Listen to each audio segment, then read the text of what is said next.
the speedrun community to showcase the projects that you've been working on. My name is Amber Cyprin. I will be your host tonight, and I encourage anyone and everyone in the speedrun community to send me your runs. I want to see the projects that you're working on, whether it's your current favorite game to grind, or maybe it's a new category or a game you've been routing out. Maybe it's a finished task or segmented run or randomizer or bingos, all that sort of stuff. I love that stuff. If you have something that you're really passionate about in the speedrun community, send it to me. I want it on the show. Use the !passion command in the chat and follow the link to see my submission form if you want to submit to the show. Before we get started with the runs that we have planned for tonight, we do have a couple of announcements. I want to remind everyone that Frame Fatale submissions are open now until May 20th. Use !FF in Twitch chat if you want to learn more about that. SGDQ 2023 is coming up May 28th through June 4th in Minneapolis, Minnesota. Go to GamesDoneQuick.com for more information if you want to check out the schedule or anything like that. And we are looking for new hotfix shows and showrunners. Use !hotfix in chat or go to GamesDoneQuick.com/hotfix. You can submit your ideas there. So tonight on Passion Project, you'll notice we're starting at 7 p.m. instead of 10 p.m. because we have a special show for you tonight. I am joined by the Mega Man Battle Network community once more, and we are showcasing just what the patch cards that were included in the recent Legacy Collection versions of the game can do. We're kicking things off tonight with Golden Experience here with his commentators Kilios and Teraj, and they're going to show off my favorite Battle Network game, Battle Network 6 Cybeast Gregar. Thank you all for being on the show tonight. How are you doing? Doing great. Thank you for asking. Very excited to be here. Very excited, very stoked to show off these mighty powerful modifiers. And hopefully everyone is too. And with me, I have Xkilios as well as Teraj42, my main man. Hey, my name's Xkilios. I'm Battle Network Speedrunner. Looking forward to seeing what we have in store with today's Battle Network 6 patch card run. We've been working on this on and off for the past few weeks to see how it goes, and I think you're all going to be very excited to see Golden Head go. Yeah, I'm Teraj42, longtime Battle Network fan. Legacy Collection has been great, and the patch cards, previously Japanese exclusive, are tremendously fun. If you've played the games before or not, definitely with Volume 2, 4, 5, and 6, try them out. They are great. Absolutely. Yeah. So I'm ready to go whenever we're ready to get this thing going. I'm ready to get rolling. Go ahead and count us in for the run to start. All right. 3, 2, 1, go. Jameek is disappointed. I know. I really wanted to, do the old Jameek special, but honestly, no one does it like he does. So I would be the faker if I even tried. And I'm sure I have plenty of room to embarrass myself already tonight. So let's not start off on the wrong foot. So right now we're just doing the get used to town. Land lived in ACDC. He's moved to Central. He's got to introduce himself to everyone in town. This is Iris, and she is being attacked by a robotic dog. And as always, we've got to jack in and save the day. Robot dog attacking people. It's probably a virus. Yep. Oven on fire. It's not that bread you left in there. It's probably a virus. But right now, the tutorial is pretty simple. It's just saying, hey, there's these chips. They have codes associated with them. You can choose chips of multiple different codes as well as multiple chips of the same code. And that's pretty much it. There's other things such as combos, taking chips with different codes or with the same codes but different chips fundamentally, such as area, grab, sword, stuff like that.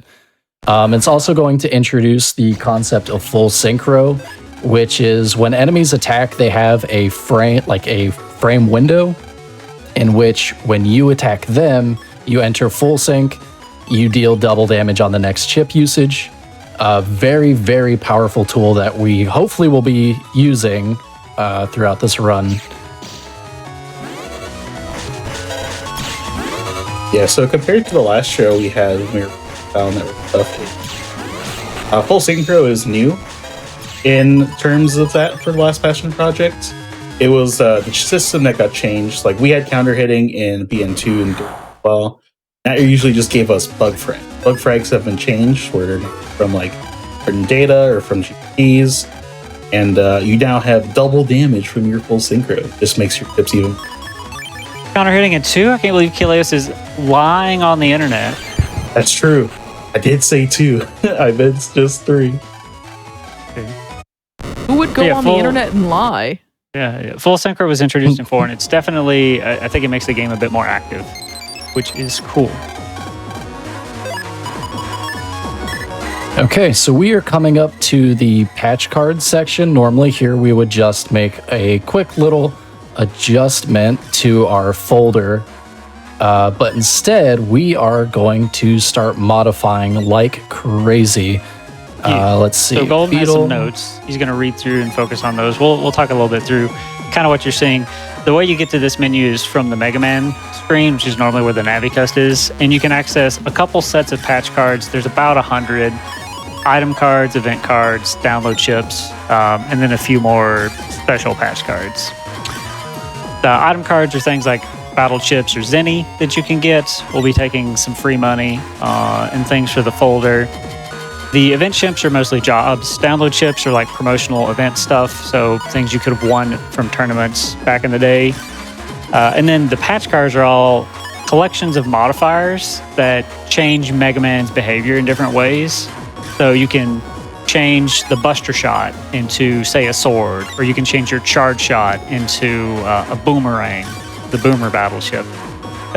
All sorts of effects like that. You can give yourself a different element, like body, wood body. You can give yourself extra HP, super armor, a bunch of different status effects. Now, some of the patch cards also have detriments, so they'll either decrease your health or they'll remove effects that you would otherwise have. And the interesting thing is about patch cards, and Golden has like a whole list of notes to account for this, is that the order that you add them in is how the effects are applied. And so if you have a patch card with a detriment and then a later patch card to cancel out that detriment, you can fix bugs in this way. So the order does matter, which is a little confusing when you first do it. Yeah, and that's the gist of it. You'll see the impact and effects. There's some fun combination, there's some funny combinations, and we'll try to show off as much as we can in this round. Yep. So I just took a bunch of stuff, one of them being a ton of money, way more money than I will ever need in this run. However, it does allow me to do a couple of neat things, such as open up some shortcuts, buy some items that allow me to run from encounters. We won't be using them now because unfortunately we don't have the ability to properly use them. It's based off of how much HP you actually have before any modifiers are applied. 256. So that's a nice number. it's a very uneven number, and it does bother me, so I'm not going to look at it, and hopefully I never have to address it. Programmers are super satisfied right now. 56. So one thing that Golden had to do there was a gate that blocks your way of getting into Central Area 2. In order to get through that gate, you need to get the Reflector 1 chip. And there is a small chance that you just don't get it because there's a chance of getting into an encounter with machine gunners. And those gunners give you a different chip. Fortunately, or thankfully, Golden managed to get his Reflector. They can just keep going. Oh, is that a 50% run? Or did you buy it? I don't know, but it's 100% every time right now, so I'm taking it. Get me out of there. Yes. So we're doing this run without Buster Max because Buster Max does trivialize everything. So we're trying to show off a little bit of the other options you have. Oh, shoot. Buster Max is funny. I do recommend if you are playing casually and you are grinding like, Gutsman chips or something like that in like Battle Network 1, just turn it on. After you do the fight legit, just turn it on. Grinding in Battle Network 1 is a slog. Yeah. Yep. Great casually. I recently played through Battle Network 4 for the first time in like 15 years, and talk about actually grinding being a slog. I was going in starry-eyed, the rose-tinted glasses were on, and then I just couldn't kill anything for a majority of that playthrough. So by the time I get to the final boss, I'm mostly just relying on the Buster anyway. So it's it's a very weird experience compared to BN6, which you are so powerful in. It's not even funny.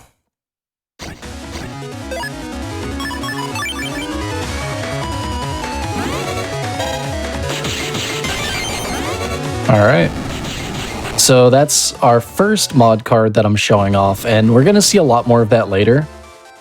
But that is the Mock Gunner card. There is a chip that we actually could have earned in Central on the way to the security door before having been forced to jack out, which is one of my favorite chips in the game. And if you're running the 2 scenario category, it is amazing to have because you can score multiple hits, and on full synchro, you're dealing a buttload of damage. So, but I'm going to be turning it off. Yeah, cool thing to note about the Mock Gunner card is, well, just like it changes his Buster, so it's no longer just a Buster shot, but it actually turns it into the chip. So as you noticed when he was fighting those old stoves, he actually managed to counter hit. That's not normally possible, but because the game registers the Buster change as a chip, it'll make it a counter hittable thing. So he can get counter hits, and then he can power up even more things. He has it. Mm-hmm. And also, one of them. Sorry, Tara. Yeah, this is specifically the charge shot. So you can modify the charge shot and the Buster shot independently, and this is a charge shot modifier. But we will be seeing the Buster modifier here pretty soon, given the game wants to be mean to me and not let me run from encounters. And quite honestly, it is one of my favorite mod cards just based on principle of what it is. Because at a surface level, it's very silly and seems almost like you would never want it. But for a speedrun, it's really fun. And the amount of static damage that it applies is just really helpful in a pinch. So we've entered Robo Control. There is an evil Navi named Blastman. He's controlling the Robo security bots. And we have to stop them because they wield fire. And so we are in the security system running through these firewalls. We are just going to tank all of them if we can. Every now and again, there will be an opportunity in which it is very good to dodge them, but even still, it is rare. What a good mod card. Yes, so that is a regular Buster mod card. So normally you'd shoot these little pellets. They do 1 damage. They're really inconsequential to the broad scheme of things. But now we're doing 40 damage with every mini bomb we throw. So your eyes didn't deceive you. I didn't pick a very stacked hand of mini bombs before entering that turn. So Mega Man's trapped. We have to go find Mick's Navi, who's a little bit of a tsundere. He and Mick don't get along, but he still cares, so he's watching from a computer monitor. And he does something that wizards away the flames. I don't exactly remember what. It's been too long. He turns it off and on again. You know what? Fair. It's a simple system read. So imagine the conversation. It's like, "Hey Prince, we're ordering some security robots. Do we want any of the additional features?" He's like, "Yeah, flamethrowers." Teach those kids a lesson. Okay, so that was one of the rare situations where blocking it actually saved me a little bit of time, because whenever you get hit, you're stuck in place. You can't do anything about it. But despite there being fireballs on the screen, there's a there's a window that opens up in which you still won't get encounters. Which I guess I should explain. That's the whole reason we take those firewalls, is so that way we can skip as many encounters as possible. But whenever the firewall is still active, while also not damaging you, you're still not running up your encounter chance. Yeah, a lot of the optimizations in Battle Network speedruns comes down to managing your step counter, which Golden has done a good job of. The 6%. Please. Okay, well, not the worst thing in the world. We're just gonna hang out, get some sick little counters, call it a day. Before I go into the Blast Man fight, which is what I am approaching now, yeah, we need to add you. Oh, I didn't pick up the, oh no, I did. I'm a genius. The muscle memory is finally paying off. I need to turn off some of these cards because they stack from bottom to top. So if I turn off these cards, it gives me access to the upper busters, which is what I want, specifically for this fella right here. So I got a nice little trick for him.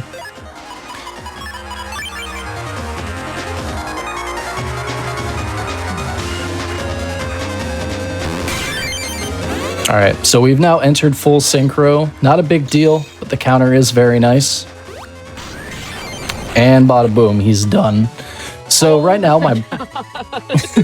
I see. So that is the power of Black Bomb. And when you throw it onto a fire-based enemy, it will instantly detonate. Usually we use Heat Cross for that because we don't have access to Black Bomb this early in the game. But we have Black Bomb this early in the game. And outside of just the mod card providing Black Bomb itself, it also provides a +4 charge rate to our buster, which means we can get to Black Bomb much faster, and it's going to be one of the mod cards that we keep on the entirety of the run. It's going to be a little less important later once we get to use Buster Pack, which is going to give us an all stats up +4, 3. Wow, that was really lucky of me. So it's not going to be as important, but up until we get to that point, it's going to be very helpful. For that fight, I think if you throw a Black Bomb behind that block, you can get him to counter hit himself. Yes, so that's the other thing about it, is if you just throw Black Bomb out and stand in place, he will always detonate the bomb. And you just get to stand there, and it's incredibly free. He is incredibly silly, and I love him for that. Yeah, and he doesn't get any better about it. What were you gonna say, Tara? I'm sorry. No, just poor Blast Man. Poor Blast Man. At least he doesn't get it as bad as Judge Man does, and you'll get to see that little treat later. Oh, maybe with the patch cards. Like, I don't know. Looking at this. Can't wait.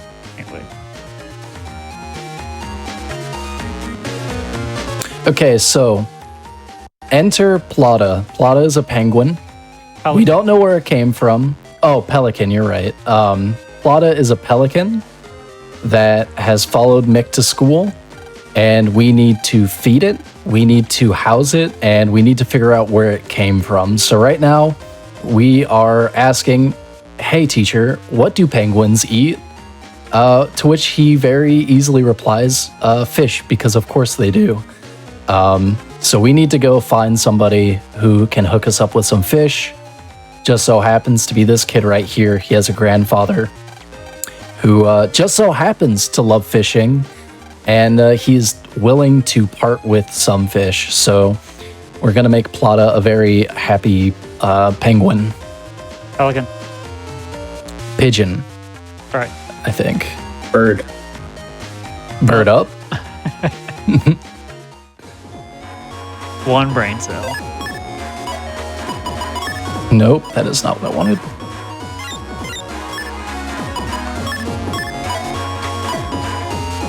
When you talk to the guy, he's like, the box won't open.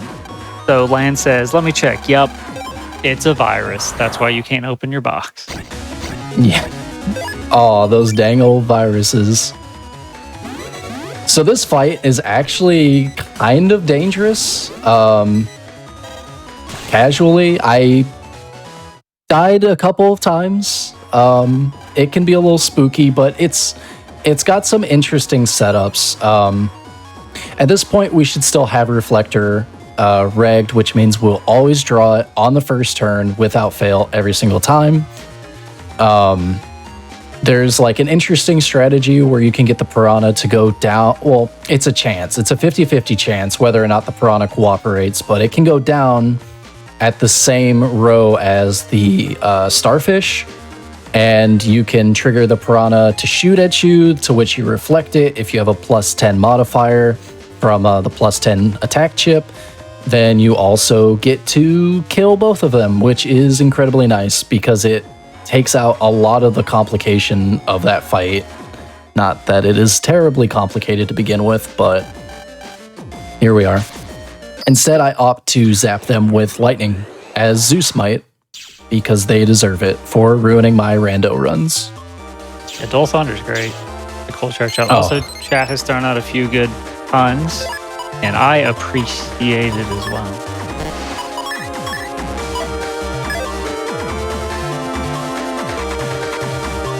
Puns are always welcome on the show, even when they last several hours. Have plenty more where we're at. Cat's saying Please it's spare definitely me. a penguin. I disagree. It is definitely a pelican. Yeah, just watch the Who let the cutscenes. Pelipper onto the stream? Exactly. It'll explain everything. Okay, so we need to go to Seaside area to check out their BBS, a long gone relic of the good old days, and we need to check out to see where the heck this pigeon came from. And what's that? There's a leak. There's a cyber leak in the internet because, of course, the plumbing has to be maintained. So this fella right here is a cyber plumber, and he did a job somewhere today, and he has no idea where he left his plunger at. So, using the process of elimination, it would have to be our house because of course it is. So we talked to Mom. She's like, toilet's broken. Well, must be a virus. Cutscene. Watch it. Oh, you're right. Trust me, it's adorable and you would love it. It's a Met with a plunger on his head. See, my programming has changed for this run so much that I had the perfect draw immediately and immediately went with, oh, patch card stuff. I should be using that instead of the thing that lets you finish in 2 seconds. This run is very silly and it's only going to get sillier, and I can't wait. Let's see.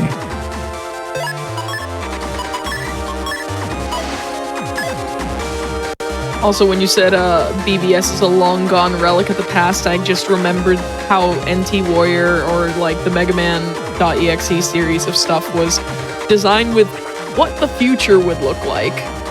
And God, I feel old. To be fair, we do they kind of get it with the idea of smartphones, but Yeah. I'm not plugging a sword into my smartphone to do some like wild, wacky stuff on the internet.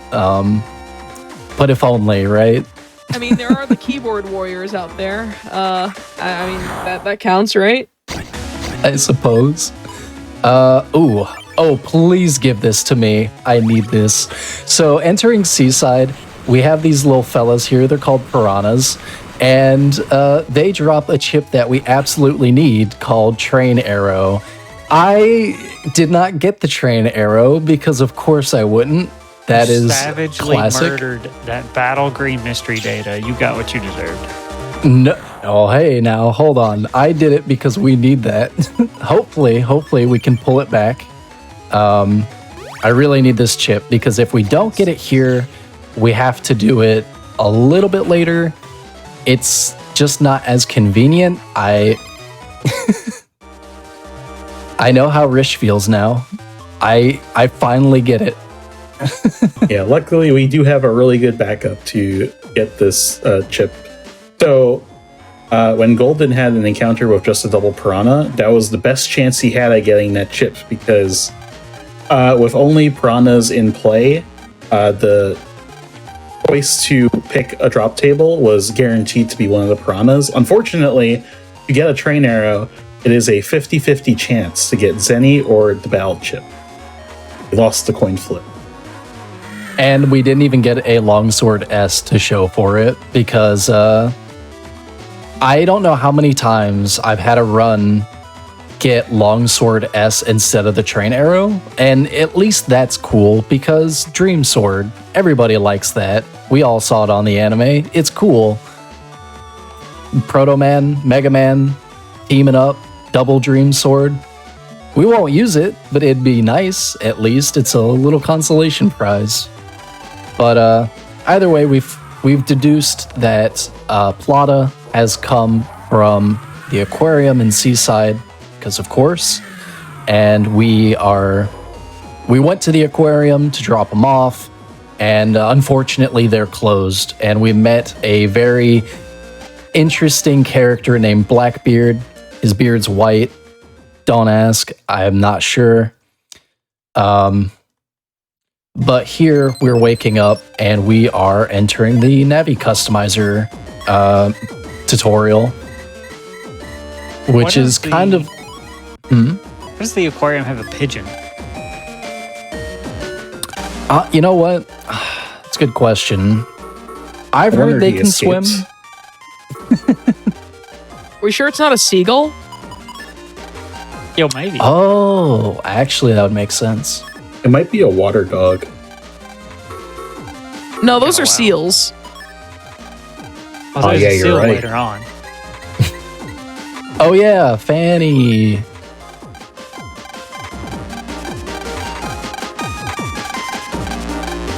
I'm so glad you can't soft lock this tutorial like you can in other BN games. Wait, you can soft lock in other games? Yes. Many ways. There is a small slight window when you take the program and then you can press A and place the program before the text box pops up. And if you do that, the game freaks out because it has no idea what to do. Because it can't recognize you placing it after the text box. Yes. So you basically place the program and then the text box appears and then it waits for you. It asks you, hey, you should place this now. But you can't. And it basically just freaks out and you're just stuck there to look at your mistakes for mashing too quickly. Oh no. I get a feeling that's a little fat kidism. Is that correct? Yes. We have an honorary member named Fat Kid who is very good at finding these troublesome bugs for us because it's happened to him throughout the years. Yeah. Pretty even in 3 though, because Yuki got the Zoo Comp Prog one, and then you got the Mom one live in a GDQ show. That was very distressful because I had not saved for a while, but it was fine because I still managed to finish. Yeah, it was great content.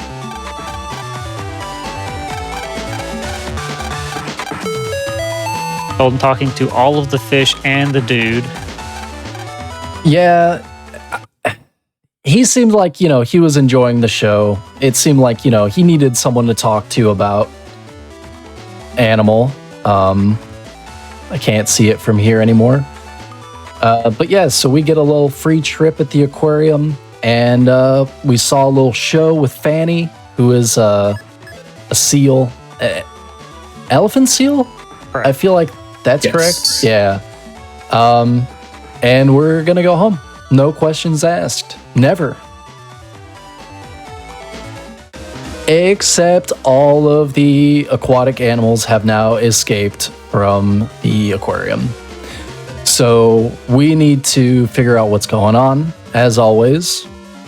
and hopefully solve this little issue. I feel like of all these things, the turtle is like the less threatening.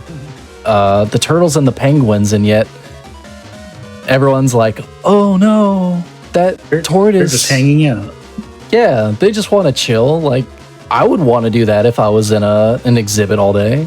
Now, the sharks, I could see a case for that. Corners, the worst enemy of Battle Network speedrunning.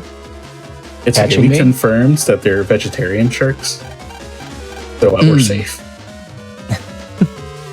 They wouldn't harm a fly. So we need to get a ball to get Fanny to move out of the way. Unfortunately, the pool is full of jellyfish. We see mysterious Iris once again. And there just so happens to be a copy bot, which is essentially just a little shell that Mega Man can jack into and control and operate like a person. There just so happens to be one here, but before we do that, we need to get Train Arrow. So, if you have any chat, or if you have any puns, chat, definitely feel free. Now's the time, because hopefully this doesn't take terribly long. Yeah, What's your turn, Chad? I think he has Doll Thunder right now. Call Thunder stuff? Yeah, I have Doll Thunder. Wait. Oh, never punished. Wow. Okay, we're gonna grab this and get out of here. That is incredibly good, and it is funny because during a tournament that we were having for racing, we had two competitors. They both spent like 13 encounters waiting to get that chip. So the game can be really cruel at times. It likes to have a sense of humor.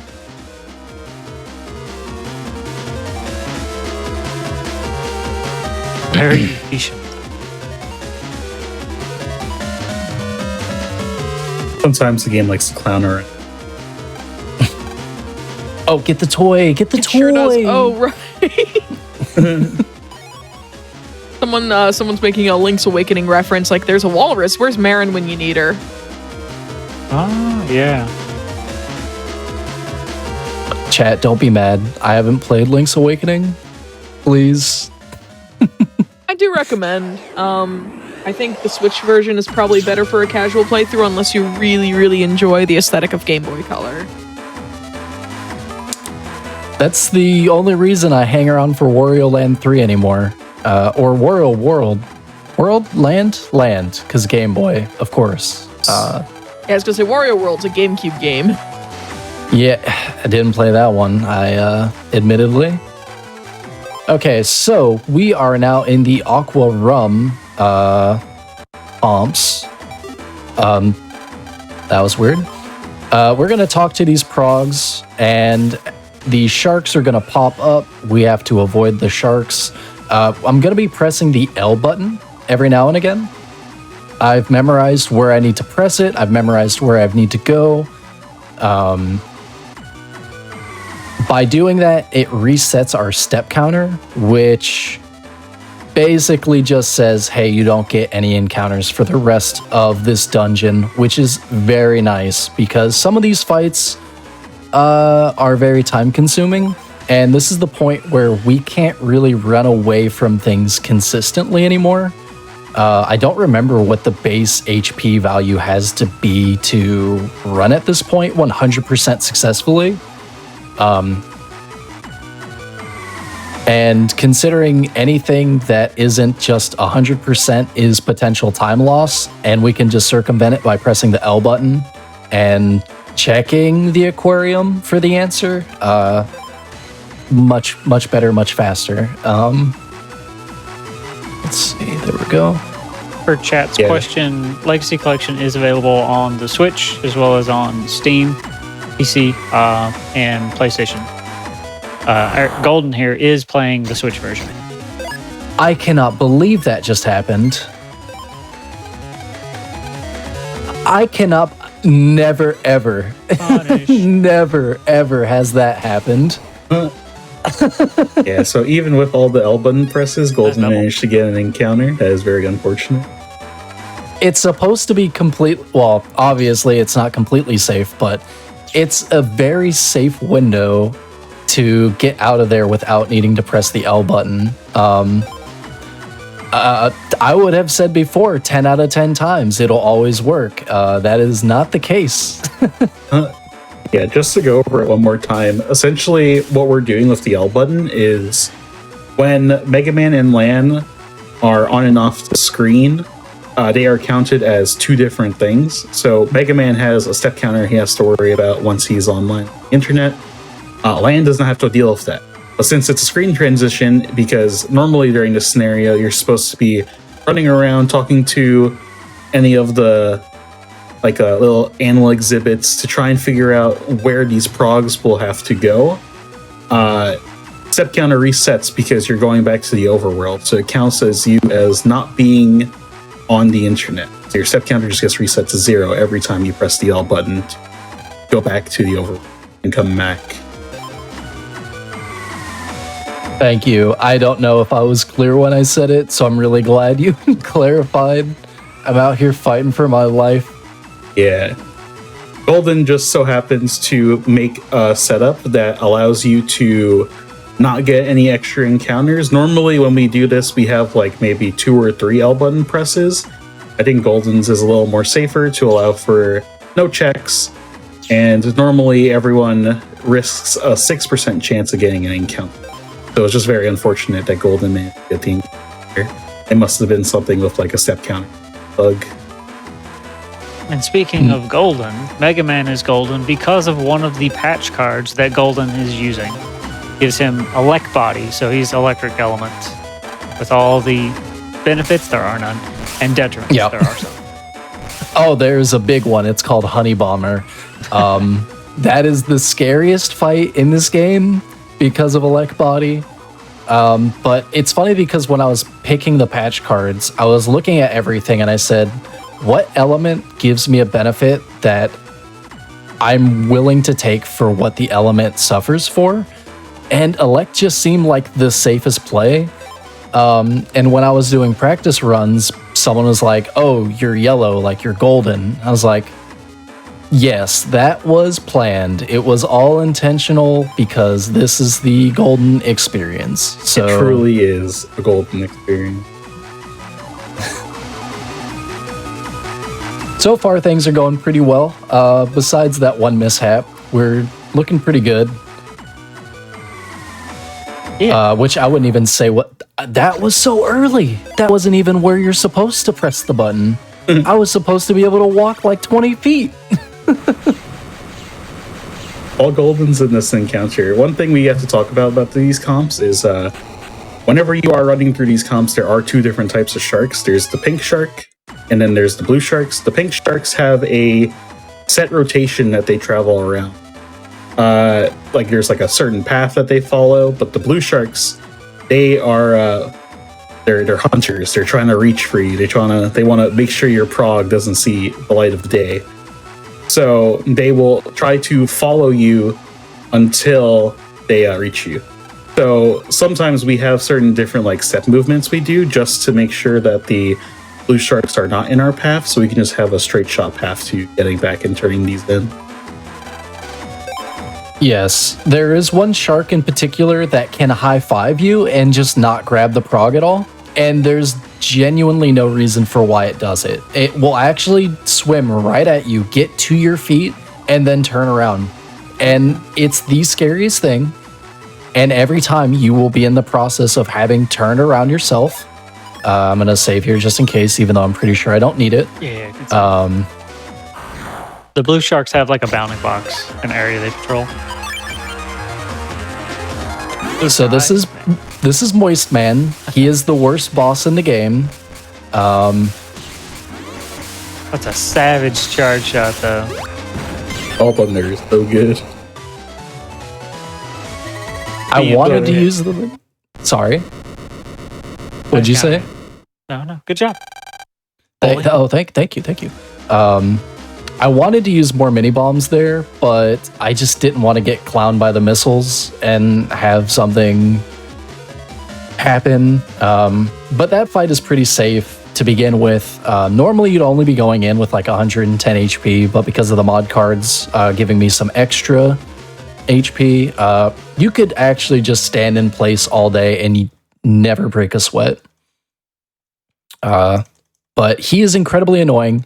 What you couldn't tell is that Dive Man submerges, which you saw, but when he submerges, he cannot be damaged, except by mini bombs and some other select chips. Otherwise, you can't do anything to him. So you have to wait for him to come up. Sometimes he will come up and attack. Other times, most times, he will just submerge again. Meanwhile, you have these torpedoes flying across the screen. One will always try to spawn in your row, and then one will spawn somewhere else. And Dive Man tries to actively avoid you, which makes throwing mini bombs potentially risky unless you know where he's going to go. Luckily, he only moves 3 tiles once he submerges. So after his second move, you're pretty much guaranteed to know where he's going. Because he tries not to go into your row, and he can also never backtrack. Boss outside AI and enemy AI in general has a lot of nuance in it, and it's interesting how our understanding of this was built over time. Got us to people like Prof 9 and Gregar Master for decompiling and reverse engineering certain aspects so that you can speedrunners can then take that knowledge and force Dive Man to move into specific locations so that they can hit him with chips or counter. It's all the bosses kind of have that. As you're playing these games, everything has a pattern, and if you figure it out, you can turn that to your advantage. Yep. Right now we're Heatman. Kilios, would you mind explaining what is going on? Yeah, so during the Heatman scenario, the goal is to try and use fire chips to light these kettles, or basically heat them up to reach a certain amount of degrees Celsius. Oh, didn't get the counter. That's fine though. Basically, you need to hit these kettles with fire chips in order for them to raise in temperature. Once they reach a certain temperature, they'll hit their boiling point and they will explode in glee. Going for counter hits is very important, mainly because it allows you to do double damage with your fire chip. Luckily, Golden has some backups. He can just use the Heatman chips to then light them on fire easier. These kettles are different compared to kettles we will see later on in the run. These kettles specifically have to be dealt with fire, but normally just any damage will trigger them to raise in temperature.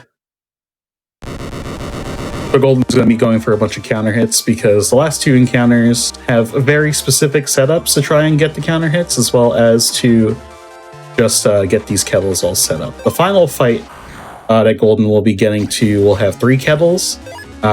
Normally, when we just have the Heatman special chip, we can only attack 2 of them unless we have a copy damage to allow us to attack a 3rd. Luckily, Golden has the Heatman chips, which will allow us to have an extra chance to just get these kettles all done. Another cool thing while we're on this scenario is we're playing on the Gregar version, so we're fighting Heatman, or we're playing through the Heatman scenario. In Falzar, you will then be doing the Aquaman scenario, where you will have to go around the net. The net gets flooded because the operator Shuko managed to open the valve, and the internet got flooded. So Aquaman needs to go and capture a bunch of fish throughout the area and bring them back to help seal the valves once again. That's the 2 differences between the runs. Gregar is faster because it allows you to do these scenarios quicker. It takes, I think, it's 2 minutes faster on average compared to the 2, which makes Gregar just a faster version. But the real ones know Falzar is where it's at. I wear my colors on my sleeves. Falzar is my boy. Bird up. Bird up forever. I'm a Gregar fan. It's okay. We understand. I'm not mad. And it's largely because like I actually really liked Heat Cross a lot, and like there was just so much fun I had with fire chips in the game. So when I tried Falzar and I had to do Aquaman, like the water chips just never really vibed with me and how they attacked. But this was also like 15, 16-year-old me, I think, who played this game. So like maybe my opinion would change as an adult, and I do plan on replaying Gregar and Falzar when I'm not like scrambling to get ready for SGDQ or getting ready for Pokemon Regionals or, you know, doing a bunch of passion project stuff. Or will Golden go for the very cool and super easy? Oh, never mind. Okay. Right, nope, I can't do it. I tried. I really genuinely tried. It won't happen. I'm just gonna take it the nice and easy way. Heat Buster's strong. That's the moral of the story. Heat Buster very strong. Just to touch up on Heatman, he suffers from Blastman syndrome, in which he sees a black bomb and he absolutely needs to kill it. But all jokes aside, he basically has a Fire Wave attack. He has Heat Press, which is his special chip. And then he also has this thing where he like gets a lighter behind you and it tries to track you and shoot you with fire in a row. Nothing like incredibly spectacular. But he doesn't troll you the same way that Aquaman trolls you. Sorry, Spoutman trolls you. Spoutman can look at you in your eyes in the same tile for 5 seconds and decide to not shoot. He could look at you for 1 second and then shoot you immediately. Luckily, his projectile's slow, but just to illustrate one of the differences that you'll have to deal with depending on choosing your version. So here, Iris gave us a very foreboding, hey, yeah, don't go on the internet right now. And Circus Man just started, you know, causing a ruckus, so we got to go in there and teach him a lesson. But before we do that, I got to do lotto codes. Kilios, please. Okay, so Golden is inputting a bunch of lotto codes. These lotto codes are meant to help us throughout the run. He's going to be picking up a bunch of chips like the Dude, the Count, M Boomer, Air Spin, Elm Trap, and I think maybe that's it for chips. He's also going to be picking up HP plus 500, I think. 400. 400, yeah. Because our Navicust isn't big enough to be able to hold it entirely.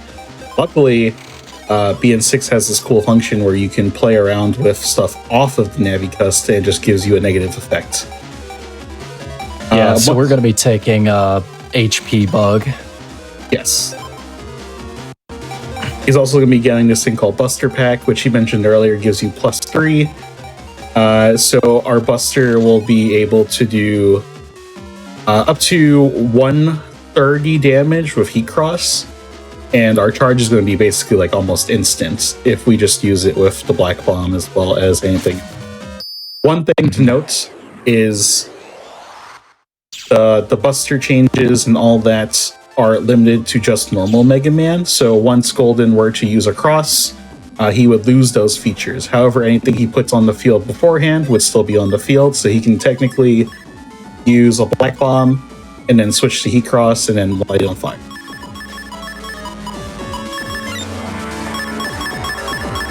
A lot of the chips that we get from the number codes are very like late game chips, but they're very beneficial towards the rest of the game.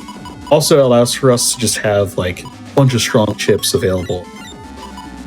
And these chips are essentially going to carry us throughout the rest of the run.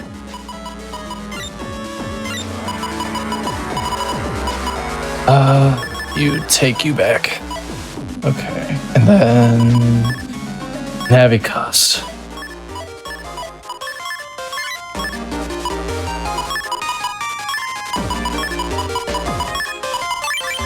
Yeah, like I mentioned before, you can play stuff off the map. That was new for this game. And that's kind of what gives you the bug. So he has HP 400 off the grid. That will give us an HP bug, but he does get 400 more. There's no real negative side. Well, the negative side is you have HP bugs, so your HP will drain by 1 every couple frames, even when you're in a Navi menu. That's another cool thing about the patch cards is they just give you HP pluses for free, basically. Some of them are flat HP, while some of them are percentages. I don't think we have any percentage.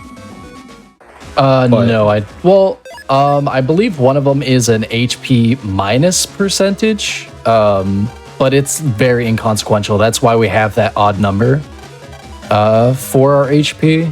Yeah, it is correct. But I don't remember the values. It's very, very inconsequential. So, Gregar, Cybeast Gregar has erupted onto the scene. And we went to Dad and he said, stay off the internet. And guess what? We're going back on the internet. And now we get to start everyone's favorite part of the game. Soul weapons. Or evil spirits, depending on who you are. So I like to call it, I like to call this the Fire Emblem of Battle Network, except BN5 is the Fire Emblem of Battle Network. What's there to say? So we have 4 weapons. We have a dagger, we have a sword, axe, and a gun. Dagger hits 1 tile ahead of us, no questions asked. Sword hits 2 tile ahead of us, no questions asked. Axe, 3 tiles wide, and then gun is 3 tiles ahead. 3 tiles ahead. Any spirit that is hit in the back instantly dies. Spirits go in red, yellow, and blue. Red being the lowest amount of HP. Basically, you just hit them once, you're good. Call it a day. As you saw there, we hit the yellow one from the side, so it dropped down to red. So we have to finish the job. And basically, the whole gist of this is to just finish it as fast as possible, as little death animations as necessary, and ideally, 0 damage retaliation. Because if you don't kill a spirit and you strike it, it will hit you back. So we will never want to see that. I'm not worried about that here. Hopefully I'm on my A game when we get to the underground, because that map is a little confusing, but we should be good. And then the bonus of it is, hey, you finished early, you had extra soul weapons, you get a bug frag, which is used for a trader we will never do, but we see a lot of in Beast SP, which is the 100% category. Yeah, the cool thing about soul weapons is it is a kind of unique system where it's like you go around the net, you have to get rid of these little evil spirit guys. The bad thing about it is you have to do it so many times throughout the run. And you know, as a casual, it's really nice. It's like they're kind of cool. They just show out of nowhere, and then you're like, oh, I get to do evil spirits again. The speed run, it's just sort of like, oh, the evil spirits are here. Okay, we can do. You enter a 10-minute gap where you do not remember what happened, and you don't remember what got you to this point. You think, this is going to be a good run. This is going to be fun. I'm going to have a great time. And it is the first few times. Evil spirits, all jokes aside, it's just a very autopilot section. There's no real level of execution, so it might seem like, oh wow, that's a lot to remember. It's really not. If I can do it, anybody can do it. So don't be dissuaded from it. It's just, it's evil spirits. Yeah, the hardest part is mainly just the pattern recognition and building out the proper route that you want to use based off of how many weapons you have available. Usually you have extras, and it's very, very nice because you have a bit of leeway in case you mess up or you see things differently. Later on, during the underground segments, it's a little tighter, so you can't really afford to do a mistake. You can afford to do maybe 1 or 2 mistakes, but otherwise you have to just start over again, and that's kind of where the big hassle of it really pops up. Because those segments are very long, and you just have to remember what you have to do at a certain point. Oh, it's okay. We get to do them for like a solid 10 minutes, not only as Mega Man, but also as Heat Man. Yes, and Heat Man. So Mega Man had the big brain idea. I have a lot of data storage. I'll suck up Gregar, and everything will be under control. And now he is laid out in Land's PC, and we have to go get the mystical heal water out of Seaside 3. It's just laying around. Anyone can go and get it. So if you ever have a Cybeast problem, bada boom, bada bing, you're good. Go home. But since Mega Man can't go get it, we're going to borrow Heat Man. And he has a lot of fun doing evil spirits. His voice line, or not his voice lines, his text boxes are very, well, you can see, burn. Do you want me to burn them down? He's very enthusiastic, concerningly much so. Whereas Spoutman is very like, I'm a child. Please don't make me do this. I don't want to be here. This is scary. The contrast between those two characters is very fun, and definitely something I thought should be pointed out. Also, this is Otenko. Say hello. We won't be seeing him again.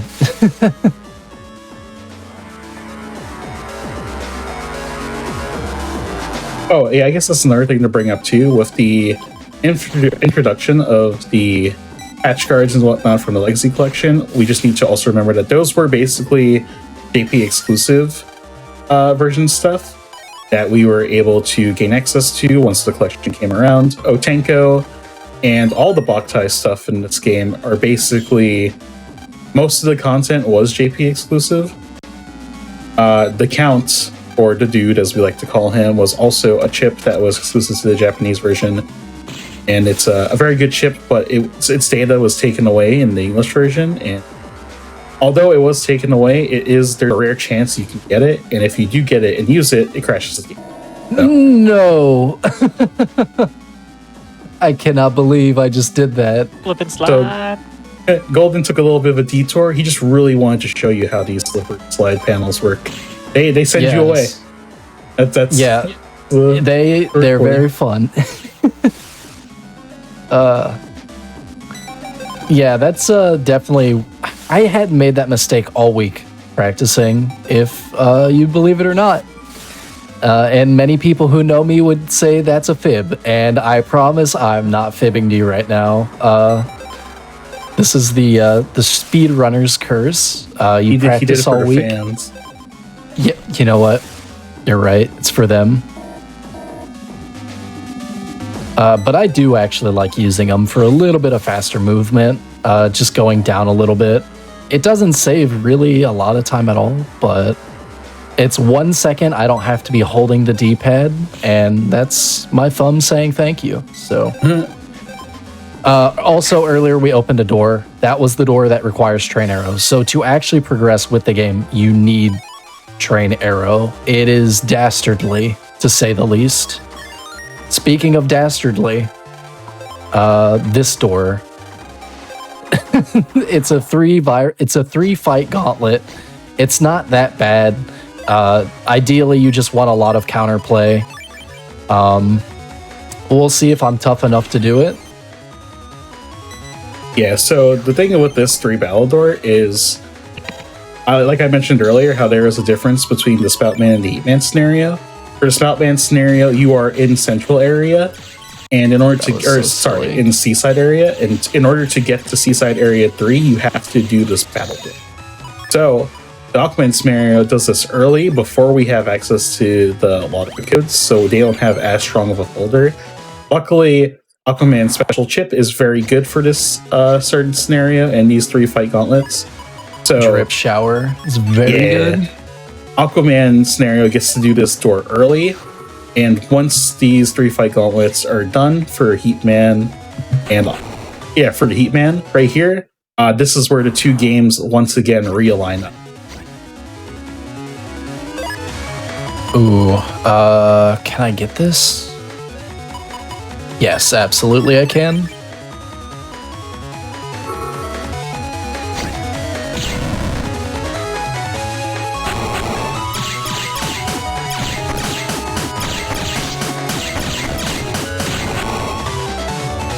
Okay, a little less than ideal. Wasn't terribly great on the draw there, but nonetheless, we are all good.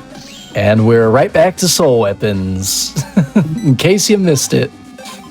You had a short break, but now you're back to the main. I think that's one of the things about Falzar, is that I kind of love in a way that, like, yeah, I respect the choice, but you just have to do all of them back to back to back. There is no break with Spoutman.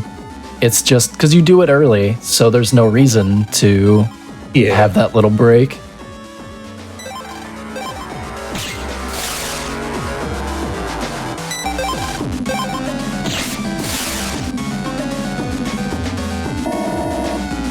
Okay, gotta be very careful not to accidentally walk down.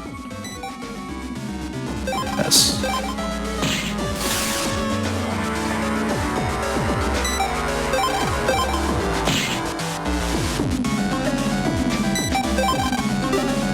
It's always fun seeing this segment because everybody I see does this differently. Oh, that is not where I want you to do that, man. Yeah, I still haven't figured out what my I generally use both of my axes like I did, because then I'm usually lined up like this, just use the dagger, go down, no extra menuing. But yeah, at the end it kind of averages out to be the same. It's runner's preference of how they learned it or how they like doing it.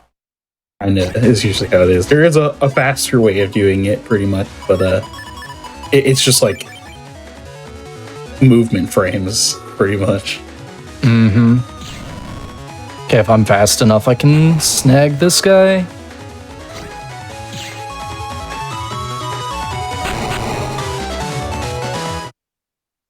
Heatman. All right. Summons Heatman. I choose you. A buddy of ours from the community said it reminded him very much of the I was talking about memes. He was saying it's very much the Obama giving himself the medal, where it's like, I'm summoning myself. All right, thanks, me. You did a great job. And I love that energy because Heatman's precious, and he deserves all the praise. He carries and comes in clutch so many times during the story. Now, that's because we don't unlock any other Link Navis, but someone's got to save Mega, and if it's gonna be anybody, why not Heatman? So we now have the Beast Out tutorial. Basically, it's like we get 3 turns in Beast form. You either have F Beast or G Beast, and they have different properties. F Beast can fly, and it has kind of like a wide fan for a buster. It fires very slowly. Or it's rapid but slow compared to Gregar, which just fires straight down in a line for incredible blistering speed. And he also has super armor. But that's just a little taste test of what's to come with G-Beast. Now, I've deliberately chosen to mitigate how often I use it, because as good as it is, it does trivialize a lot, which in a speedrun you absolutely want.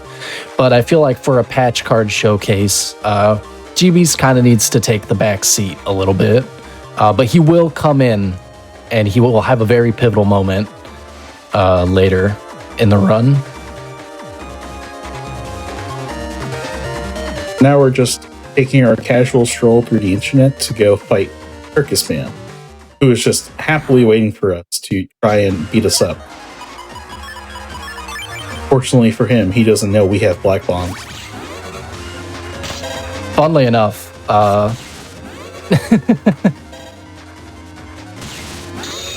All right, never mind. We have no black bombs here. We have Doll Thunder. oh, well, see you later. He was in his iframes. Awkward. You know what? I deserve that 1,000,000%. He dodged the bullet there, that's for sure. Meteor-sized bullet. The tent. He got Golden it. is just dealing out content. The people's champion. What can I say? I'm glad to be here. Yeah, so he hits us with the Raging Clown. He had just recently watched a Street Fighter 2 tournament, or a Street Fighter 3 tournament, so he decided he wanted to pull a little move on me. Yeah, that's what I thought. Okay. Okay, so we are here. Alrighty. Hopefully I will not get any encounters. We don't have any sneak runs. We had to use them earlier to... Oh. Couldn't be me. Okay. But we have a 100% chance, so it's not a big deal if we get an encounter. It's just inconvenient. Oof, the 0.6. You hate to see it. Yeah. So far, that feels like that's been the theme of this run. Which, surprise, is the Passion Project. It wasn't patch cards at all. It was how many 0.6s I could get during this run. It's not how fun can I make patch cards while still going pretty fast, it's just like, how much of a clown can I make of myself? That's me as a host, actually. Definitely had last weekend where I was doing, like, you know, your typical plugs and stuff, and talking about how we have daily or near daily hotfix content, and said deadly content instead of daily. Well, it's deadly to somebody now.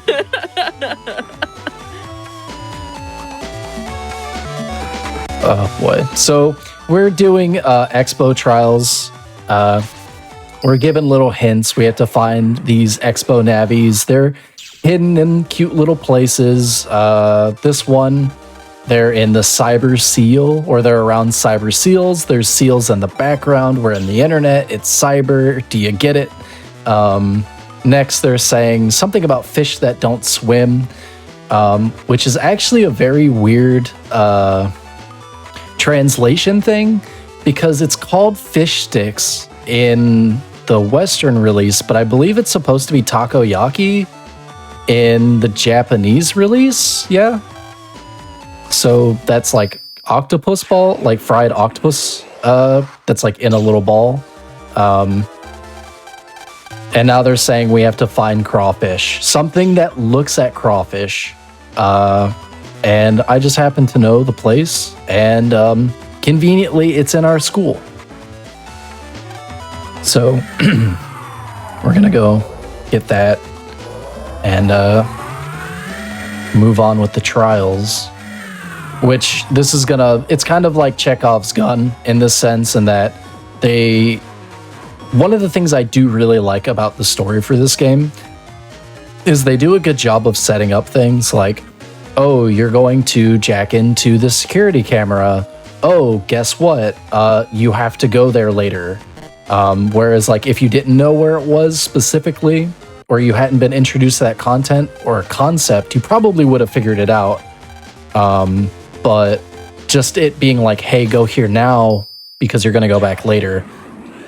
It's nice little design that makes me happy about this game. Something BN4 could use a lot more of.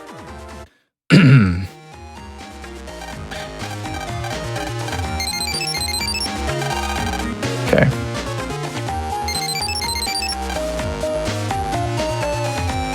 All right, so we got an email saying that Blackbeard, the guy who controls the operator for Dive Man, he is on trial today, and we need to show up and see what's going on. Something court of law. Let's see, where am I at here?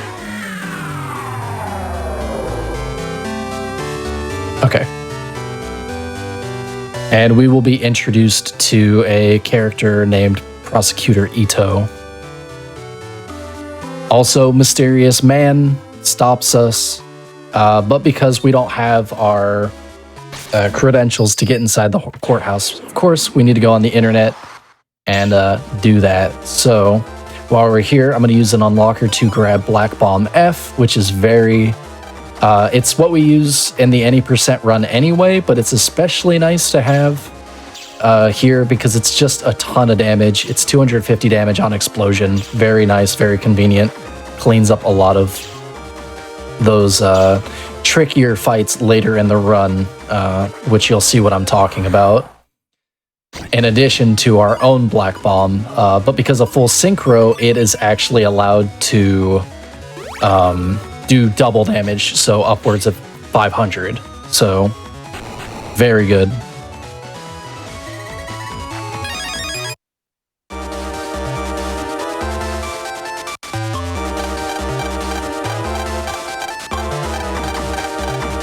I'd like to point out that at the start of the run, when Golden put in patch cards, he also managed to steal all of Ito's money.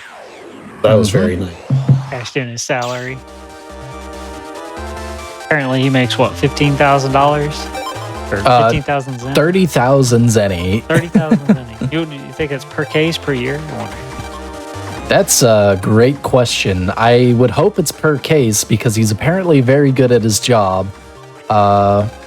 But to be fair, I also don't know the American dollar to zenny exchange rate, so there's no knowing how much that is actually worth, other than what I assume to be an incredibly arbitrarily high amount of money. Which isn't even that much, considering some chips cost that much. Oh, dude. Corn and honey bomber. And the dude. Everybody's showing up. The whole squad's here. Yeah, so that honey bomber is actually the scariest thing we can fight.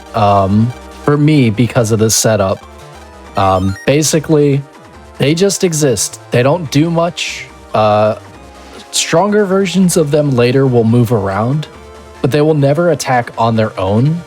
However, if you hit them, they will launch a salvo of bees, very much Wicker Man style, and then they will hunt you down, and they will not stop until you die. Being a Lek body, and being that the bees are wood body, they absolutely will shred me to pieces, so I want to avoid that as much as possible, and try to kill them in one hit. There's one fight specifically later that I'll need a very good setup if I want it to happen, but we'll see. Should go without problem. Words. There's Ito, there's Blackbeard. Oh yeah, also there's a tree in charge of the justice system. Chew on that for a little bit, I guess. Don't worry, it's not important at all. Just something you should know.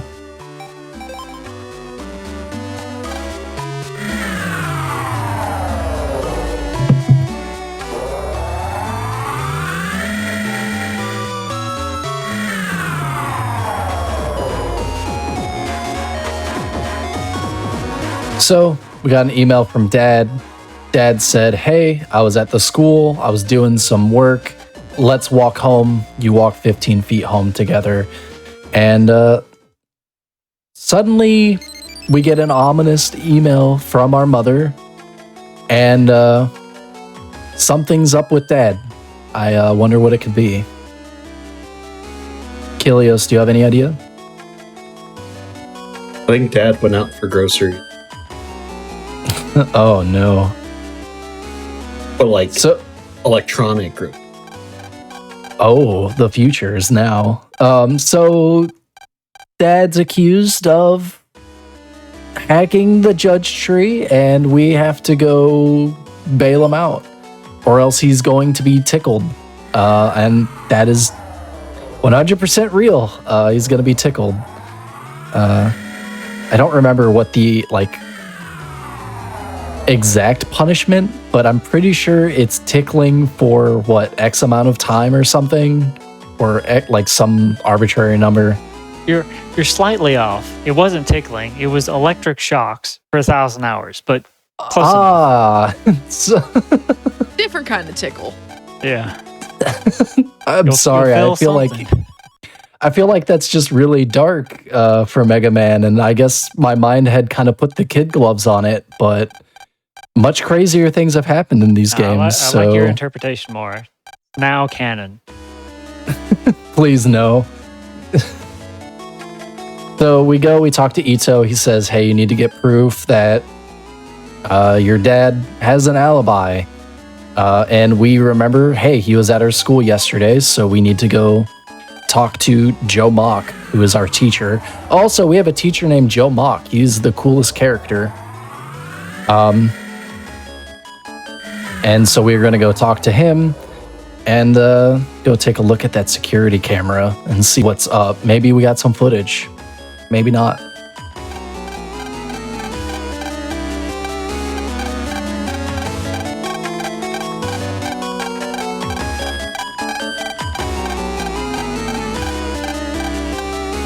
You called your dad old? Yeah, but Yuichiro's pretty young. He looks like he's in like his early 30s.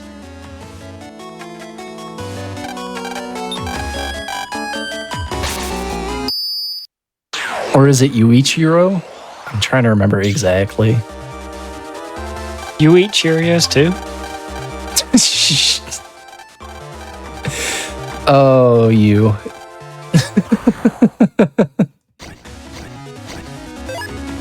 All right, well. So, oh no, there's a virus. And, well, that was the virus. Honestly, not a terrible fight. Sensors can always kind of be a wrench depending on what the setup of the viruses are, because they target top, then middle row, and then bottom, but they're in like diagonals. So they're pretty easy to avoid.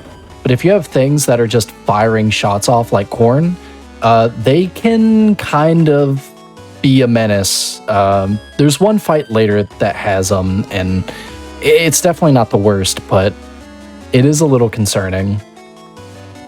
So the security footage has been scrubbed. We've found that Mick decided to be a little prankster, a little rascal, and lock up at one of the robots. However, those robots have recording in them, so while the robot was in the locker the entire time, it might have seen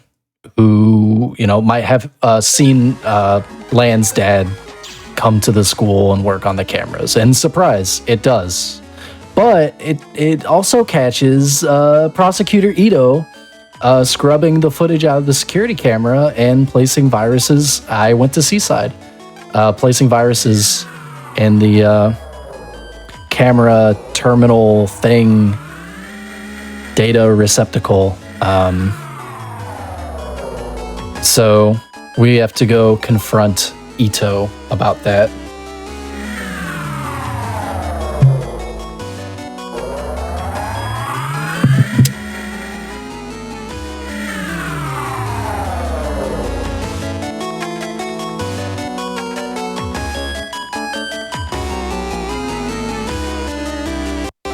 This is at least like better. So like Crisis music is a thing that happens throughout the Battle Network series, and I do not like the generic Crisis theme that happens in this game. But this is actually not terrible Crisis music. Yeah, it's very mystery-esque, like something ominous is happening, but it's not full-blown Crisis yet. Yeah. Oh, there it is. Yep.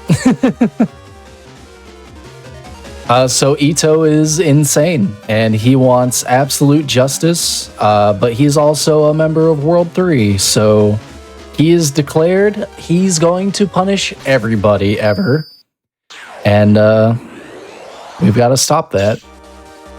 So we need to get into the judge tree because that's where Ito's Navi judge man is at, and that's where he's kind of like controlling the judge tree to create crooked convictions of people such as Lan Hikari's father, 153. Can't believe you forgot the code again. I know. Every time.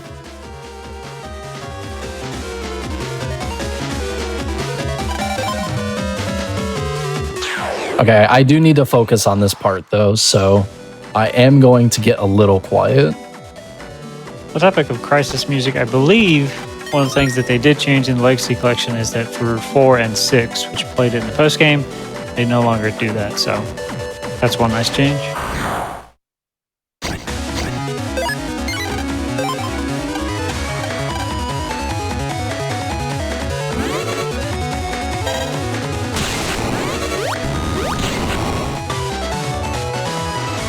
The bees.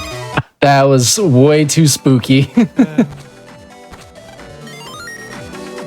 Bees do not cause iframes, so they just sort of like stick to you and drain your health. Death by 1,000 stings. Twice effectiveness, too. Please let me go. They did change it in 4? Oh. Another reason 4 is the least favorite game. Hopefully they fix it in 6.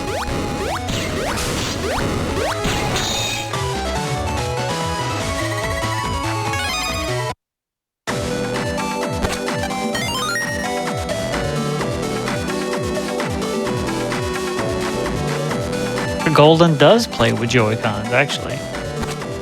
Yeah, I actually really like the isolated buttons for the D-pad instead of having a rolling D-pad. It's just something about it I really get with. I actually do the same with like Tetris, and I've been playing Legacy Collection on Steam, and I use D-pad for menus and battles, but I use stick for moving around in the overworld because heck, isometric movement without a stick.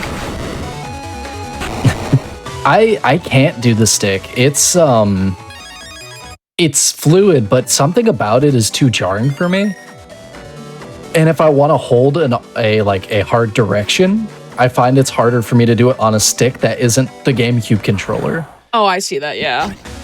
I used to speedrun Sonic 3D Blast and ran specifically on GameCube controller because that game is an isometric platformer, and I liked my notches to lock in. Yep. But I've been playing on like a DualSense controller on Steam for the Battle Network collection, and I've mostly enjoyed it except for like when I would get stuck on corners. But I think I got stuck on corners even with D-pad. It's guaranteed to happen. Yeah. See all these little pyramids that are in this giant lawn? Those are all corners. Oh. You cannot walk individually between any of those. Like you can't walk diagonally up. It is the weirdest thing. And later in the run, when I show off a little something,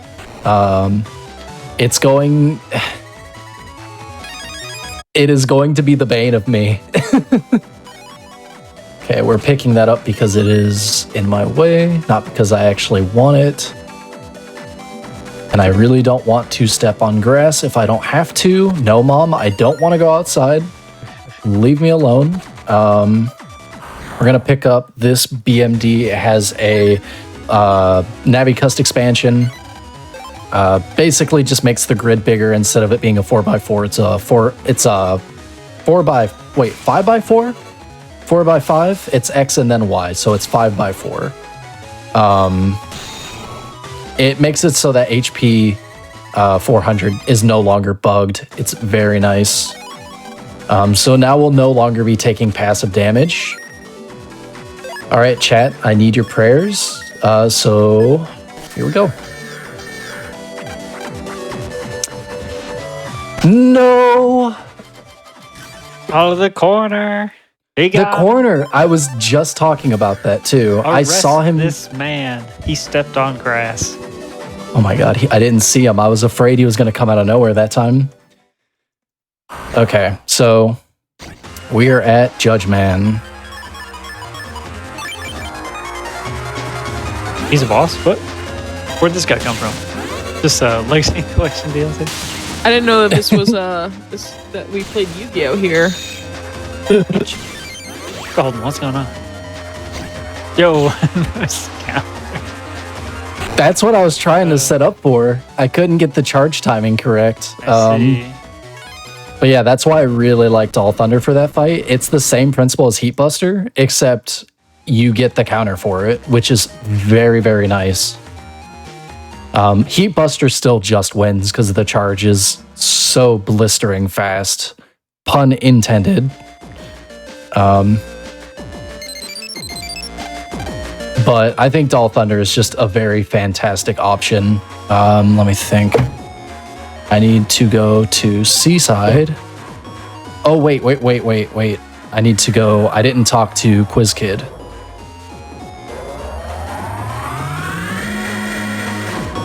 Shame on me. Okay, so we gotta go back to Central. We need to talk to Quiz Kid, who's gonna give us a quick little thing, and then we need to go to Seaside. We need to come back to Seaside and answer another quiz, so that way we can get the Navicust program Slip Runner, which is gonna be really, really helpful for just movement in general, but also encounters. When you're in the net, holding the B button factors into encounter chance, right? It ticks it up faster. Tara? Yeah. Because was it Flip Run and in BN5 Auto Run?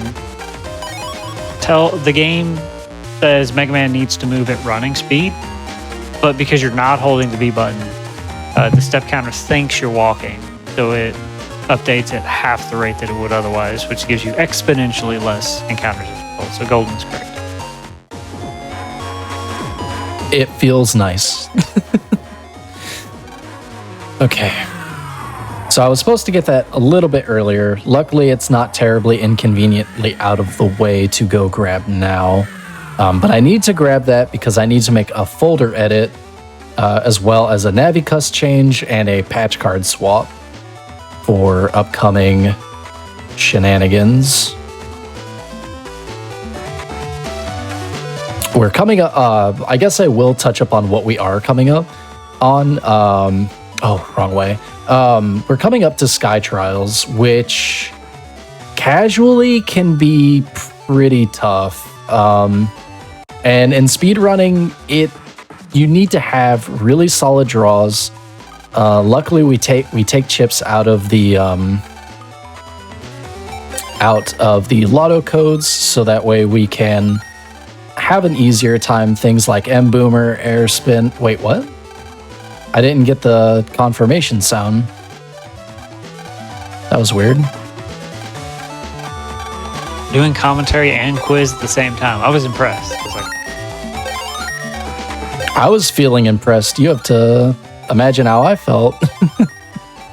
But yeah, so we take things like Air Spin, M Boomer, the Dude, generally things that can just deal damage in an area, but we also take copy damage, which you might have noticed if you're someone who enjoys watching these runs, is something we always take. I did not take it because with the setup I have, it's pretty much not needed. It's not that necessary at all. Things like Kragers, which are the big rock golems, it's always nice to have, but we generally would prefer to run away from everything anyway. And I took chips like Heatman because it has the ability to target multiple enemies at the same time, as well as piercing some things like Mets. When they're in their shield position, they still get damaged by Heatman, which is very nice. So yeah, instead, because we have patch cards, we're going to be using a strategy that more focuses on, well, using them. So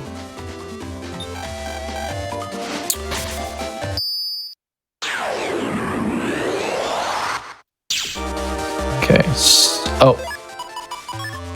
That's not it. Mega Man, let's grab you first. Snake Arm. Let's grab you next.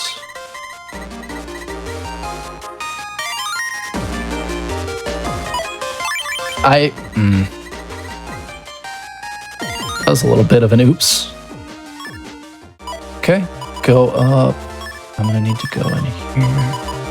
Grab that. Like when you go to save the game and you're like, wait, did I just save the game? Hold on, I better save the game again just to be sure. Yeah. I'm getting flashbacks to Pokemon Diamond and Pearl really bad just now because of that. Let's see. I think I grabbed all of the L chips so I can afford to get rid of a B cannon. Okay. Going over here stockpiling L's. Okay, so normally we only have enough money to buy 1 rush food. I'm going to buy 4 because I took a lot of money at the beginning.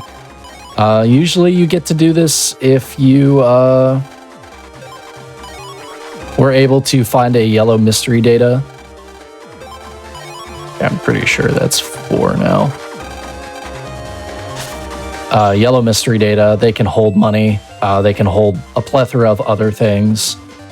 Chips, bug frags. Usually chips and money, I'm pretty sure is it. This is Mr. Weather. He's the operating system that controls the weather control device. So when it rains, it's because he's making it rain. When it's sunny, it's because he's making it that way. Mr. Weather's pretty cool.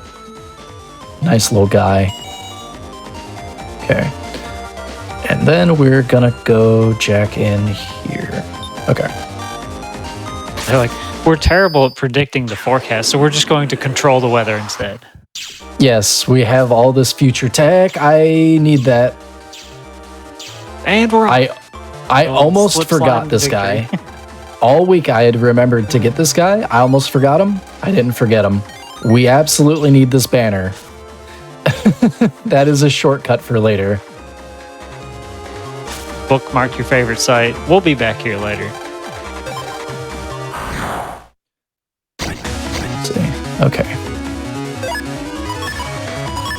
Okay, so this is a perfect fight to kind of illustrate what Sandworm does, or sorry, Snake Arm. It creeps up behind enemies, so as you can see there, I can stand very, very indirectly out of the way of problem viruses that might have a chance to hurt me. Perfect. So that is why I took it for this. There's a couple fights where there are problematic placements that I would prefer not to deal with, and Snake Arm just allows me to say no.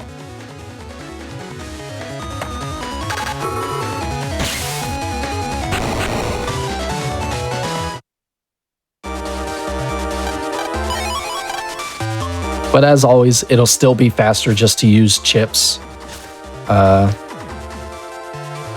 Okay, now we come down here.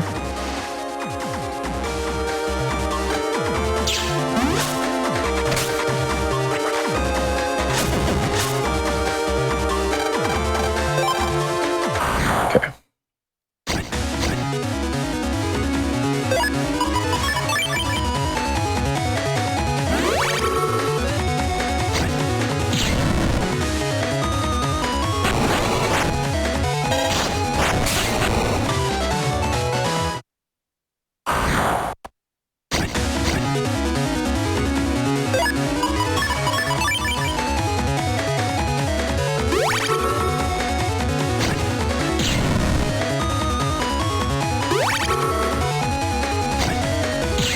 Eggman's got good range.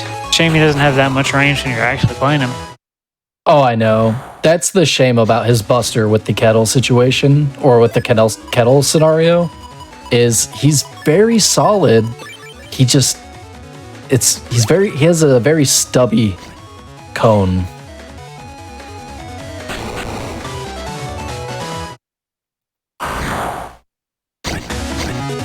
Oh, here we go. So these guys, anyone who's ever played this game knows that pulse bulbs are atrocious. They only open up when they get a line of sight on you, they have to approach you and then open up for you to actually deal the damage. There is a frame window in which you can actually damage them before they're technically open. That is... Oh my god. Oh god, the bees. That, You sabotage yourself. yes, to be fair, yes. So I have float shoes on. There's a difference between float shoes and air shoes. Float shoes ignore cracked panels and does not break them. However, if they're already broken, they don't do anything. That's where air shoes come in. I did not realize that the panels had broken. Because, well, why? I was more focused on the bees, but yeah, so that's what Tara was talking about. They will shred you apart, and you saw it took me down to like 200 HP like that, so stay safe out there. Okay, so an interesting quirk of Snake Arm, and this is a really good fight to demonstrate it, it can only attack things in which it can see the back of. So we're able to get the Met, we're not able to get the Mock Gunner. What do we have here?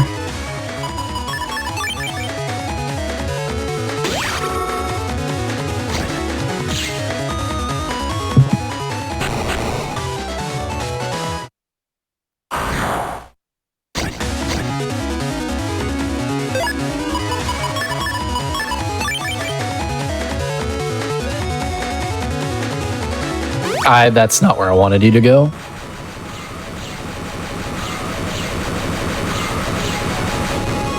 I wanted it to move in the back because there is a chance that it could get an extra hit, but the Gregar is the one you really want to move if possible. But I'm trying to think, do Gregar view? Yeah, it does move. I knew that. I knew. I was not crazy.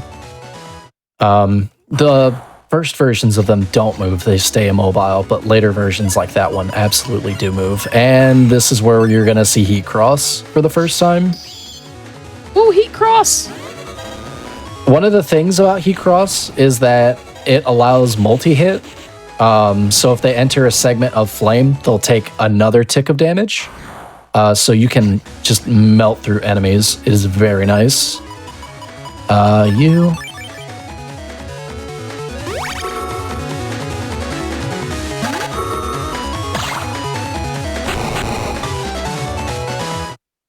That will not be the last of Heat Cross. We will be using it again. It does heavily depend on the draw, but there are points later on in which I do fully intend to use Heat Cross for things.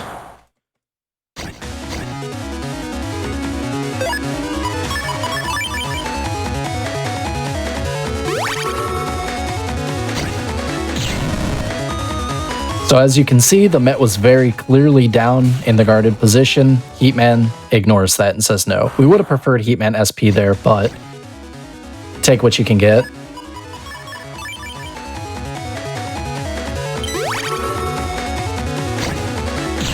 Oh yeah, also, Scarecrow, I never turned it off. So whenever you see me heal, it's because Scarecrow has extra passive ability in which it provides chip recovery. So it's nice for these long little fights where we're very much going to take damage for one reason or another.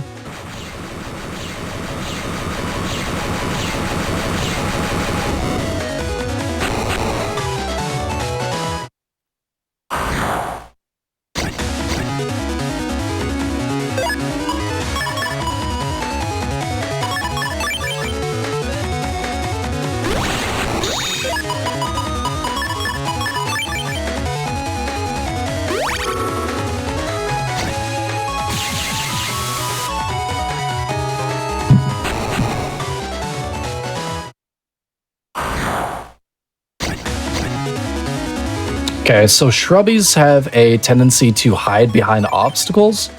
As such, they also hide behind enemies. Gregar's providing really good cover because they take half damage from things. And then shrubbies will peek out and fire basically a wide log at you, while the Gregar just kind of protects it. Nice counter hit. Thank you. This is the fight I was worried about. I think I got it.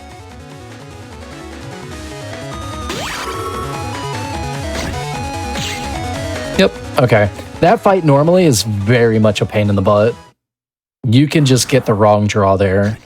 And sometimes Heat Cross is usually the correct answer.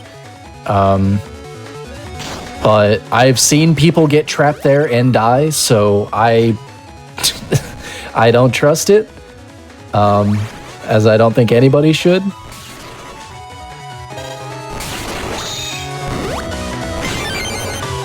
Thank you for the counter.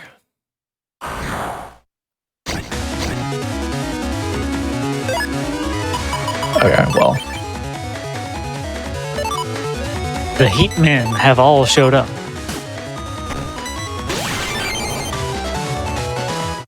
The Heat Man, they can stay in the car. We got M Boomer's got this one. They're good. They don't need to show up.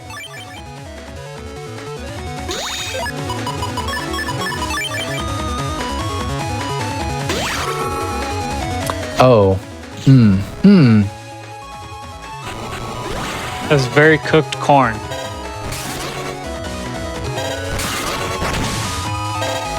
They're dodged by the Gregar. Okay.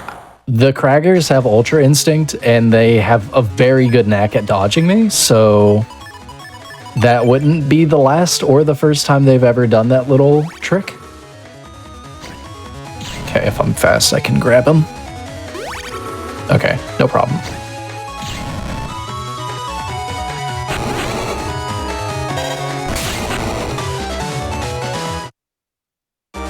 All right, that's Sky Trials. Nice. Not terrible, not terrible overall. Pretty safe with the setup that I have and all the extra Heatman chips. Makes it MVP. Yeah. Samworm was actually a friend of ours, Jameek's recommendation. Oh. It was that or Cutman card, and Cutman gives you like HP minus 90, but plus 4 attack and yo-yo. So obviously a very silly mod card, but one I was definitely considering using when I was routing this out, as far as like what cards I wanted to see, what cards I think would be fun to show off. Yo-yo being personally one of my favorite cards. One of my first PAs that I ever did outside of Life Sword was the big yo-yo. It is absolutely amazing. Great, yo. The great yo.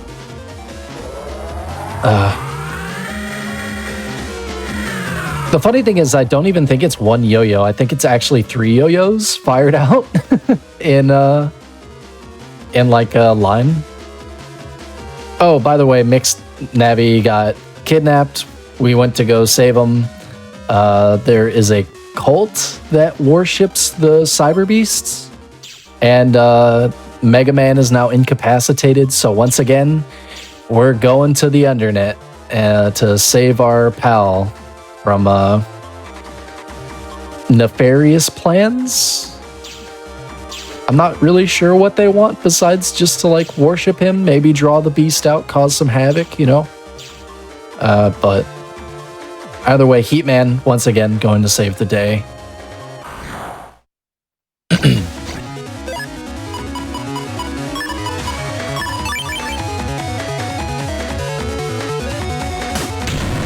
I am a goober?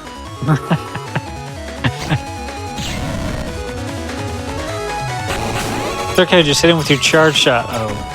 Oh, you mean this? Yikes is right. Oh my.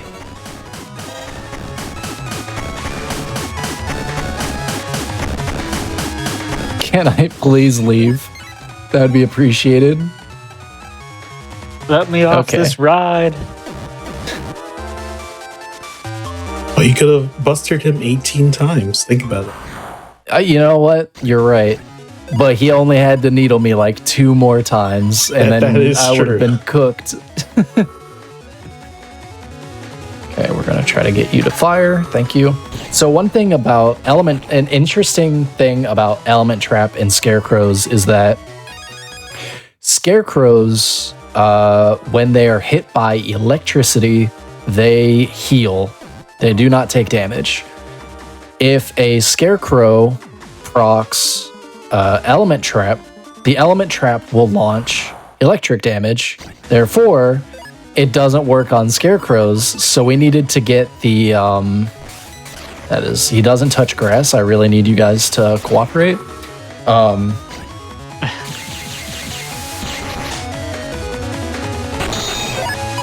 What was I saying? Oh yeah, it doesn't work on them, is the moral of the story.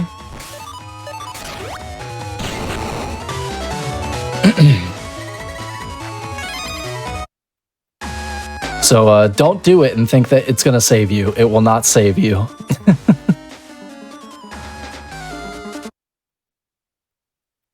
Okay. So Mega Man is saved, and we go home. It's just another day in the life of Lan Hikari. Let's see. We skip that because we didn't need it. Meanwhile, the weather is now starting to go crazy for some odd reason. Weather acting up? Probably a virus.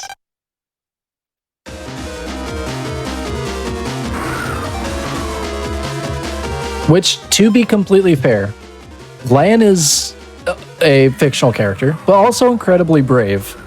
If winds like these were blowing and I had to go to Skytown, I would say no. They win. I wouldn't even bother. You wouldn't see me there. Because you have to... Skytown it's a town in the sky. It's being propelled by like jets. You have to take an elevator to get up to it. It's less of a town and more of like just a control facility. But just the thought of that is very frightening.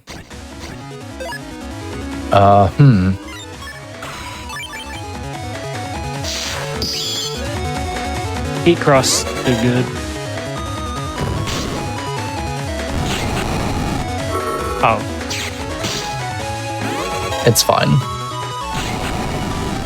And he has some good dodges.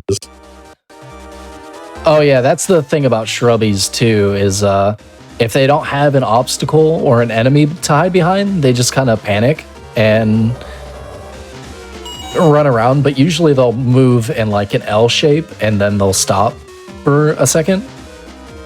So with Heat Cross and its extended Flame Buster, it's really easy to just stand in one spot and let them do it themselves with very minimal... Okay, we need to save. agreed. Good call. So remember how I was saying there's these really scary fights? This is one of them.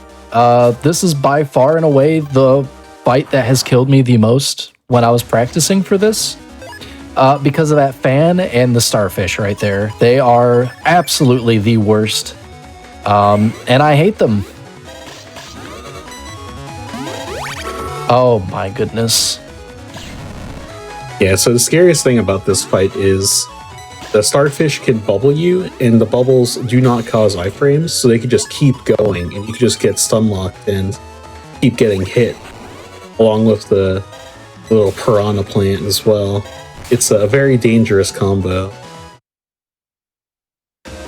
The funny thing is too, is when you look at a fan or a vacuum, one pushes, one pulls. If you don't read or you don't know the colors, you could look at that and be like, oh, it's just a vacuum. The worst thing that could happen is like, I get shot in the face by the piranha.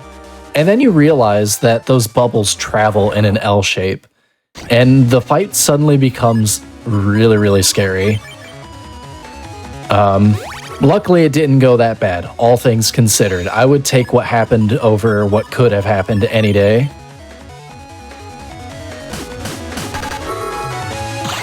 Yeah, I didn't need to take those chips.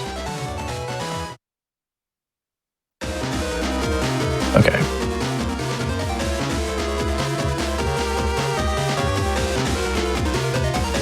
Now, dude, people... Okay, so...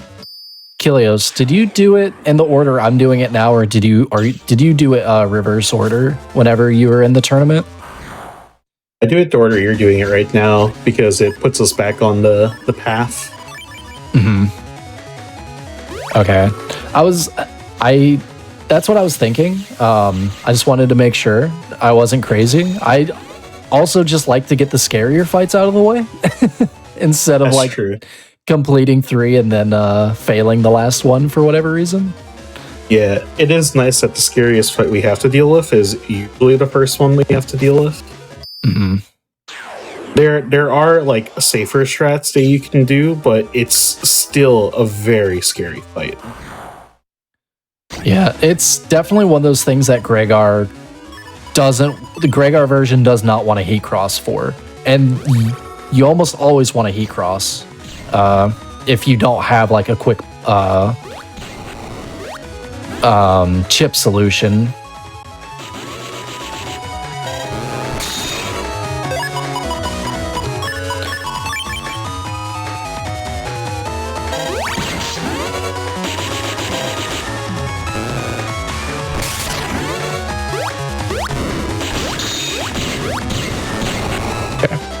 The Golden's made a Little janky. classic mistake. You're supposed to put the snakes on the plane before it takes off.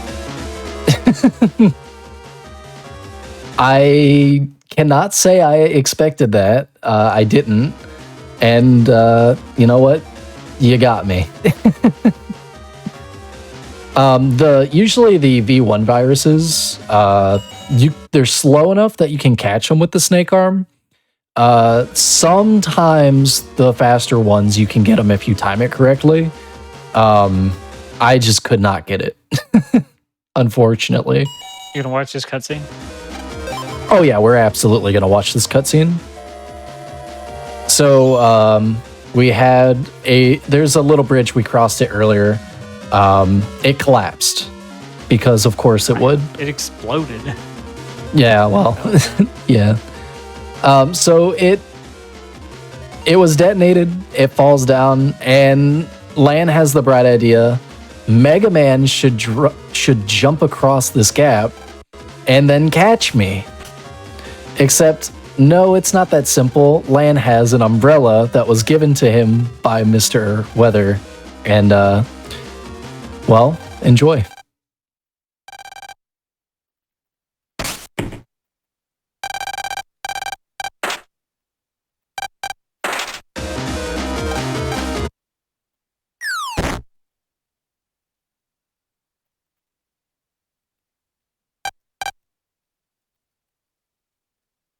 What a champ.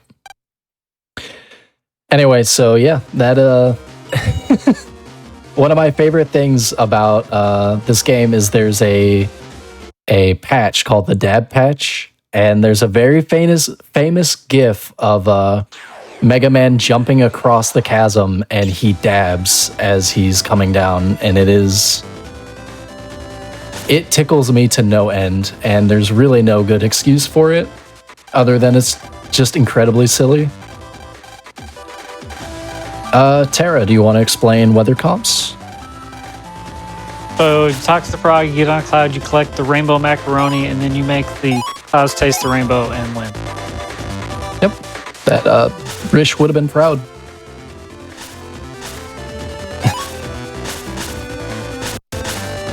You try not to get knocked off or trolled.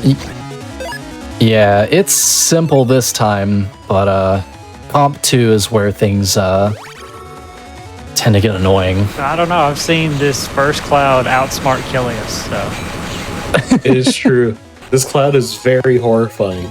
Once you see Golden get close to it, just look at it. You'll understand. Or maybe you won't understand, but I can explain. Look at him. He's just standing there menacingly. Oh, come on now. Thank you. So now that we have this, we can make little rainbow trails. Okay, thank you. All right. See, it started. It started. No, it's fine. Everything is fine. I promise. It's See? over. So that's a cutscene. You can skip it. I didn't know that for a very long time. It wasn't until Rish really started getting on people during the tournament where he was like, he would just start laughing. It was like, what are you laughing about? It's like, that's a cutscene. You can skip it. Okay, this guy right here.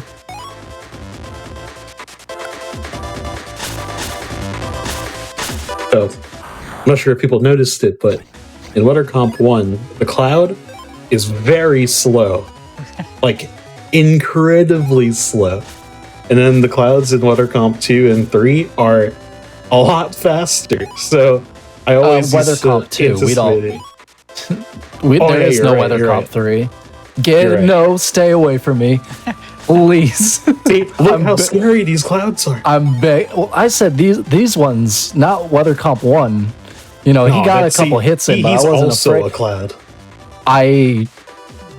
What do I do? What is the situation? Please. I believe you got this. Oh my god. Arathar special? No. I thought I did an Arathar, dude. That would have been so nice. Girl got too long. Ooh. Now that was a perfect circle I've ever seen. So that's what happens if you don't skip the cutscene. You have to spend like half a second watching it. All right. We need a soundboard of Rish laughing to just play it at various times.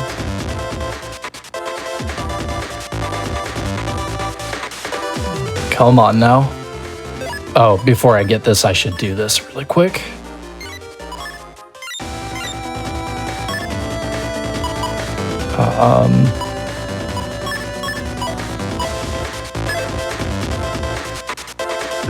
Oh, there it is.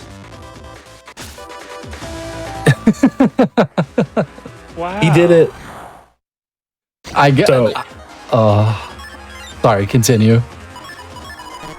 if any of you are watching and are very confused as to what just happened, the short form answer is don't worry, we are too.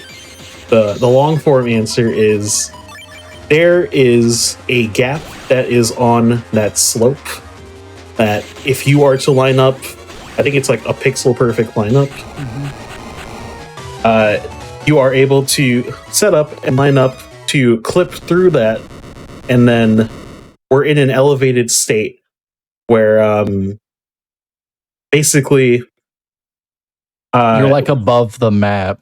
yeah, we're above the map, we clip through, and we are able to pretty much just skip the entirety of WeatherComp 3 because we're able to walk into the loading zone for the cutscene to then fight Element Man.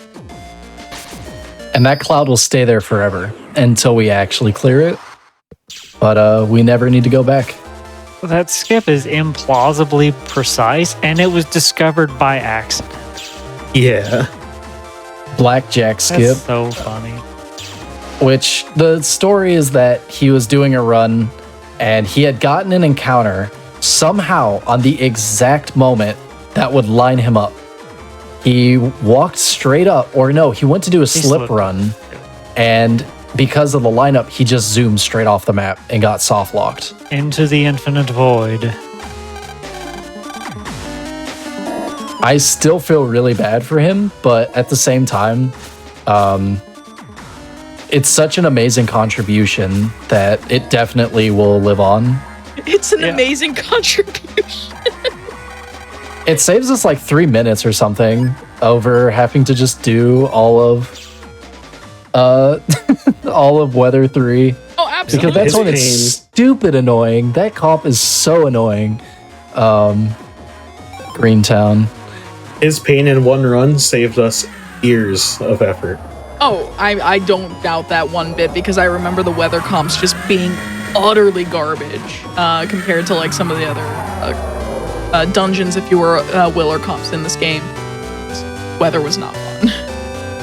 Yeah. Thanks to us being able to clip through that like bridge or slope, we went on like a scavenger hunt where we were just running on every little slope we can to see if we can just clip through it.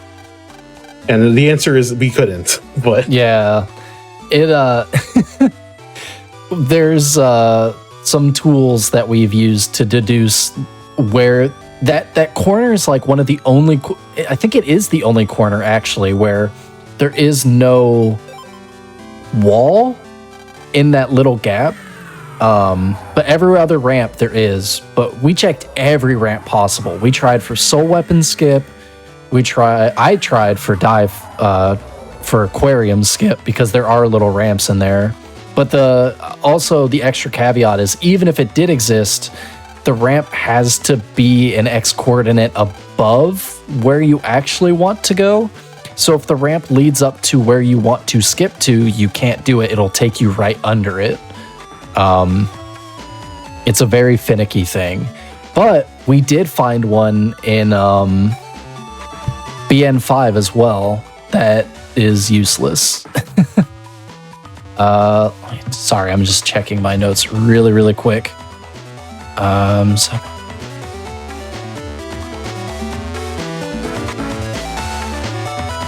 Okay. Sorry, I was just making absolute sure I didn't miss anything at all.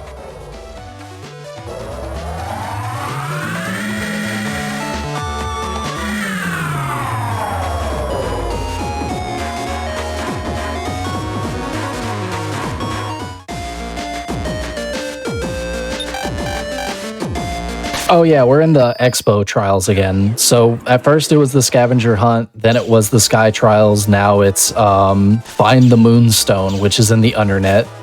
And we needed to talk to a very bad maid to get the password money hats, so that way we could bypass a security door and get to undernet 2. The game likes you going to the undernet very frequently from Sky Trials on, for whatever reason, even though it's the same 2 spots every single time.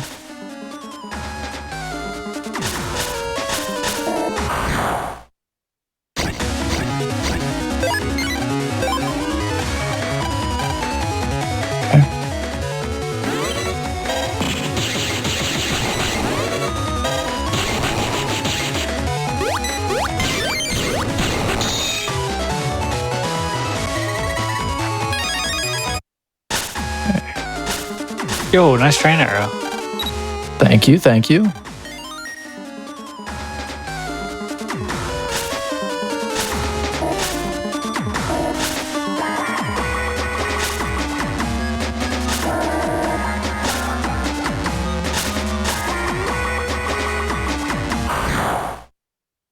I always get the encounter there on the ramp. It's always without fail. It's like a Virus Master Glide there. Oh, yeah. Well, for people who don't know, you'll be introduced to Virus Master Glide later. Hopefully he's nice to me today, because it's been a bit of a stinker lately.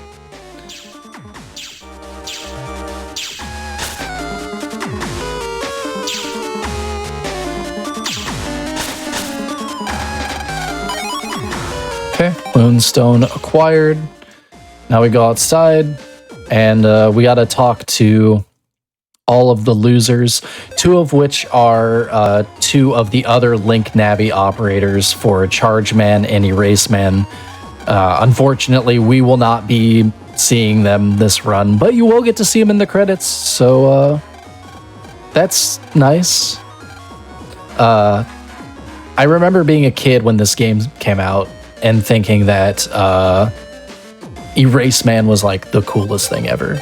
And now I'm an adult and Tengu Man is my favorite. Even though people are very divisive on him.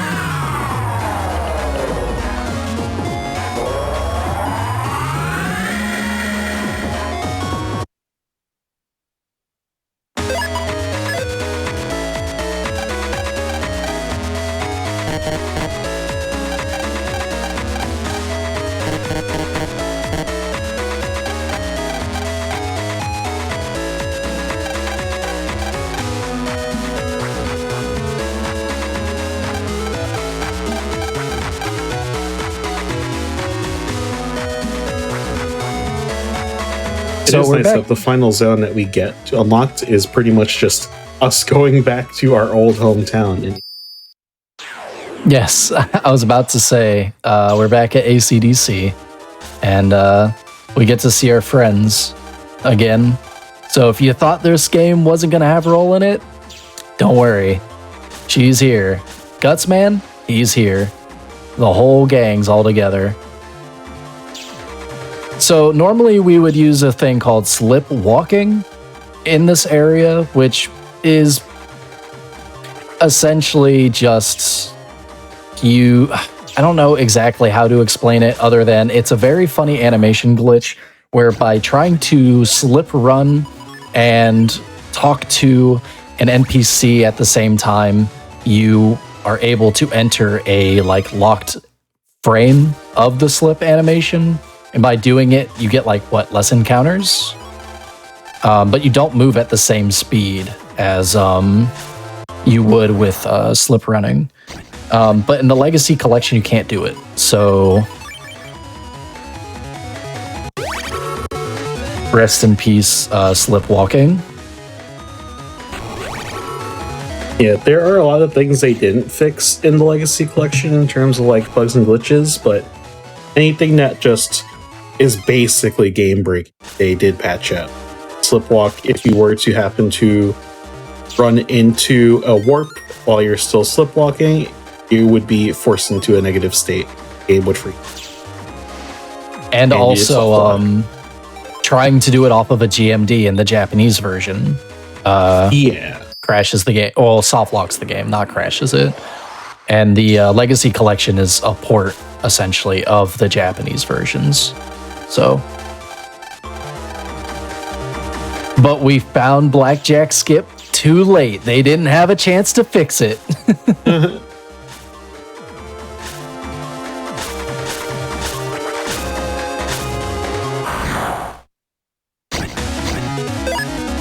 And by we, I mean Blackjack. I think Love that Golden's guy. going on an adventure right now. He's checking on Glide.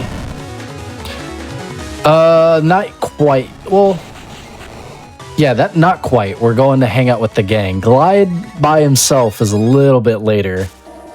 But there he is. Everyone's favorite Navi. Glide. Okay. No.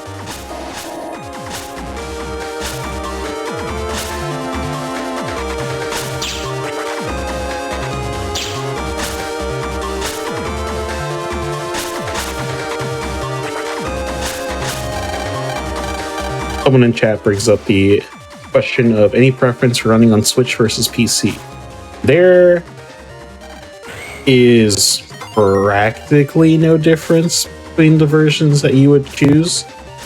And the technical answer is PC version loads, I guess, faster or for when you turn to title screen. Depending on the power of your PC, of course. So it would change certain windows that you have for like manipulation games. Load times, I believe, is about the same, and Switch version as well as the PC version and the other versions all run at 60 frames per second. 59.7 frames, which was native. All right, so the Steam team, Blastman and Diveman, are here together to get at us one more time. But I got a little thing cooking for them. And you could never guess what it was. But first I need to get a counter. There we go. So I very deliberately went into this fight with the mock gun. Not because it's very simple to clown on Blastman, but because it's actually easy to clown on Diveman. And there's an inside joke in the community that Diveman is the worst boss in the game. In fact, I'm wearing a shirt that says as much. But when you have this little trick, it just turns them into a joke. And it is my favorite thing in the world. So that whole thing of him not being able to be hit while submerged, Yeah. Also, if you hit him on the exact last frame that he is submerging, he will only move one tile. So hopefully I get to show that off a little bit. Or he'll just die. It's his choice. All right, well. So, there we go. Mega Man kidnapped. He's been... he's beasting out. He's in G-Beast form right now. So we're going to go home and sulk about it. And while we're getting home, we get an email that he's being spotted in Seaside. We're going to go investigate what's going on. We get there. He's going on a rampage. And there's not really much we can do about it. I think chat wants to see your shirt. Oh. Give the people what they want. I don't know if you can see it from there, but it was from playing TKO with my friends Crayon, Crayoff, and Arathar, who are also speedrunners for Battle Network. It was total happen chance that it occurred. If you've ever played TKO, you know that you just make drawings and then you make prompts and then there's just a chance that it happens to work out, that they show up together, and it just happened to work out. Oh, I needed to go to Sky. Wait, go to Dead End. Yeah, I need to go to Sky. So Joe Mock or Joe Mama is saying, hey, I need to talk to you. And we need to go to Sky Town where he is sulking and see what's up. Right now, it's just a lot of running around. We lev bus to one place, we get a cutscene we don't actually see, we lev bus to another place. It's kind of the end game for the run. Because I think we only have... We did that? Yeah, we have G-Beast, Boss Rush, and Gregar. So we only have 3 splits. Or what would be 3 splits left. So we're getting there. Joe Mock is saying, yeah, I'm coming clean. I'm the guy who released Blast Man. I'm part of World 3. But he's having a change of heart because Joe Mock is actually like a very good guy. Go to Heatman.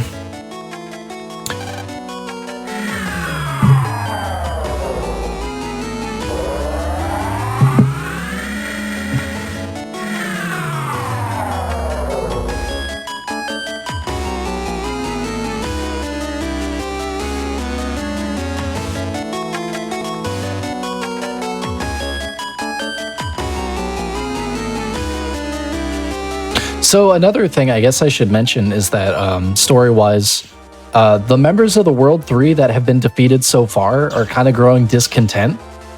And they feel like they're owed more. So they're going to revolt against Dr. Wowie and Beryl. I was going to say Colonel. And they're just a bunch of jokers. They're doing their own thing. That's kind of like a subplot for story. But they have a mysterious benefactor who has been giving money to Dr. Wowie, and we are going to find out who it is. A character you haven't met this run. But before we can do that, we have to get Mick to rile up the punishment bots and take the L for us, so that way we can, save the day and get Mega Man. Because the official, something like you need permission to get into the underground, something like that.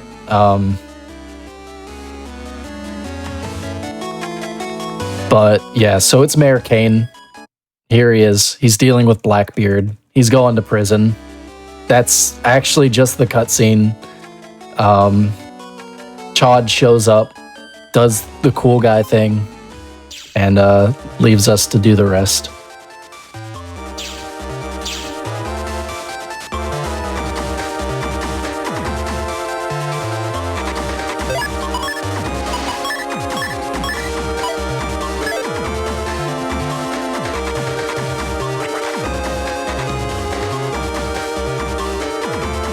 Someone out here asking, when is Battle Network 7?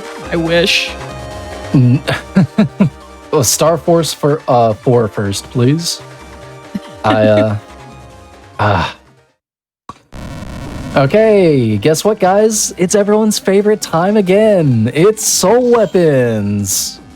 Okay, let me get my map here. Okay, so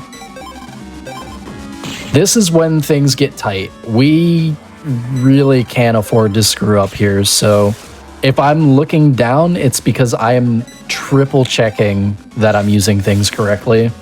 Because during practice, I was able to get my act together, but it's very easy to misinterpret a dagger icon as a sword icon. So I'm gonna be very careful here.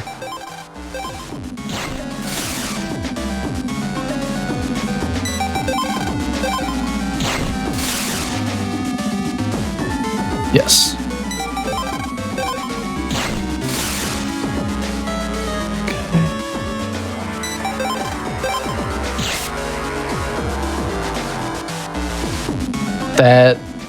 That was correct. Okay, I started sweating there.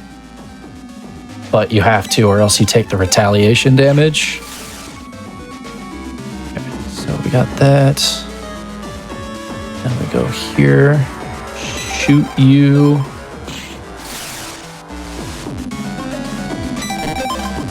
Oh my, what the heck? I think we're good. I think we're good. Yeah, you should be fine. It was kind of a blur what happened there. Not gonna lie, I think the button got stuck. That's a little alarming.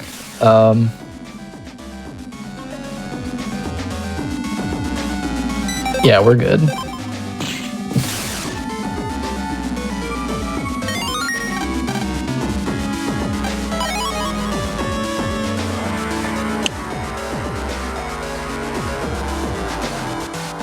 Okay, you talk to me.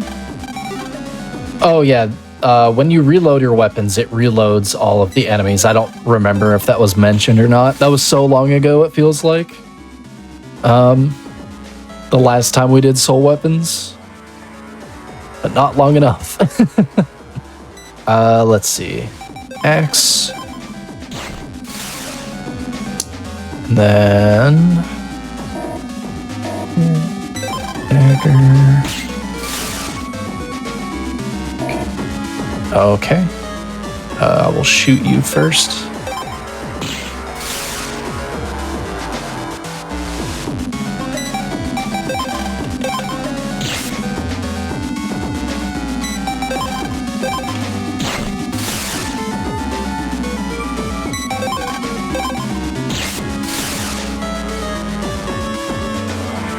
Underground 2 is very tight. We usually only have like one extra soul weapon.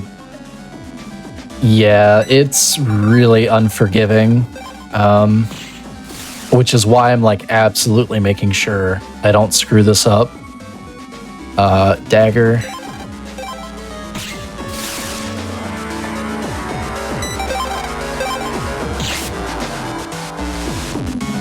Also, apologies, there isn't really much to say about it other than make sure you do this correctly.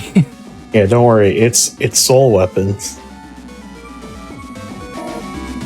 Okay, X.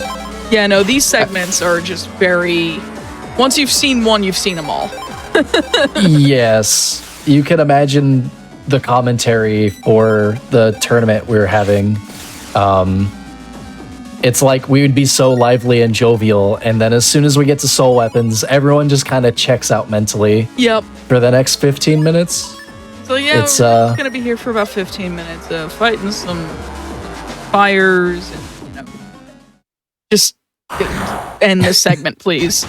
Yeah. I moved. At least I now we pressed get the to have button. fun. Yeah, G-Beast. This guy right here. He is a troll, but he is much easier than his brother F-Beast. F-Beast tends to employ more of an elemental strategy. Aqua Needles, Feathers. I think he has something else. I don't remember. G-Beast just slashes at you and then does that, which is what I wanted to see. But the thing is, because we are Heatman, we don't have access to those nice little patch cards. Therefore, we really rely on good draws from our deck here. There we go. Thank you. Now, if I were to damage him when he was on the grass tile, he'd take double damage. We were already in lethal. It was totally unnecessary, so that's why I didn't do it. And now we get to fight Colonel, and I can't do the strat, so I'm not going to try it, but there's a strategy in which you can get him to do this. Oh, I screwed it up. You get him to do that, you heat buster him, you move down, and then he goes for it again. It's kind of like an AI loop where he just goes for that nonstop. It's very tight, but if done correctly, you basically just kill him in like 10 seconds. It's absolutely bonkers. You, and you. So just to demonstrate Beast, this is why I'm not using it, because I'm doing obscene amount of damage just per every one chip. It's 200 per slap. And then I get to do this stuff, which, oh, wait, hold on. You know, we had to do it to him. The dude. Let's see some hacked jacks in chat, please. I'm actually the world's dumbest man. Deja vu. You did your best. No, look, he died. See, we got him. Yeah. Look, I have definitely squandered myself on iframes so many times, even just casually playing. It's so easy to do. Oh, right, the iframes, they're a thing. Unless you're Woodman in Battle Network 1. Yep. And the funny thing is, the viruses don't have iframes, really. So you get to, like, just do Heatman twice in a row, and there's no repercussions for doing such. But then you go to a boss Navi, and you're like, whoops, that's 320 damage gone. See you later. Yep, there goes that really good chip I really like using. Yep. Down the drain.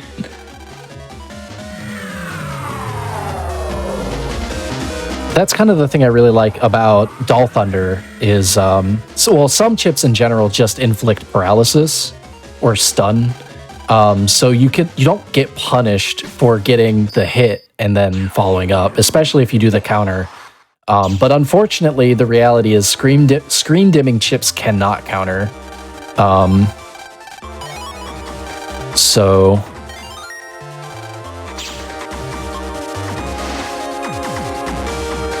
take it to SA1. Okay, yeah, we got it. Screen dimming chips like Heatman, Hackjack, the Count, Element Trap, none of those can counter, but even still, pretty nice. Let's see.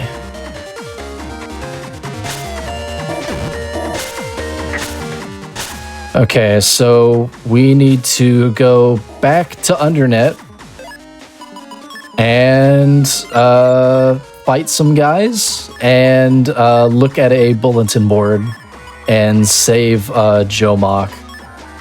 These fights are scary. There is one in particular, the third fight, that is strikes fear in my heart. Ooh. Well, that's unfortunate.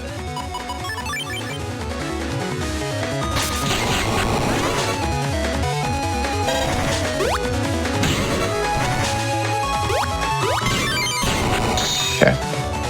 The other good thing about patch cards is they don't consume full synchro. So if I get a counter and I use a patch card, it doesn't actually use it up. So I get to kind of hold on to it while also maintaining that consistent patch card damage, which is what we like to see.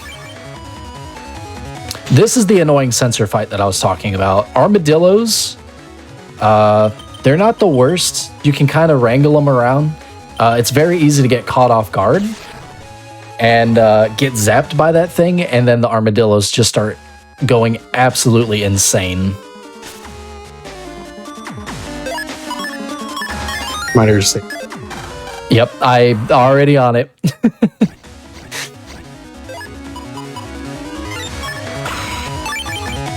Oh no.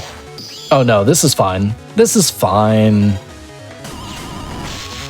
Heat cross, no chips. How bold. This is a very brave fight. No fear. One Oh, fear. he has mini bombs.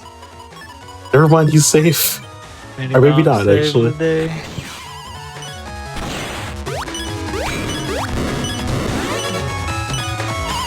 Oh yeah, don't move behind those guys. You might think it a very wise thing to do. Don't do it. They will kill you. Because if they travel in a path, and you're in that path, it will damage you. So, don't do it. Fun fact though, Black Bomb actually can do break damage when it is thrown out on its own. So you're able to actually deal damage to those guys with Black Bomb without needing to detonate it, but it's only for 100 damage instead of the full 250.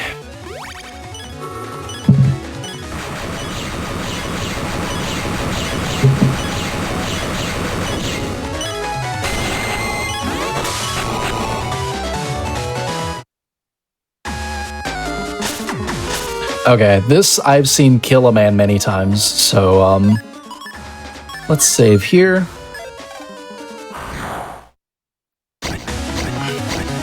Oh my.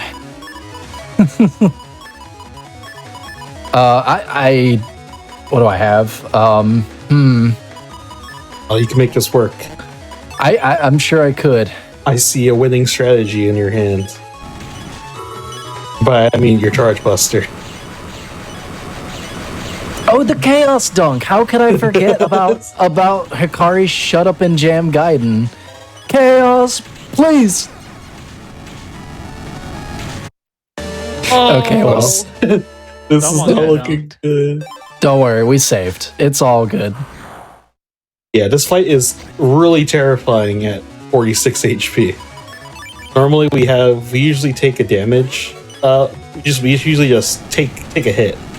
Just have an easy chance. Damage boosting. Oh my god.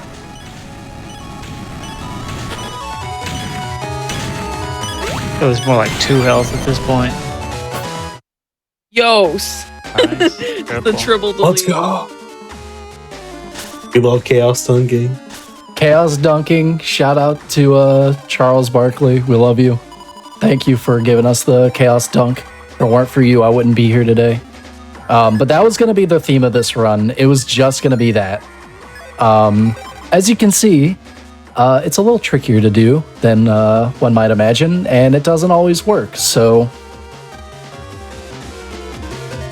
here we are.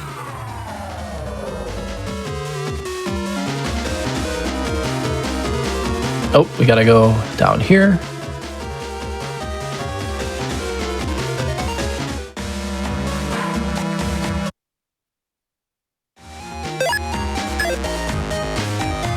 Okay, so we've saved Joe Mock, and now we get to invite all of our friends for that expo thing that was supposed to that's happening. We've been working all game for this. It wasn't a story about saving the world. It was a story about going to the carnival with your best friends. And you know what? Here we go. First, we got to wrangle our friends in Central. Mick, Tab, Iris. You haven't seen Tab. He runs the chip shop. Interestingly, from this point on, you do not have access to buying chips anymore. You can still use Lotto Code. You can still use Chip Trader. You just cannot buy chips because he's not behind the counter and he just wants to talk about the expo. And after that point, he will be locked in another location. So if you are going to make any purchases, kind of have to do it a little bit sooner than that. However, Mr. Famous is there. Mr. Famous is sweet. So now we're going to go to ACDC and invite all of our friends here.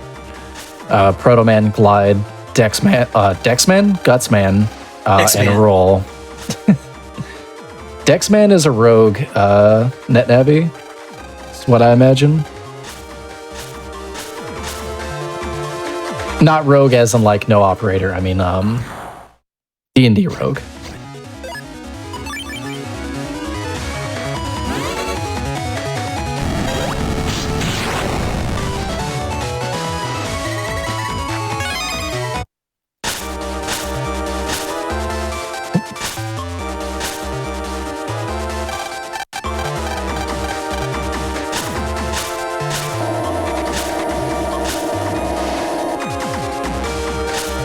No, I cannot believe I missed him.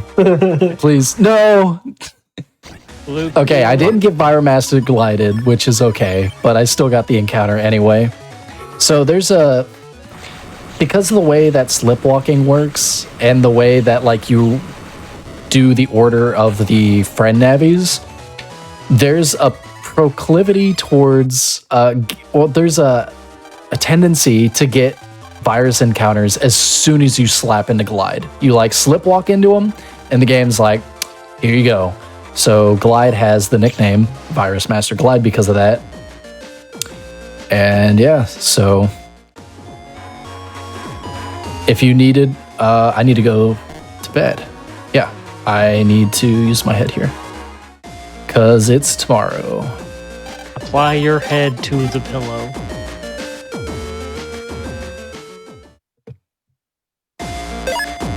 Okay. Let's see.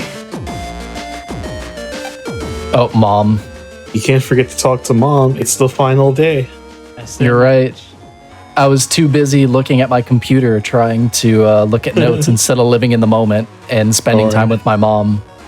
This happens in every game. We always have to warn her that we're not going to go do something that's very heroic. We didn't intend to, at least. Yeah, that's true. This is different.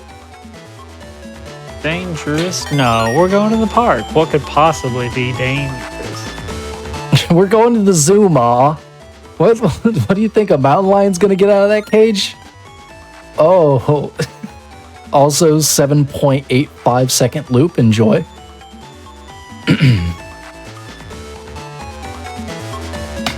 Appreciate the precision. Well, if you've been watching this run up to this point, you know I'm all about precision. It is my key trait. Yeah, just like all these bonks on corners that are happening. That's frame manipulation, Kilios. Right.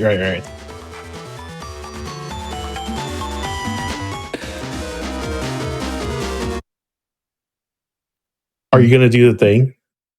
I'm gonna try the thing, yes. I will. What? Where am I at on time at the moment? Because that'll determine. We're at a 2:30 right now. Okay, Yeah, we plenty. can get one try at it, and that is it. Good old college try. Yep. You only need Otherwise, I'm going straight. What's up, Tara? one. You only need one.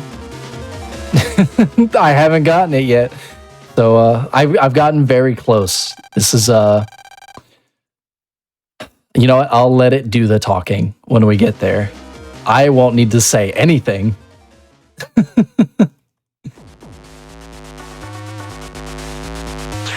Okay, so basically this is just re-dungeon.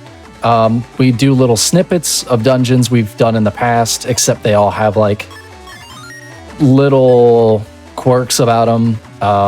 This one, it has fish that aren't fish in it, and you have to figure out what they are, but you don't have the aquarium this time to like go around and get answers. And it's a little bit more open than the other ones have been previously. So I'm going to be very careful. Never mind, never punished. What was I worried for? One of these fish is also an outright liar. Yeah. Oh, nope. You. Oh, no, that path would have worked too. Now that I think about it.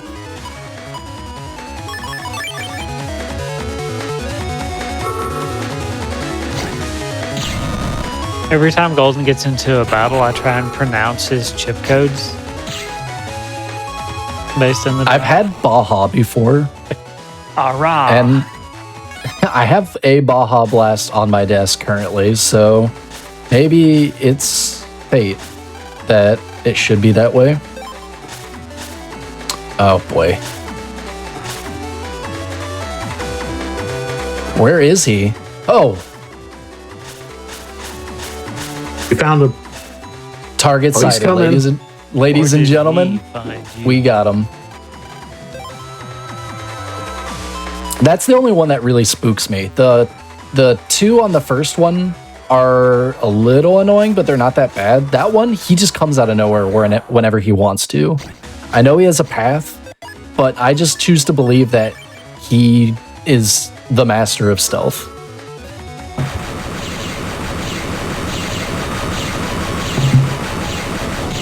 Is he not settled in the iframe? You caught that Met right before he went down. That must have been like the last frame or last few frames of that animation.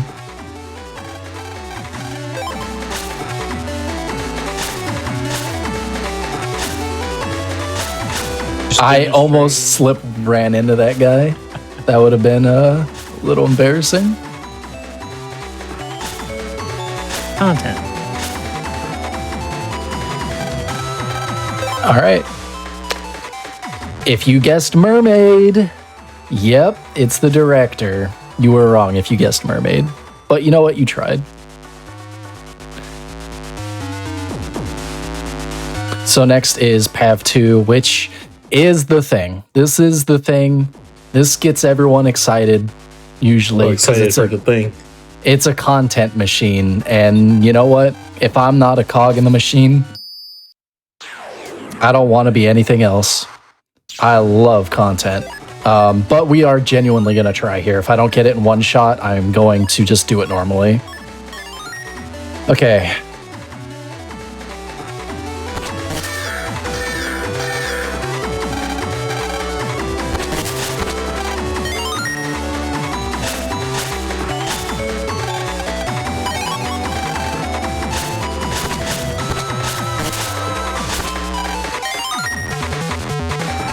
I got caught.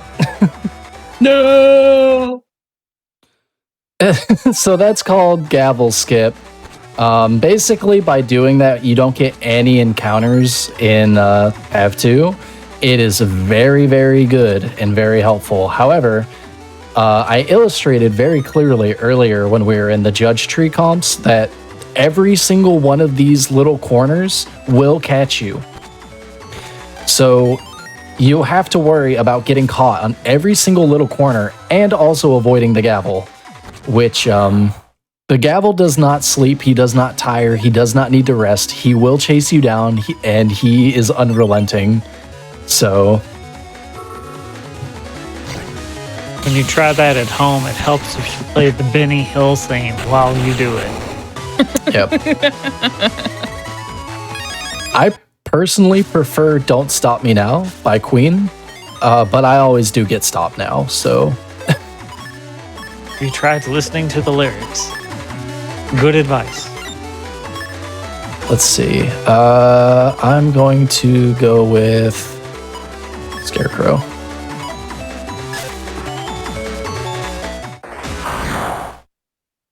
You know what? Actually, I'm going to do this. Because who's going to stop me? Certainly not Judge Man. Certainly not Judge Man.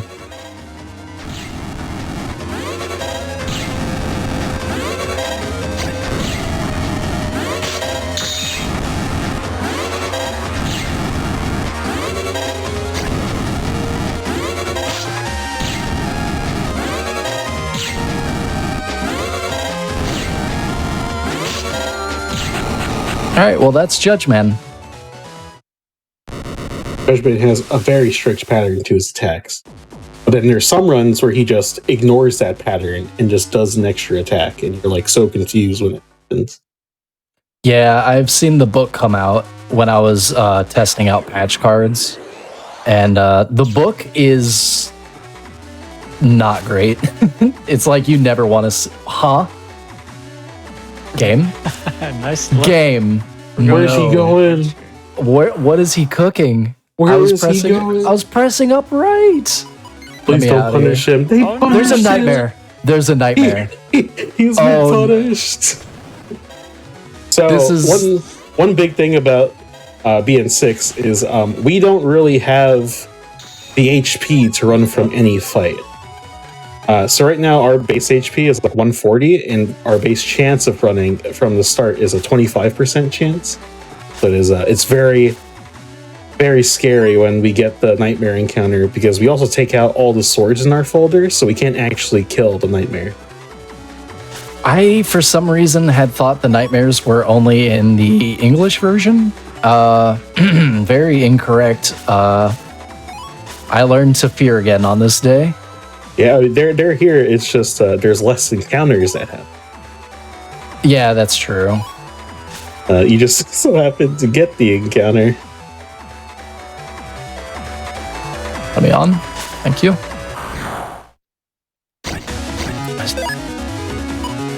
Just let me go, please. I would appreciate it. All right. Oh, dip. I was gonna say never punished, but There's a bug. but you have mini bomb.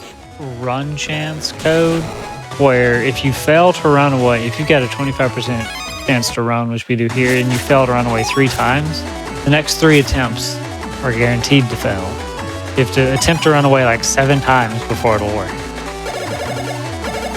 I learned that the hard way. Come on. Thank you. All right. Where are you at, guy? Where are you at? Oh, he's probably top right. He's always top right. There he is. On top right. He's just plain old vanilla right.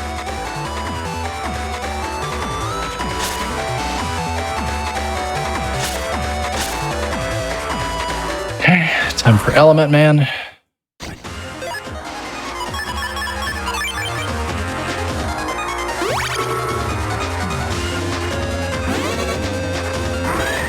So funnily enough, his first form will not trigger it because Wind is on the secondary elemental table. Also, that didn't trigger it. That's interesting. Can you do it? Can you do the thing? Thank you. Oh, all right, sure. That was very confusing to me. Why the wood panel or why the wood towers didn't activate. All right. Turned yellow. We've seen A He rare turned yellow. blue. Rare blue element man. Okay, we're getting pretty close. We just have this last comp, which is fairly quick. Oh no. I need to turn you on. Oh wait, no. I need to turn on Black Bomb. That's what it was. Black Bomb for the actual comp.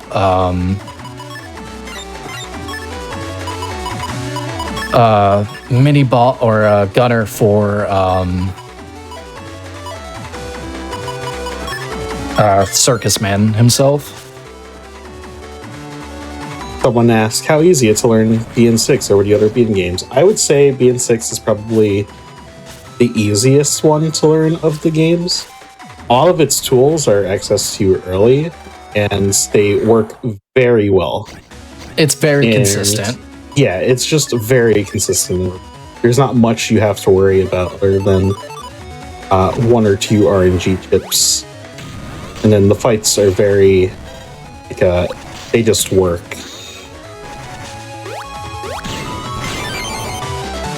It's definitely like the best first speedrun choice. Yes, and we also offer 2 scenario speedrunning categories as well, which are just the first 2 scenarios of a Battle Network game. It's a very good way to get started. That's how I started. I started with BN6 Delete Dive Man. It's only like, the first time you do it, it might be 40 minutes, but generally it's not a very long run at all. Less than an hour for sure. Yes. I spent probably an hour doing it my first time, being honest. Yep. I remember because you actually showed up to my stream and you were like, hey, have you heard of this? And I was like, no, I haven't.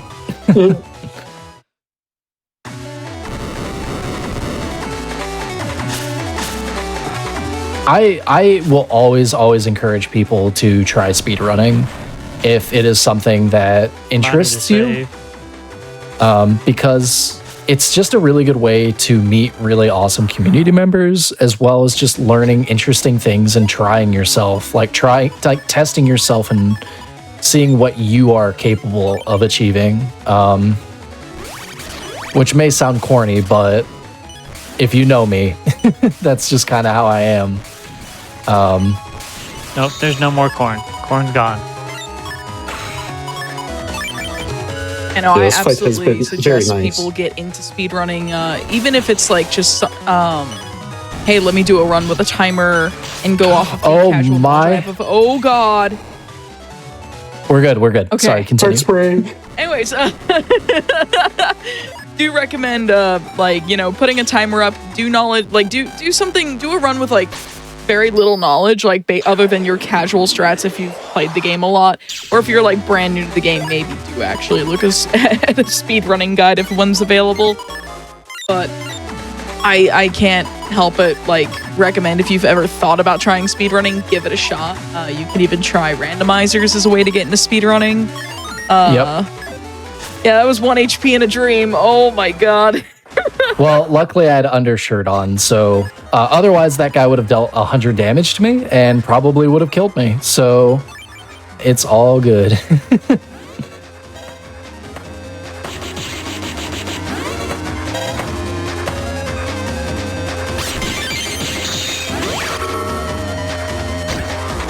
People say it's impossible to counter Circus Man. What are they talking about?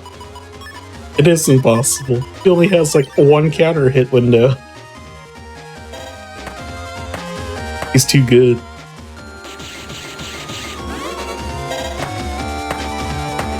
Is he going for it? No, he wasn't. I thought he was. He went for it! I cannot believe the gall of this man. He was trying to catch you off guard.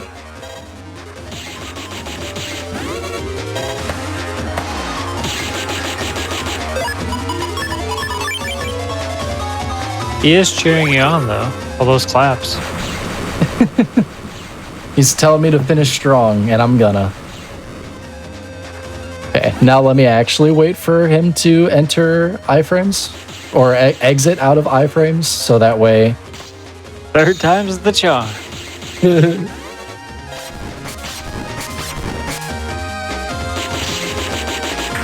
Oh! I didn't even see him set it up.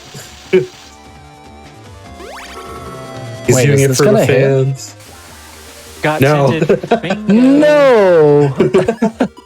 You know what? You get the Golden. boomerang. Are those Return- iframes? We're turning this into a Ty the Tasmanian Tiger speedrun. He gets the rang. Is a good series that I would love for a Tie Runner 2 passion project, by the way. Definitely not just hinting.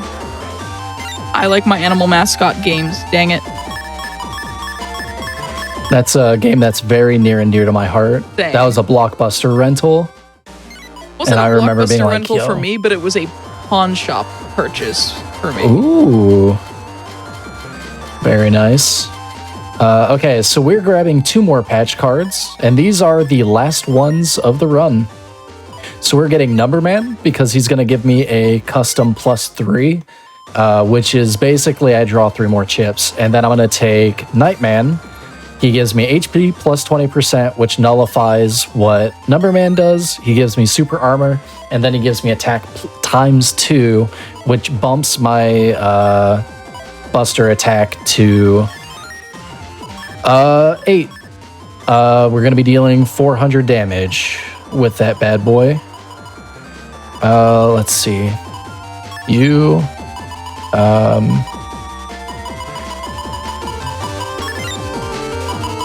Is there another B code? No. Okay. Okay, last save, absolutely, and we're good to go.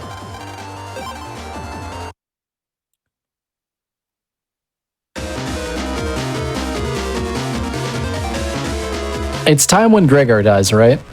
Yep. Yes. Perfect. Perfect. That All one right. explosion.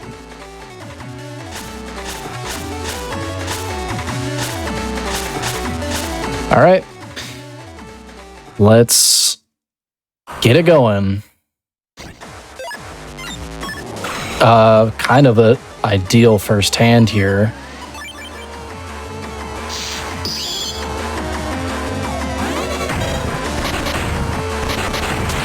So one important tidbit that I don't think we talked about is, in order for you to be able to use Beast Charge, you have to use dull chips, which are just chips without any elements. When you use a cross and then you beast out, you enter beast crosses, which allows you to use your cross but in beast form, and using nullification chips, each cross has a specific charge shot that they can do. Gregar has 2 hitboxes, so we ideally do 400 damage to him because of it. Oh. That was silly of me.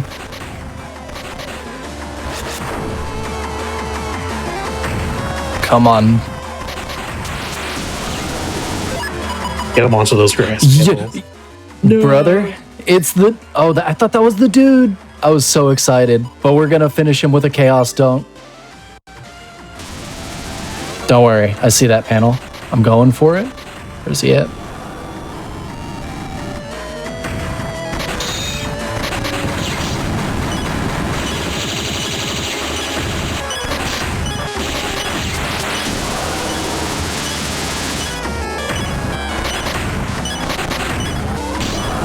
I mean, we have to go for it. I can't not. Yeah, luckily he has 2 hitboxes. They can deal damage with. I think this might be fine. Never mind. Don't worry, we have healing. It's all right. Heatman's gonna do this. Heatman was the GOAT of this run. He deserves He started this. and ended with Heatman. What is this attack? What the heck? Oh, it's his wild I've never charge. seen that before. You got him to enrage. And time. GG. GG's. Everyone get your GGs out for a golden experience. That was a a clenching moment there. I like to entertain the people. I know how to get the blood pumping, and you know, it would have been boring if it was just an easy in the bag win, right? Oh yeah, like I mean, like you know, folks out here are like, oh, patch cards are so OP, and yes, they are, but consider the low health we were at for many like battles here, especially in the end game. There's a saying in card games: the deck might be really good, but the pilot also has to be really good. In this case, you know, do I match the patch cards? I don't know, but that is BN6 Gregar patch cards, any percent. That is just a little snippet of what the game has to offer. And if I've done anything, maybe I've inspired you to check them out and see what they have in store. There's a lot of really cool ones, some very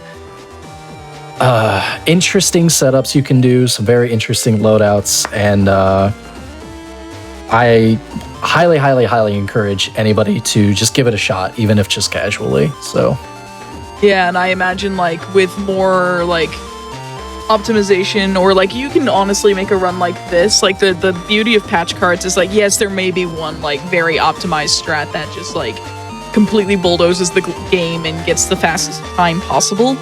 But because patch cards are so customizable, you can easily put on any entertaining showcase, whether you're like, just someone who likes to do speedruns, or maybe you want to submit to marathons or submit to like hotfix shows, stuff like that. Just being like, you can have it so that no two showcases are the same. And I think that's really awesome. Yes, it's I picked the brains of so many people for that, and every time I asked someone, they always gave me a different patch card. And I really think that is it speaks to the will and testament of just the diversity, like you said, but also just like what's interesting to me might not be interesting to somebody else. Maybe someone likes being with 1 HP and they have a yo-yo and they just bulldoze the game. Who knows? But either way, I think there's a lot to love here. And it's not just in this game, it's also in BN4 and 5. They're a little different in how they're set up, but still just amazing. And plus, that artwork, chef's kiss. Oh yeah, for sure. Artwork is very good.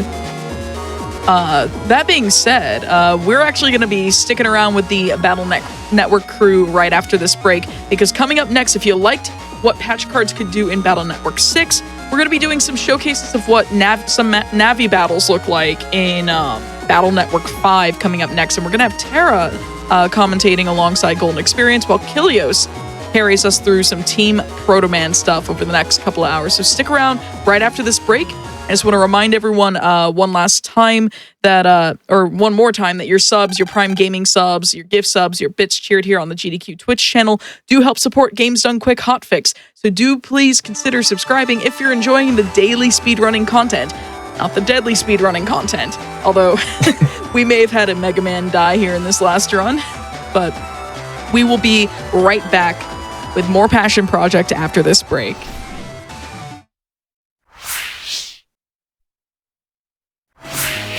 Hello everyone, welcome back to Passion Project, the variety show that encourages everyone in the speedrun community to showcase the projects that they've been working on. My name is Amber Cypher, I'm joined once more by the wonderful Mega Man Battle Network community, and I have Kilios heading up the runner's chair right now. We're about to show off what patch cards can do in the Legacy Collection version of Mega Man Battle Network 5 Team Proto Man. We're not in Battle Network 6 anymore. Kilios, how are you doing tonight? How you feeling? Doing great. My name is Kilios. I was here for commentary just now on Metal Man Battle Network 6, Cybeast Gregar. Here we go. And I'm looking forward to showing you what we have on for Team Proto Man. I think what we're going to do for this showcase is we're going to try and do a 2 scenario, which is one of our categories that we focus on. So we'll be going until we delete Shade Man in Liberation 2. We may show off a little more depending on how much time we have left, and then we'll see how that goes. With commentary, I have here with me Golden Experience, who just finished Metal Man Battle Network 6, and Taraj 42. Golden. Oh, I was muted. Sorry. Hello. Yep, and I'm still T-Terra J42. Good luck, Kilios. Thank you. And with that, I'll do a countdown. We'll go from 5 and go on go. 5, 4, 3, 2, 1, go. A little disappointed. I was going to say, to think you gave me trouble for that. Mr. Inklon Big would be so sad right now. Oh, you didn't talk to the floor. I know, I did it during practice. I didn't do it now. When are you going to turn stuff on? I'll turn it on after the tutorial. After the tutorial. I'd never want to do a regular tutorial again. That's true. Just Buster Max it. Use chips. Yeah. All right. Yep. Speaking of Buster Max, that's one thing we didn't show off in the last run. So I'm gonna do something real quick. Where once we grab these chips, although I'm pretty sure this is how Buster Max works. I could just do this, turn it on, grab these.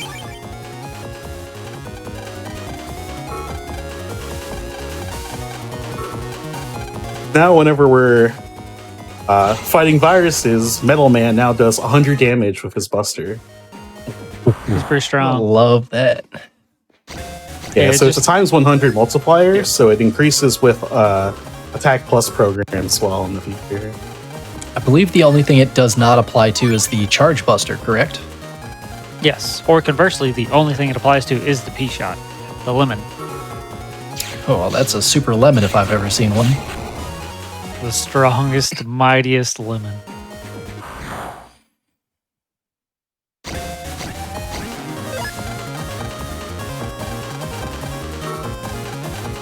And some serious deja vu with this tutorial. I feel like I saw it 3 years ago. Yeah. Well, he's doing a little bit cleaner than I am. Like, He's look at that. using Buster. He took the chips just as style. True.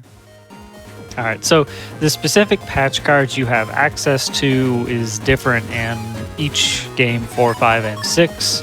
So our options here, there are some recurring characters, some recurring options.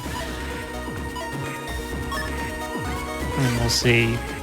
Kilios will put on a set. We'll show some off for the first scenario up to Proto Man in this case, and then Liberation 1, and then another set up to Magnet Man, and then Liberation 2. So give you a couple different samplings of the combinations.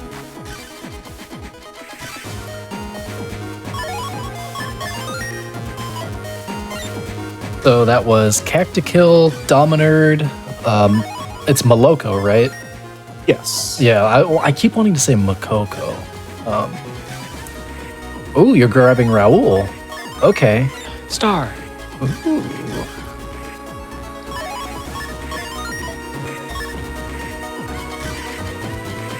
And as before, the patch cards modify Mega Man, changing his attributes, and the Buster. Item cards give you chips and or Zenny. Download chips are promotional chips, and then a few special cards are like more expensive, more unique patch cards. We're also going to take Shuko's lunch money. So Oh, that's rude. It's only 300 Zenny. you'll understand, I swear. But will Spoutman understand? Wait, I don't need to grab these. Yeah, so in the normal 2 scenario, well, in any percent, we want to grab green mystery data because we need money desperately to buy Dark Sword, as well as sneak runs, right?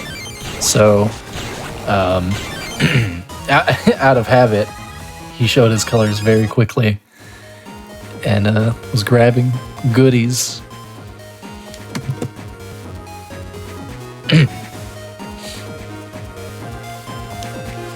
Yeah, Zenny and Bug Frags are very important in Battle Network 5, any percent. And so, in a category that allows patch cards, that simplifies. Well, it makes it way more consistent.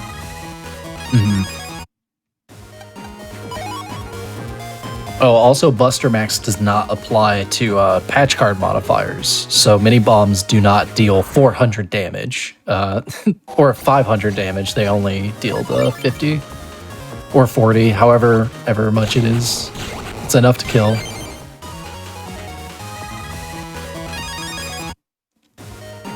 The fights are really quick, and picking up Guard 1A is actually a really good chip early on. Yeah.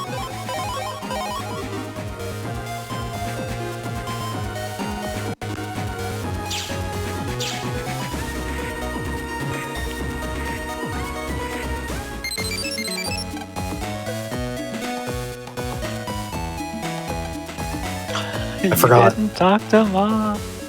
She's always needing to understand that we're doing stuff.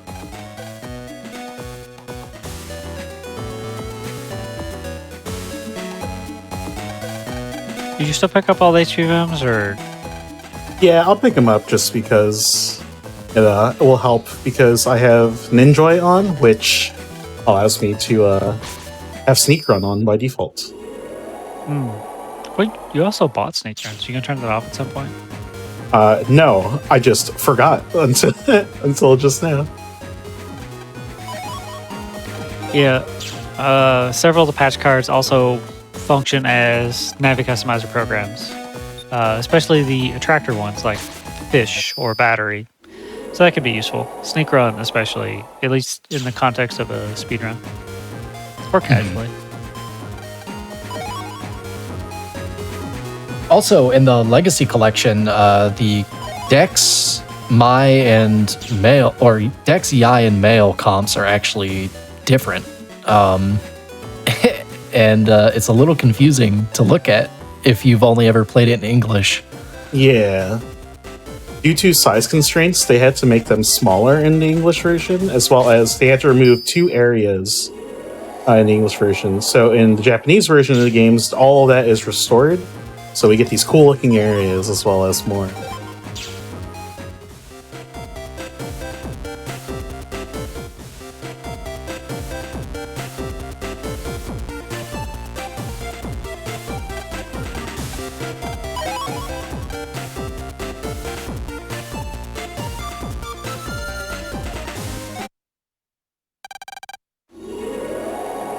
So what just happened there was we got ambushed, and all of our friends, Navis, have gotten robbed, and our dad taken away.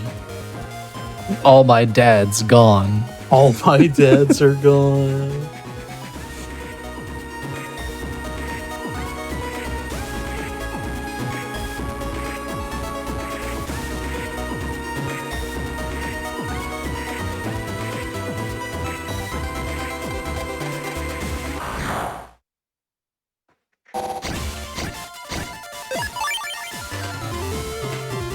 What an incredibly fast chip selection.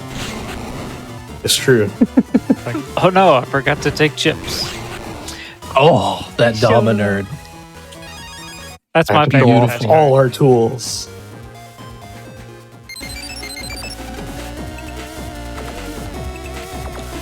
So in addition No. to the Buster Shot and the Charge Shot, you can also have a B left attribute, and generally that's either a shield, or guard, or reflect. But you could also get Curse Shield chip introduced into, and if that gets hit, the Curse Shield itself flies forward, and I think in this case deals 100 damage. That seems about right. To someone who asked in chat, is Proto Man faster than Colonel? Colonel is the preferred version. There are definitely dedicated Proto Man runners, but Colonel is just kind of it because Nightman and Tomahawk Man, correct? They're very good. Yes. Yeah. There's find debate. Sorry, Colonel continue. I find Colonel more fun. I think a lot of people tend to. Colonel also lets you use Chaos Unite with Dark Drill or Chaos Unite with Dark Wide. So it's probably also a little bit easier. It's hard to say which one's faster though, because Colonel is probably more optimized, but I don't know that there's a strict reason that Proto Man couldn't be faster. So there's one of the quirks of the PC version striking, in that if you tab out for any reason, for like, let's say notes, it puts you in that weird pause menu. And it's definitely one of those weird things that exists for some reason. But on the discussion, there's arguments for Proto Man being better than Colonel, because he has a reflect back B, whereas Colonel does not. I want to say does he have anything for his back B? No, he's just got a cannon. No. Yeah, so Colonel has screen divide as well, but it takes like forever to charge, unfortunately. And your Navi customizer and your mod cards do not apply to your party Navis. Whereas, so screen divide's like a ranged attack, and then Proto Man has wide sword, which is just, well, wide sword. But he can make up for the range with his reflect.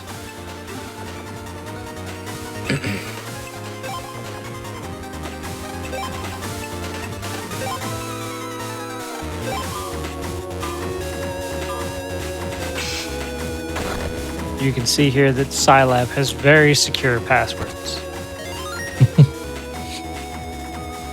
Not only that, but they also give you hints to solve the passwords. Yeah, just in case. I forgot. It's because he didn't use a sneak run, but he's got sneak run via a patch card. And Yeah. it's easy, more so in 5. In 6 it's extremely difficult, but in 5, especially with the Zenny patch cards, you can get enough HP in order to 100% run, which is what you need as a prerequisite for sneak run to take effect.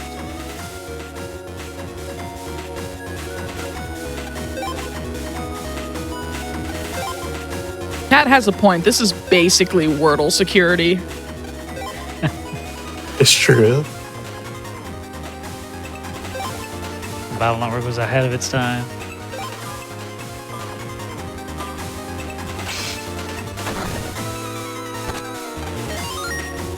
Two-factor authentication is when we have to go get the password from the couch.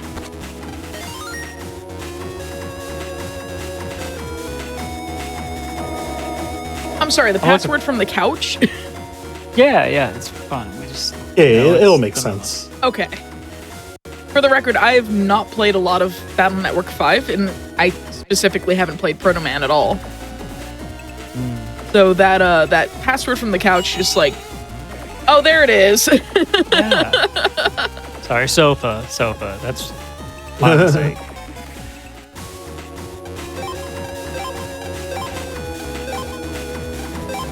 I am looking forward to this Proto Man fight with Dominard.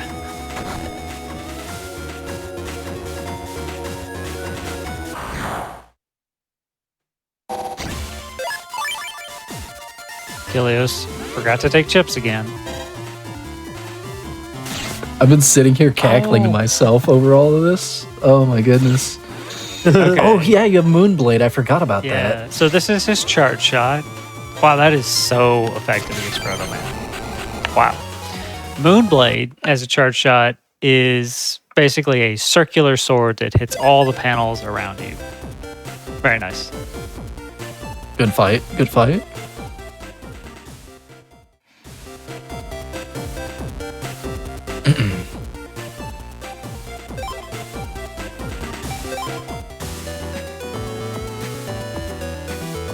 Just don't be a dummy like me and forget to get Dark Sword before going to do the thing. I don't know that we'll need Dark Sword under these circumstances because you could just patch card it in. Oh is yeah, I forgot about that. But then you could have two. You could have one on your side, like on your hip, and then one on your arm. You know? True. Or we could have one on our side of the field and one on their side of the field.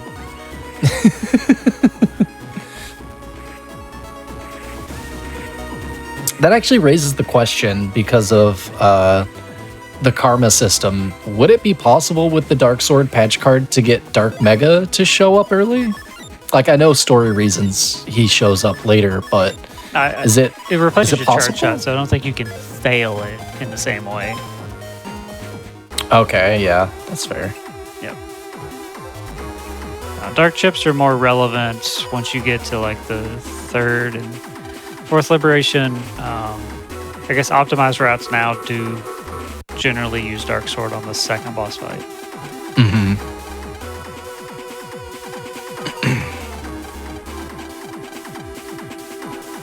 So, briefly, the liberation mechanic here is kind of a sub game within it. There's several missions, and you position your navies on the field and have them liberate panels, which will, depending on what you're surrounded by, start a different type of fight: a regular fight, an advantaged fight, a surrounded fight.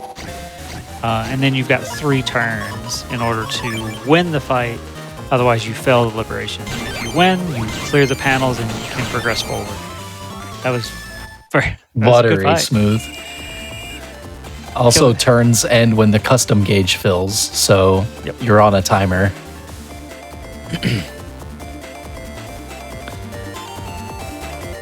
Also, as shown before in BN6, patch cards do not work on anyone but Mega Man.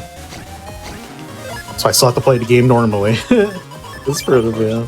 I guess the one nice thing is the Navis, kind of like Heat Man, have their own special chip, and Proto Man's is the Step Sword, and then he also has Reflect. Yeah, sort of. It's a weaker version of Reflect that Gold mentioned. Still super useful though.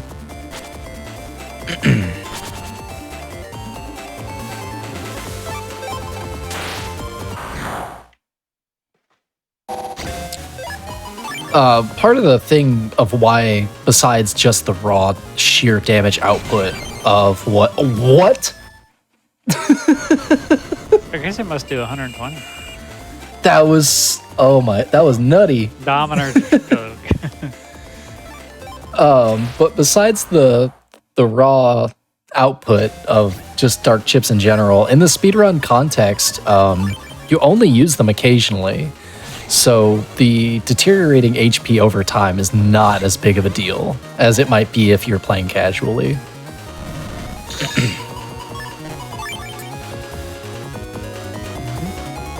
In a speedrun, health is a resource. Oh, absolutely.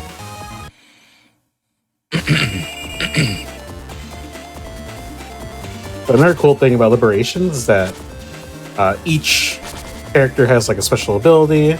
So right now we're going to use the longsword from Mega Man, which lets me attack 2 panels in front of me.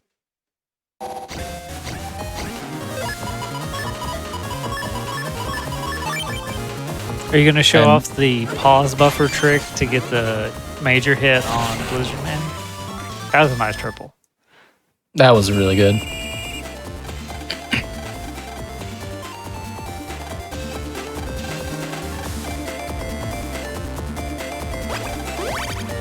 Wait, which trick did you say? The pause buffer one. You have to go out of the way to get like the yeah. the I north. could do that. Do the northern bonus panel. Yeah.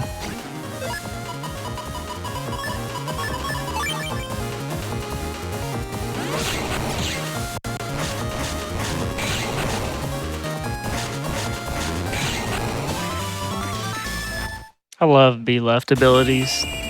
Reflect, guard, shield, curse shield. They're all good. Oh yeah.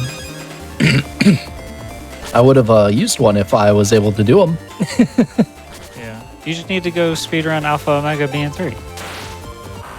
You're getting real good You're at trying to hurt. You're trying to hurt me. It's a great category. You should have joined in on the, we'll do another one, like AO co-op run. I'm trying to think. There's a reason why I couldn't make it that day. Sure. Well, it was a Friday, right? No, Saturday. It was Saturday? Okay, so I didn't have work as an excuse. What was the reason? He doesn't even know. He's making it up. It's a very A-coded folder you have.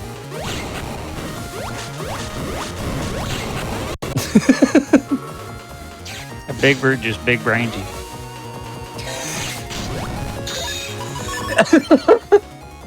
Double damage. Oh, your wood body. Yeah. I forgot about that. Well, you have like 1,000,000 HP with your setup, so it's not as worrisome. Yeah.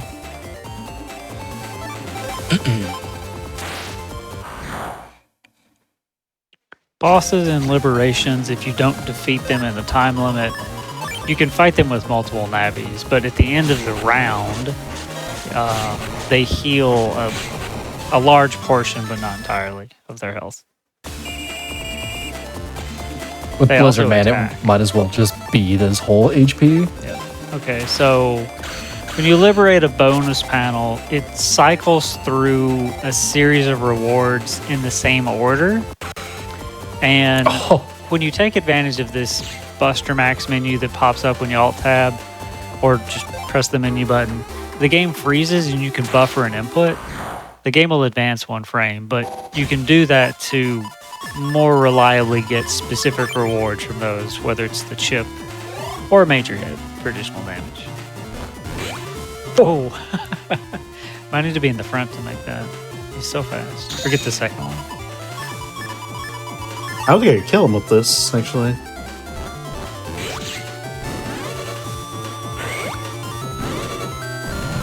If you do that, Yeah.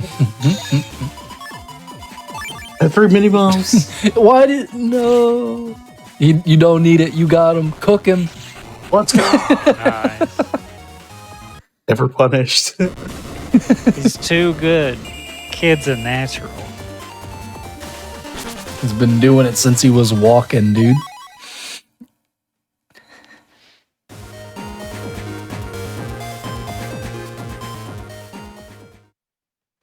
That was Liberation 1. So now we got some plot, some story. We're gonna go on vacation because Land needs it, especially his friends.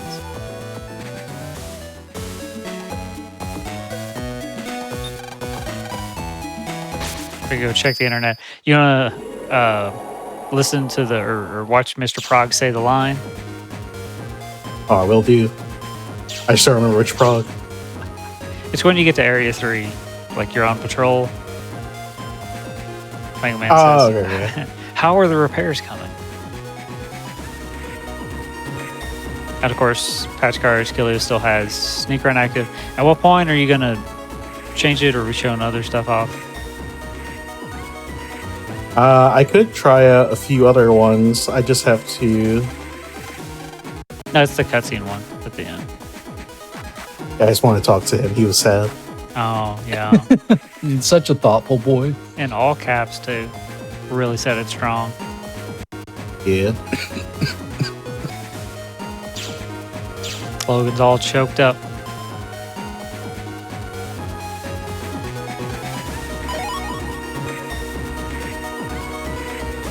Furnace Comp is neat because there are certain areas that you can only access if you turn them on in the real world. So, nice touch.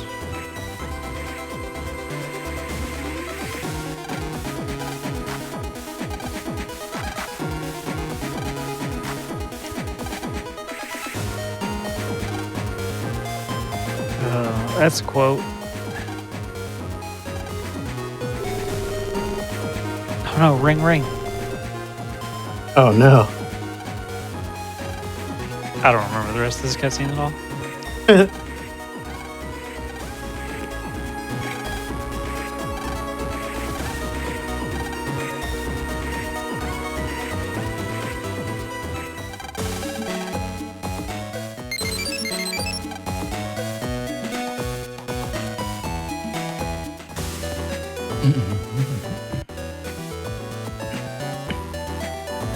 Still the best AC/DC theme, in my opinion. It's true.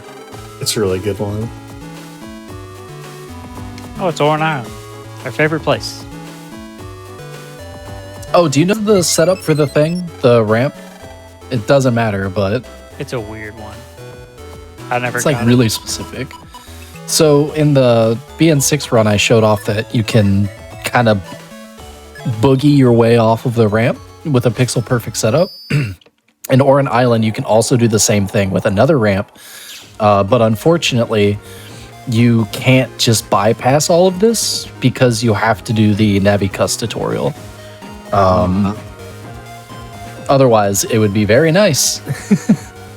Yeah, I've not done the other ramp one.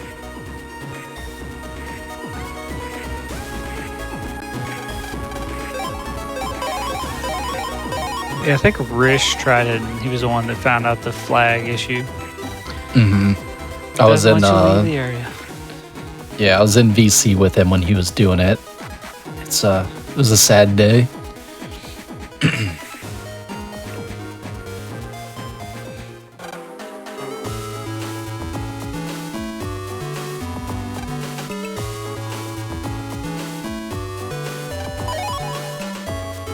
Oh, did Dex do the Beach Houdini thing already? The line?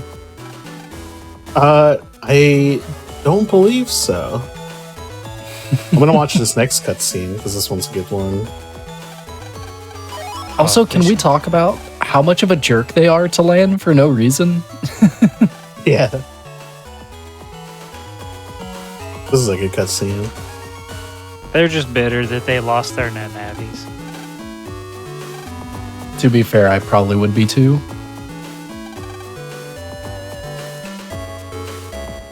While Land's fishing, someone asked about categories.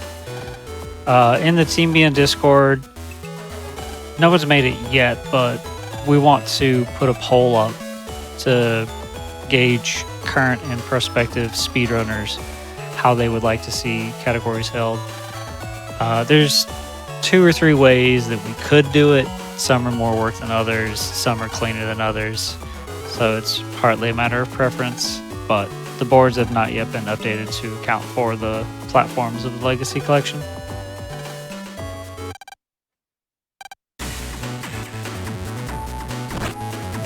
I didn't realize it played this music.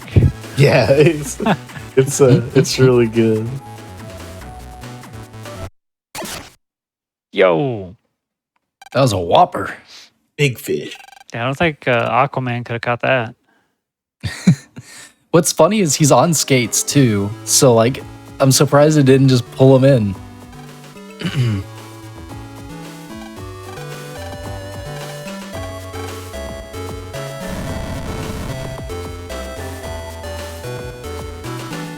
Was it an earthquake? And they're like, let's make a campfire.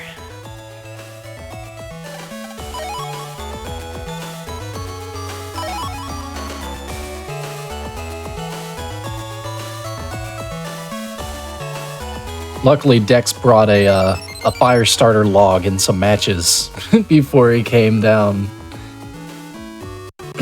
Otherwise, they might have been out of luck. That's why we can't leave the area, Kilios. We must read the email. It's true. This does give us the Navi Cust. Unfortunately, you don't start with anything particularly useful, so it doesn't matter for 2 scenario. Blinds. Where's the Airhawk?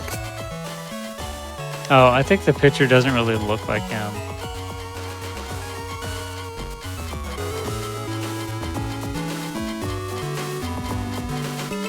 Oh, is it the other side?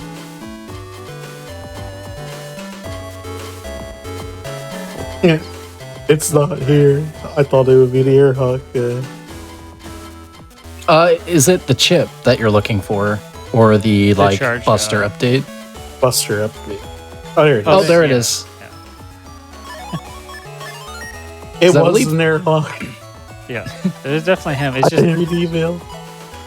some of those pictures are just like a weird angle or a little bit different. You're like, that's not what I remember. Okay.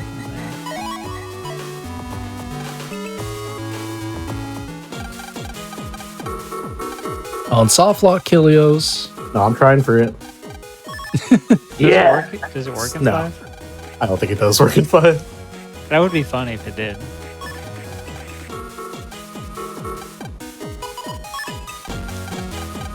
I think 4, right, is definitely one of the ones it works on.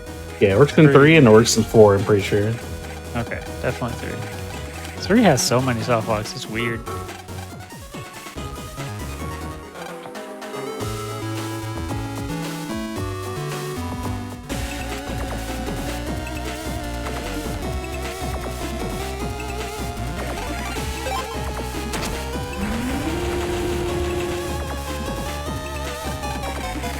The door won't open. Probably a virus. Yep. Also, nice door swag talk. True. Beautifully executed. I'm a professional. It's so hard in these games to do it for me. It's like, what, 1 frame? Yeah, it's really Depending on the tight. game, yeah. I think 4, 5, and 6 are probably in the category. Yeah, I think 3 is, well, 3 frames. From what I Sounds about remember. Much easier. It's great in 1 because when you swag talk to an NPC in 1, they also swag talk to you. That's so good. It's very Gundam Wing, where people are like facing away from each other and talking.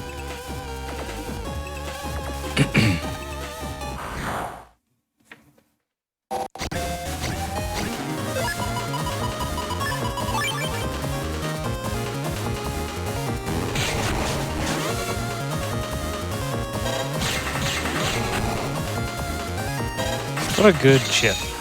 Oh, I know. The dodge.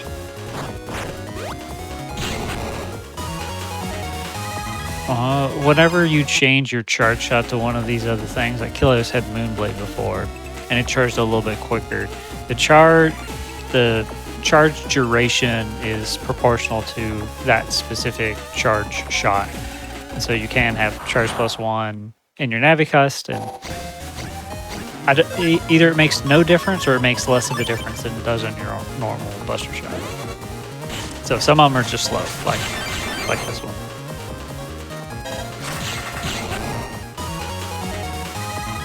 I want to say that the charge bonuses on the cards also matter. I'm not sure because Black Bomb or Volcano card in 6 gives a charge +4, which it's still slow. It's not like super fast. It's not Spout Cross fast, but I want to say it does factor at some level. Oh, that's neat. When you have a barrier on, you are not affected by wind. Which is weird because I thought wind dispelled barriers. Yeah, I guess that's a 6 thing.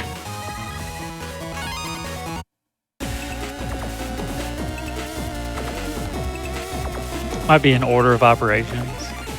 Mm-hmm. It's probably just the viruses. Huh?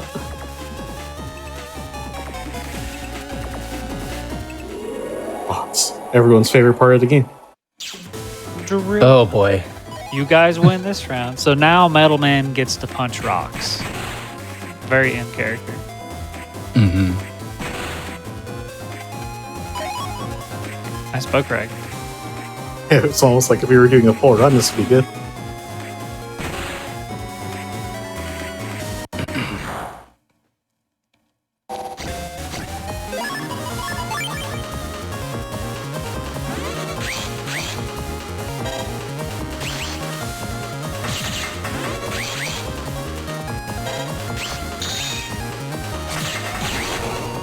Oh.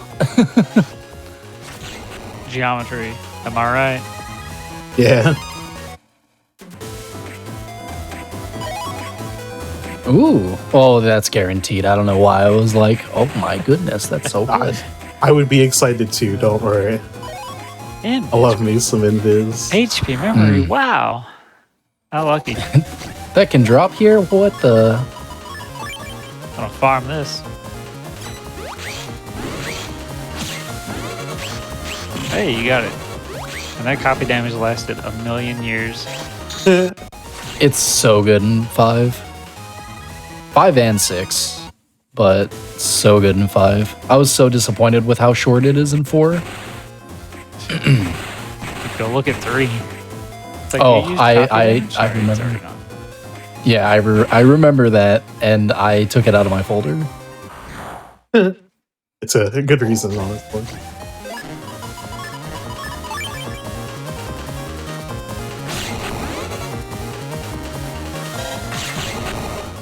Poor choice there, Flappy.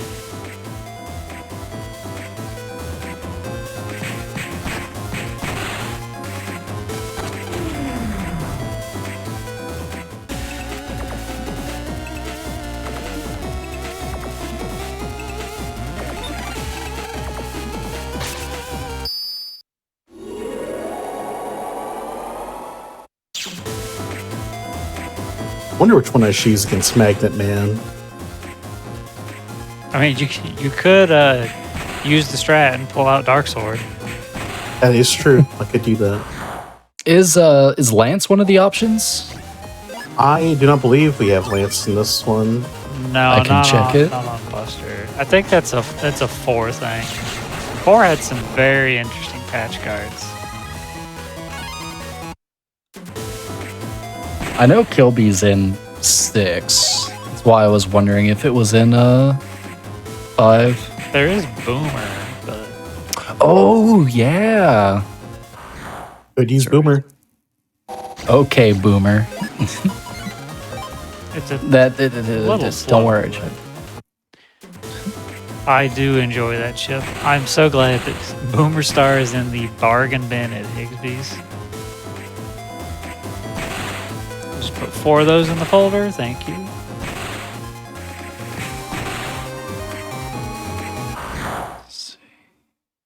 Oh, I should use Oh, yeah. poltergeists. Oh, yeah. Well, I was thinking, yeah, The you one got rock Rock cube. Cube. You can reg that. I thought you were gonna Rock Cube Junk Soul Lib 2, or do you want to use it here? I could use it in Lib 2. I think that should work fine. Because you, I was gonna say you've got kernel cannons. Like, except you don't.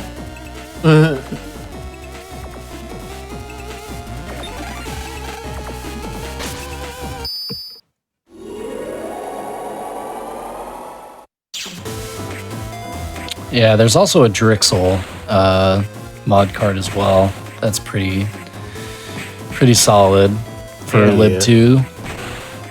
Especially if you're fighting Nightman. Reg area grab. Yep.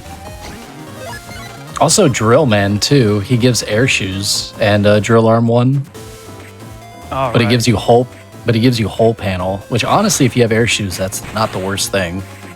Yeah. If we had a way to get like more snakes, that'd be super funny.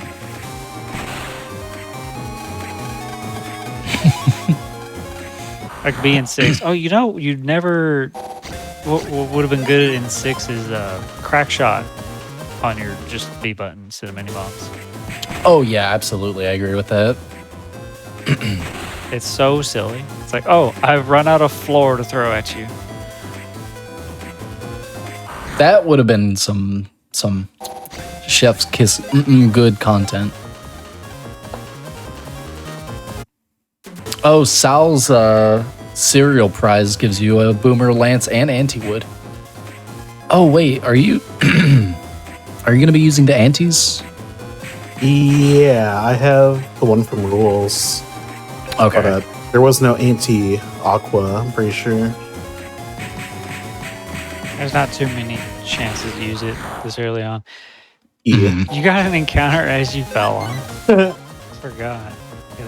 Doyce and Wow. skip letting us down. There I go. I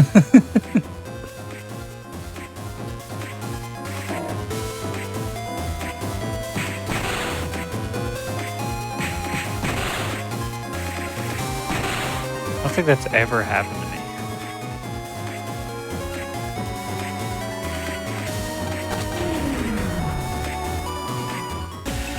Drill comp 4, the final one, then we get to fight Pregnant Man. A moment of truth.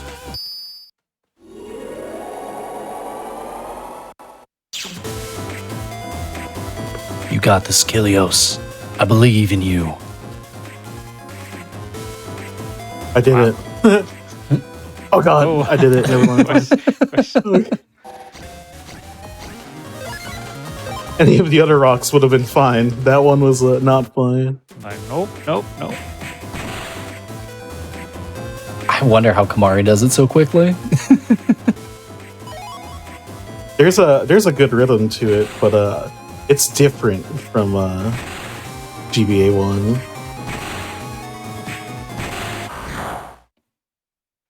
It also feels like mashing somehow turns out slower. Yeah, I could actually see that.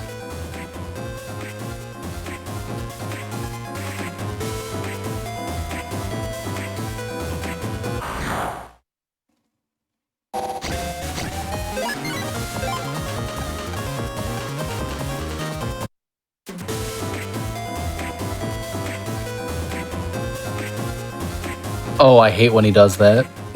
Yeah. Rocks have magnets in them. Spooky.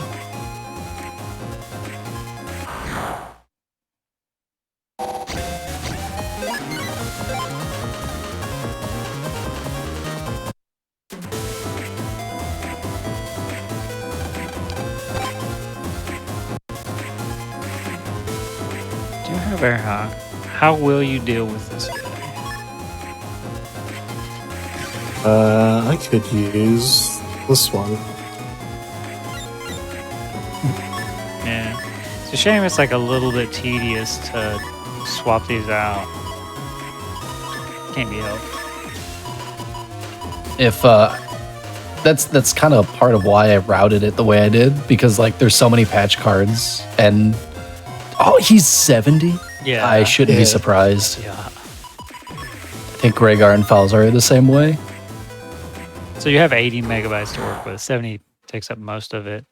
Golden had a bunch of the small ones. So Magnet Man starts out with some magnet panels at the very start. Achilles has area grab, so as long as Magnet Man doesn't get away. And now his charge shot is different.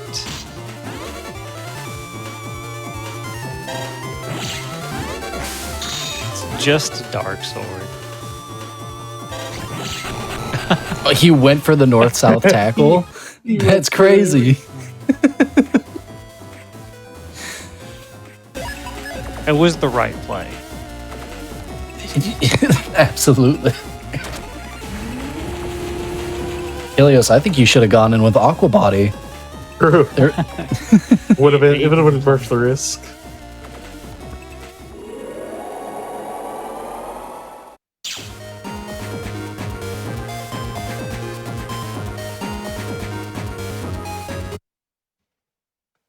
Now we have Magnet Man on the team, and the three of you will go do Liberation 2.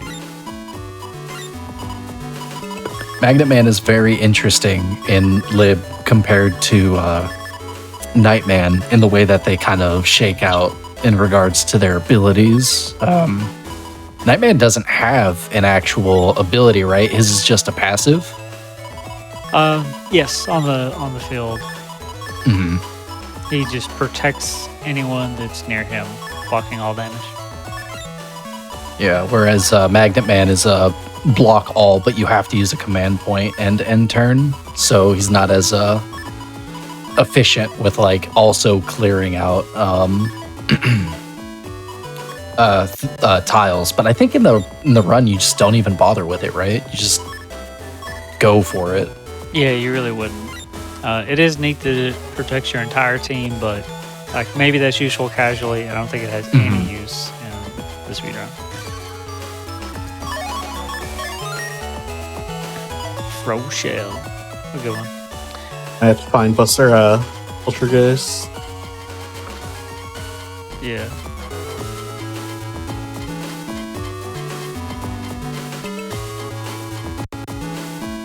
Oh, it's jump. I think it's the This is one second of page. Yeah. Oh, sorry. First page, Junkman? Yeah. Oh, there it is. It's his face. 56. 34. let me- Math. Whoops. Let's try that again.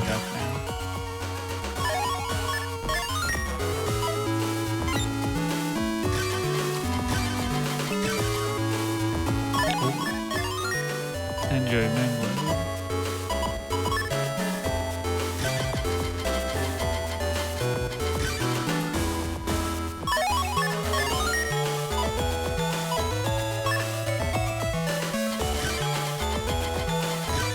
I don't think Dark Sword Buster actually penalizes you in the same way that Dark Sword does. Correct. So I don't. So yeah, because he's sitting at an even like 500 or something right about now. Yeah. So HP can 600. Yeah. Sorry. No, fine. HP can get weird with some of the patch cards. Will give you like plus 10%, minus 5%. So you can get some funny numbers like 256. Mm-hmm.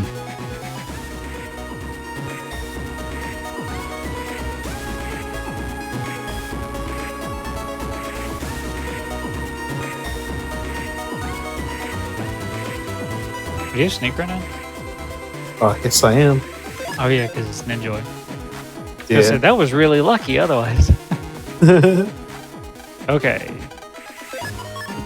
Liberation 2. Kilo's changed up his patch cards. We have Rock Cube on Reg, which is honestly not too useful, but it'll be funny. So.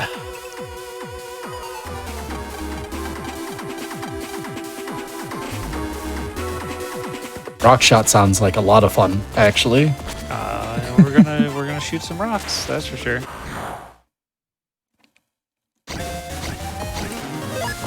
Oh, this. What a draw! And that's beautiful. Oh, it's a shame you're disadvantaged.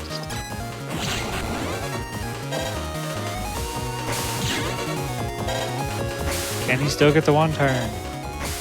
Oh.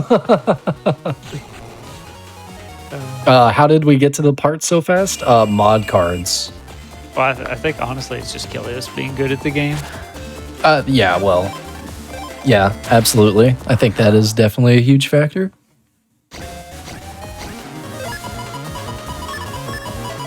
Blizzard Man, that's not wide sword. Gosh, the Blizzard Man SP chip is so good early. Yep.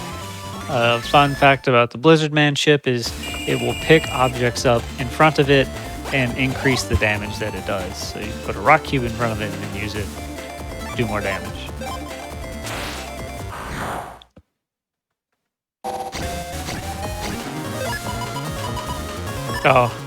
Oh, and there's one on the field. All right. You might have to time this. I don't know how like slow the charge is. Oh no. Aw. You don't have super armor. Did you get knocked out? No. That is a very dead bat.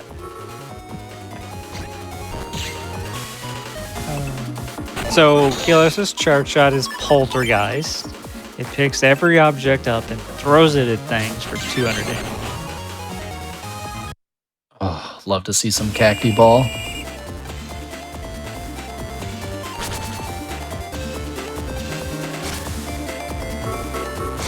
Shade Man being a bully. Wow.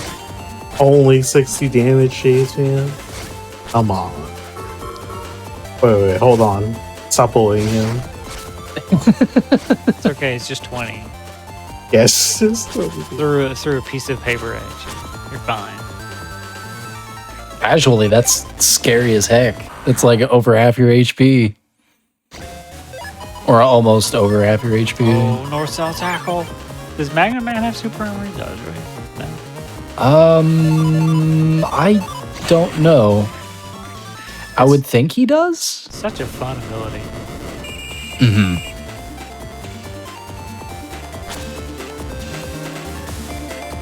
Oh, I did this wrong. That's fine.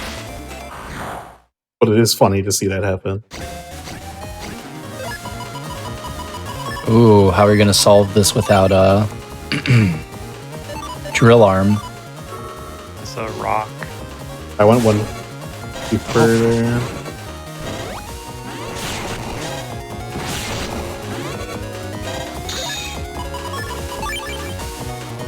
I was supposed to place it just in front of me, but I waited.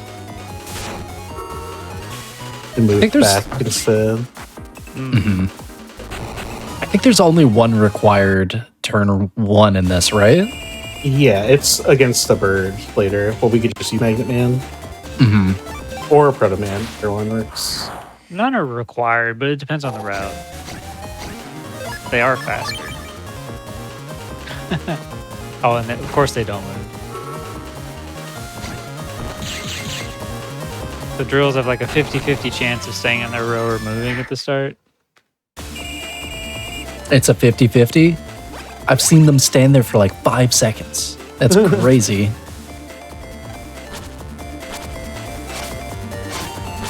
I mean, either they move or they don't, you know?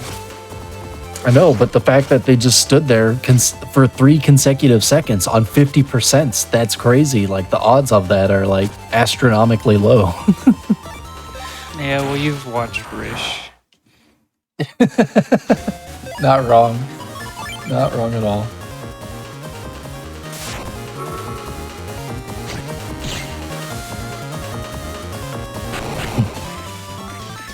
Those Hawks have dual discs.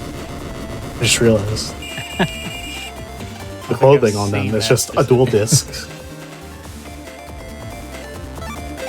Sorry, my brain's just working a little harder right now. Yo, Blizzman carrying this round.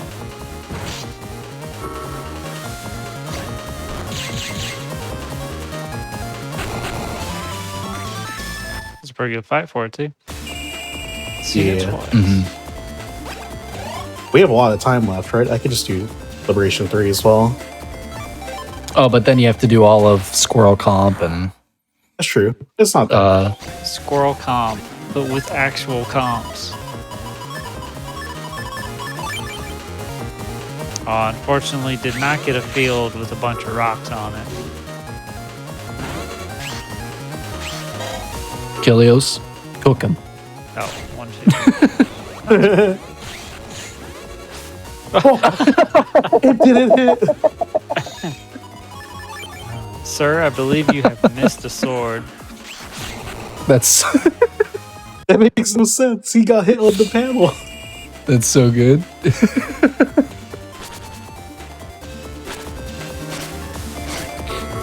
That's so good. Meanwhile, Mega Man's just Mega Man's doing Magnet Man's job, dude. He's just taking Yeah. all that damage. Oh my goodness.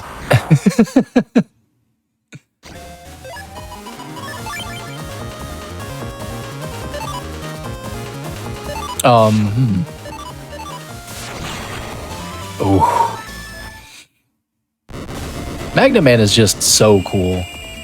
I love him. North-South tackle is really awesome.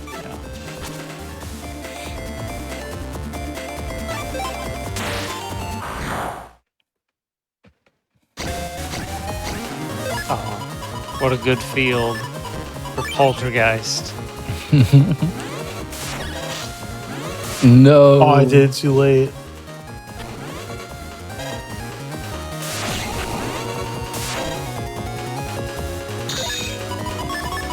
Luckily, this doesn't need to be a one turn for it to full clear the adjacents. Yeah. You can't even hit anything with a rock shot. Unlucky. That's reflective. Awkward. This is very bad timing for me. There we go. Still got it.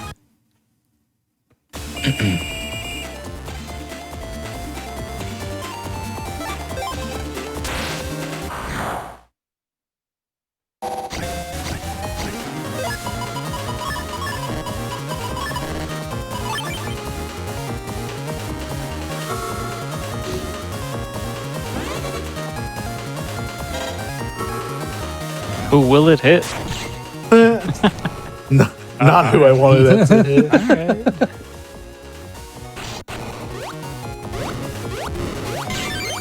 Yo, nice Oh. counter. Easy Let's one go. turn. Mini bombs are just too much fun. They really are.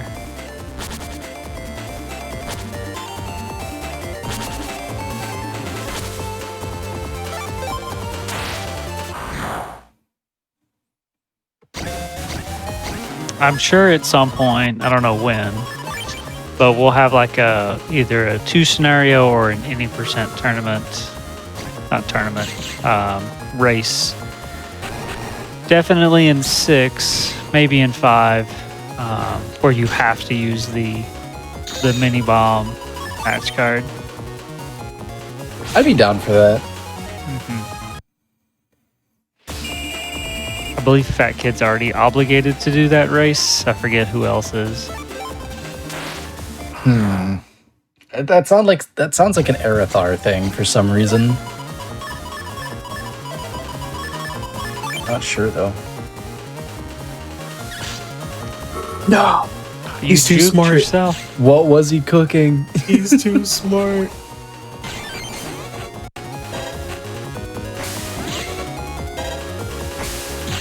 Oh, Thought we were gonna have another last frame failure. that's kind of the issue with Magnet Man's Buster, Charge Buster, is it's just so slow. Not only on charge, but just on the wind up and then the travel speed. But it is really solid, especially with the homing.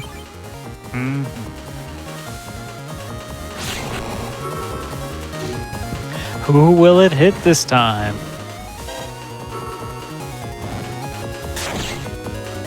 Nice shot.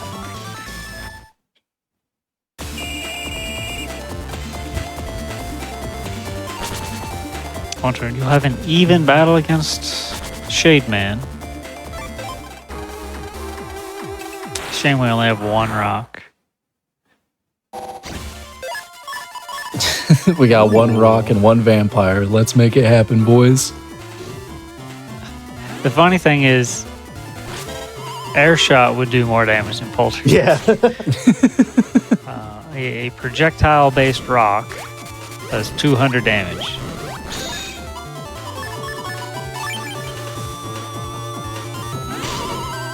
Oh, it's Do you paralysis. still have B left? Or I guess that doesn't work here. No, I don't. I took it out for.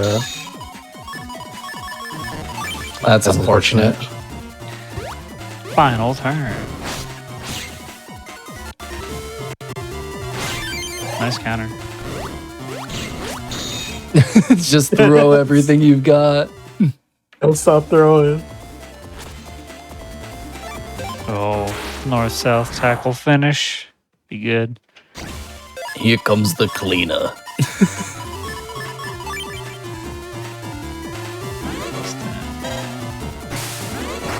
Nice dodge. Oh, He's being a He's bully. too Oh, he good. tried to steal your health.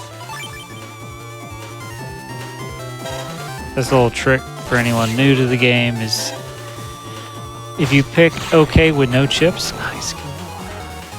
That would wait. So after you beat Shade Man, you get the Liberation Clear message, success, and that's when 2 scenario would end. But if we've got time, sounds like we might. Kilios can try and push on and clear the 3rd Liberation as well. Let me just check how we are on time. Give me one moment. See if we get that loaded up. Sure. We currently have 58 minutes on the clock. And by that, I mean we're 58 minutes in. Oh. Yeah, sub-hour. Even with all the shenanigans, it's a good time.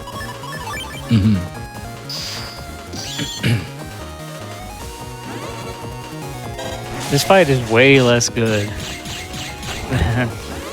Oh, was that Buster Bug? Yeah, from what's it called? One of the patch cards. It's funny. Oh, are you doing a full clear? I think it's right first, just to get to the end. You're right. Well, I'm already here. Going for the HP. Okay. I must commit.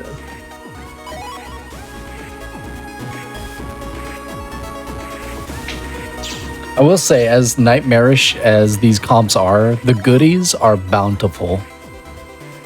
Yeah. Like 100 zenny and 200 zenny and even 300 zenny. Well, there's reg ups, right? Too. Yeah, there's a reg up, there's an HPMM. I think there's like a Gundel Soul too. A chip or two, so.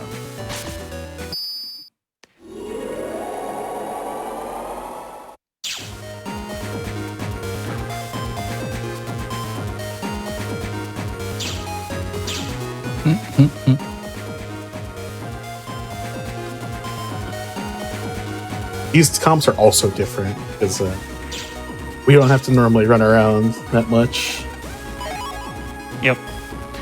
In the US version, normally all of them are just the squares. You don't have the fancy comp. Which I guess is a carryover from 4. I think introduced this shape for some of the HPs.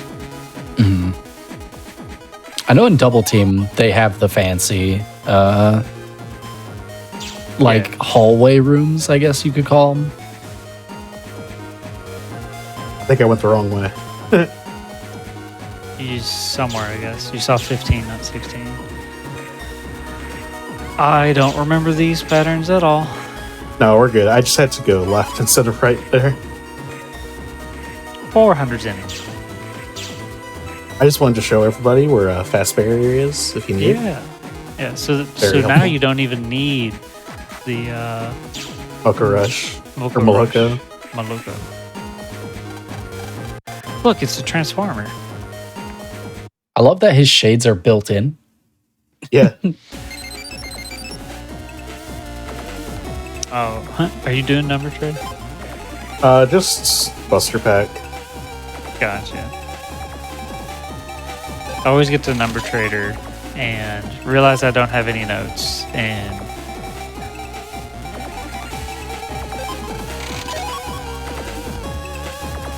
What's the unlocker for? I want to do the thing. Kilios, I don't know if you know this. I don't know what you're talking about. Oh, What's the thing? all right. Well, I want to do the thing. it's you'll see. You know what? That's fair. Watch this. I used to work in a hotel where I worked overnights as an auditor, and I worked with another night auditor. There were always two on during the overnight shift, and my senior auditor would always just call things thingies, and I had to be like, Michael, I don't know what you're talking about. What's the thingy? Yeah. He's like, I did it again, didn't I? The Chaos Dunk.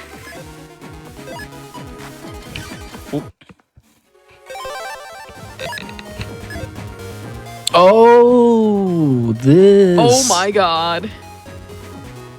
Yeah, this actually saves time because we need to come here later to pick this up. And I wasn't supposed to come here, but nope. I check out. It should be a little fun tidbit to show off what is possible. Everything's possible here at Olive Garden. Ban him. Get him out.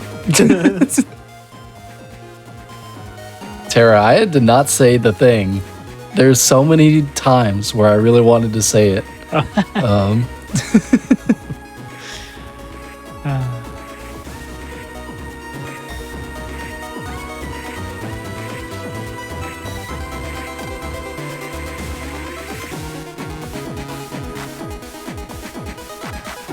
I should change up some. It's blue in this game? I don't know why that just blew my mind. You learn something new every day. I was going incredibly out of my way to not get it during my casual playthrough.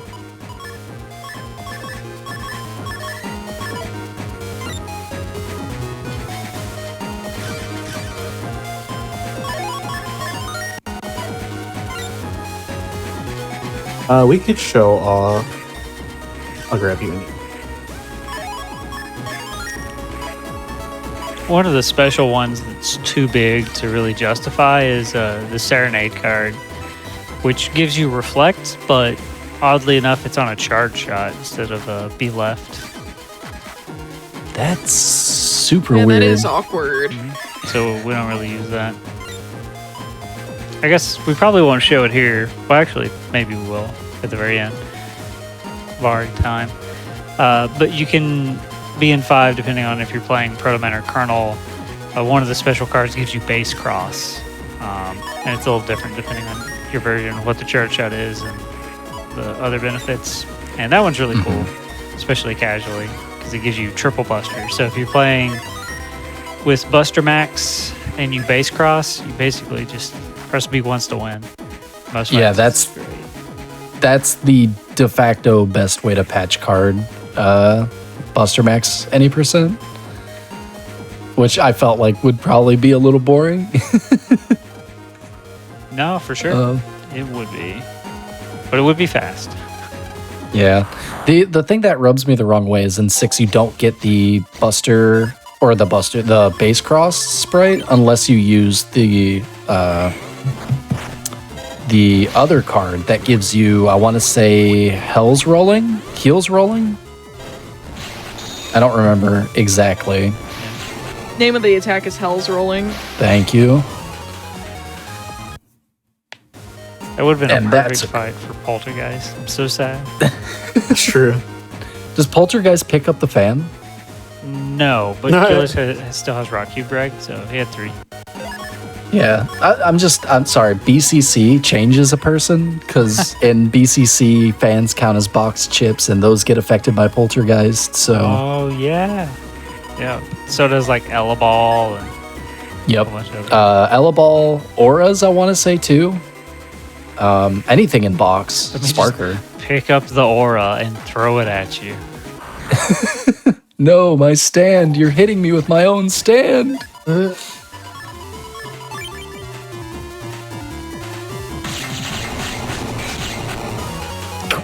Curse shield. Satisfying fact.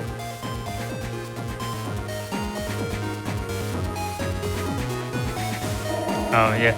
So for this, there's a few Nebula agents that you got to go defeat, and then you would get to the Cloud scenario, and then you would get to Liberation 3 after a brief fight with Shadow Man.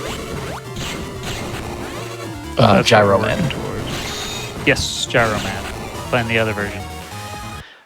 Once you have access to Orin Area 3, there is an optional boss. I forget if it's active at this point or not. Might not be until after. I want to say, are you talking about Magnet Man? No. No, an optional fight. Kilios knows the one. I don't know if he's going to try it now or later. Gotcha. Well, I was just thinking. I think the Magnet Man refight is immediately available. Yes, it is. You're right on that. Yeah. He's just chilling.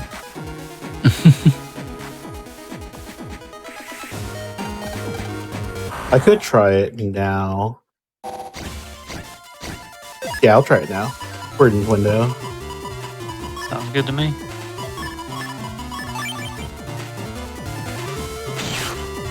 Yeah, show that.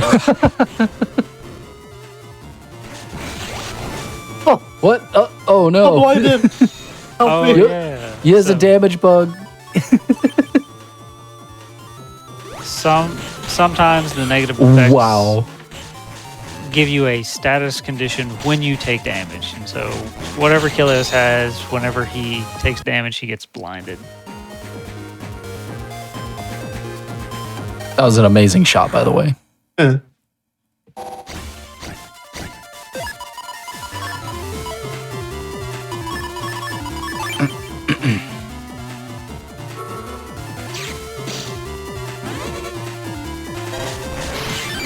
Oh, nice.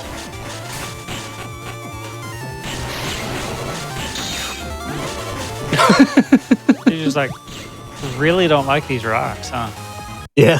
It just in case, you know. There might be a Shade Man hiding in those rocks. Rock cubes have 200 health. Rocks on the field, boulders, have 400 health. Very tanky. But drills break them instantly, though, right? Yeah, well, anything with the break characteristic. So I think you can get a modifier that makes your charge shot have the break effect, so it would do it in one hit. Makes sense. Oh, by the way, I did some research about what we talked about the other day, and there absolutely is a Buster, Charge Buster Edition Going Road and Coming Road panel. Yes, but it doesn't apply to Yo-Yo, which would have been hilarious. Yeah. I think there's also a Honey Bomber, a Risky Honey counter mod card as well.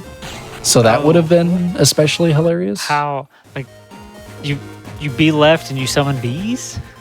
I think it's you take damage and then you use it, kind of like anti-damage, if that Oh. makes sense. Well, Kilios, are you doing the thing? or- Yeah, I'll go do it now. I think it's best if I do.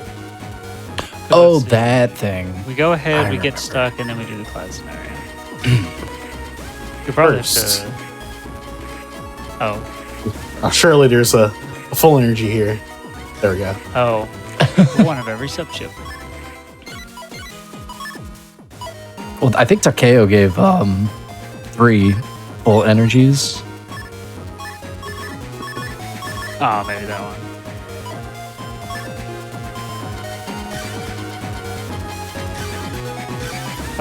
No, it's the last one. Yeah. Well, this is the base cross, and this is the Team Protoman version. So if you have that equipped, we think this is gonna work. I much prefer the Colonel one, but Yeah, the Colonel one, you get Yes, super armor. I think I like the charge out more too.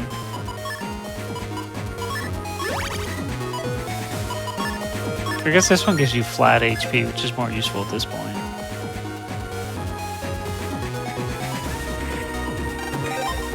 What? No, it was there. no, it didn't trigger. Oh, it wasn't at the end, it was just on the platform?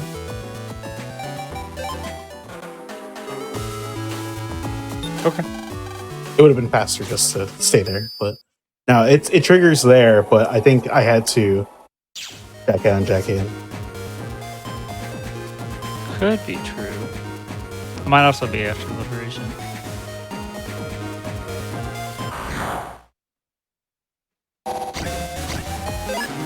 Charge shot. No. No. 100.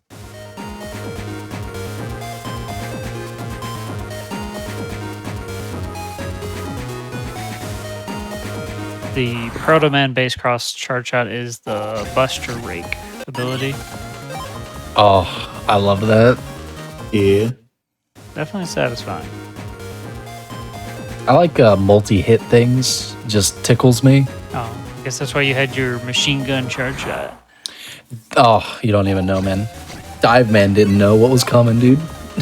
As someone who has run Delete Dive Man as much as you have, I'm sure that was very satisfying. Incredibly. What was that, a golden prog in Orin Area 3? yeah, it's the Liberation proc. Oh, this is the Low 2 area. I had life sword. RIP content. I hope this works. No, it must trigger later. Can you go all the way to the end? Like, you sure? Yeah, I'm positive it triggers here. You've probably done this more recently than I have. I mean, that was the it's a platform. different platform. No, Pretty sure it was that one. That is the correct platform. I just thought you had to go all the way to the end, but maybe that's where the cutscene puts you. Yeah. Well, Must we be- continue. We'll see after Get it by if it gets us there. I should have also done this for the thing. Get that thematic tie in there. Oh yeah. Oh, so the Buster shot, it's triple Buster, and it's got the same hit pattern that Volcano or Lava Cannon does. Well, I think Lava Cannon, definitely Volcano. In Battle Number 3, where it starts out together and then it splits and fires one shot down each row. So if you hit something point blank, it's doing triple damage.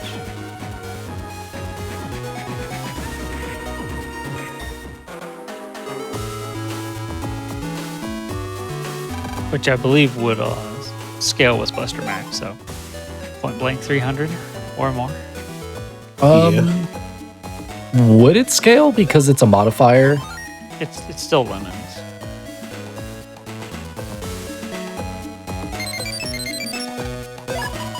I'll put So you back could on my do, stuff for now. 1500 damage Actually, we can keep at this Buster on. Max.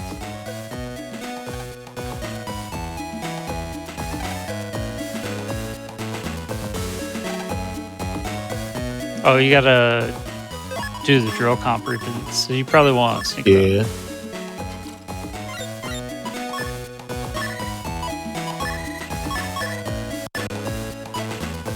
I miss him already.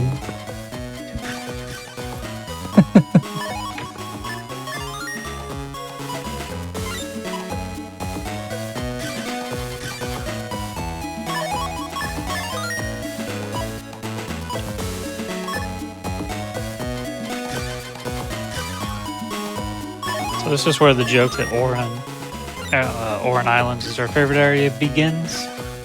Our first revisit in the First? in the full category for Battle Number 5. You go to the island 3 or 4 times total. No. I didn't want to hear that. I didn't know. Oh, we love this area. Oh, It's our vacation island. We have the second home here. It's where Gridman is. oh, are you gonna show him off? Sure can. Oh, is he available right now? Maybe he is. He should I be. think he is. Yeah, All there right. he is. You saw his Yeah. shoes. Gucci, I saw his shoes. get him. Are there any sports ball fans in chat? We got Gridman coming up. What team do you think he plays for? Oh, I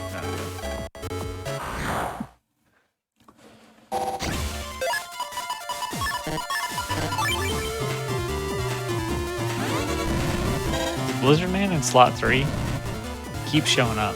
Yeah, I think so. Yeah. Come to the front. You did all that for a Moonblade?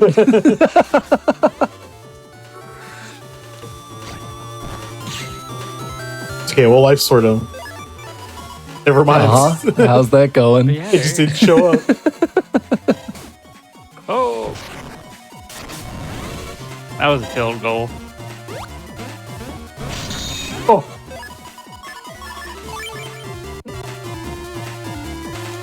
He's got fancy feet work. Can't be pinned down. oh, he's. Oh, I forgot Cack to kill. That's what it was. Or an orangutan.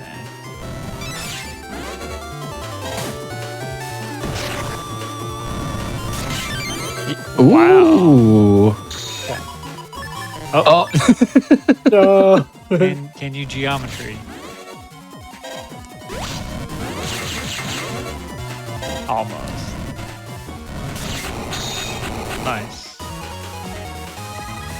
Kilios wins with the penalty kick and overtime. I knew I was forgetting something. Where is he? There he is. Is that super armor? Yeah. Mhm. Sure is. Super armor's a game changer. It really is. It's insane how helpful it is.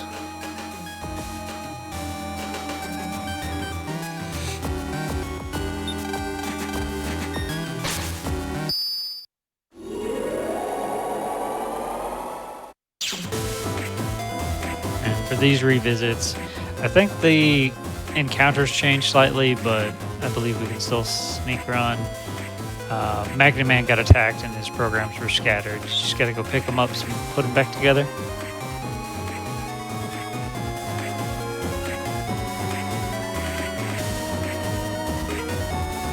I think that 5, we agree, has the most backtracking, Yeah. which is unfortunate. 5 has plenty of backtracking. That's because it's mostly like the lore kind of makes you backtrack. Yeah. Without spoiling anything for our newcomers. Yeah. Yeah, because the Legacy Collection has gotten a lot of people into the series. Like, last I checked, this has sold, like, quite a bit. It's like 1 million copies. Yeah. 1 million copies in 2 weeks was so incredible to hear. It really gives hope to the community that maybe we might get a Star Force collection, maybe a little copium, but I would love it.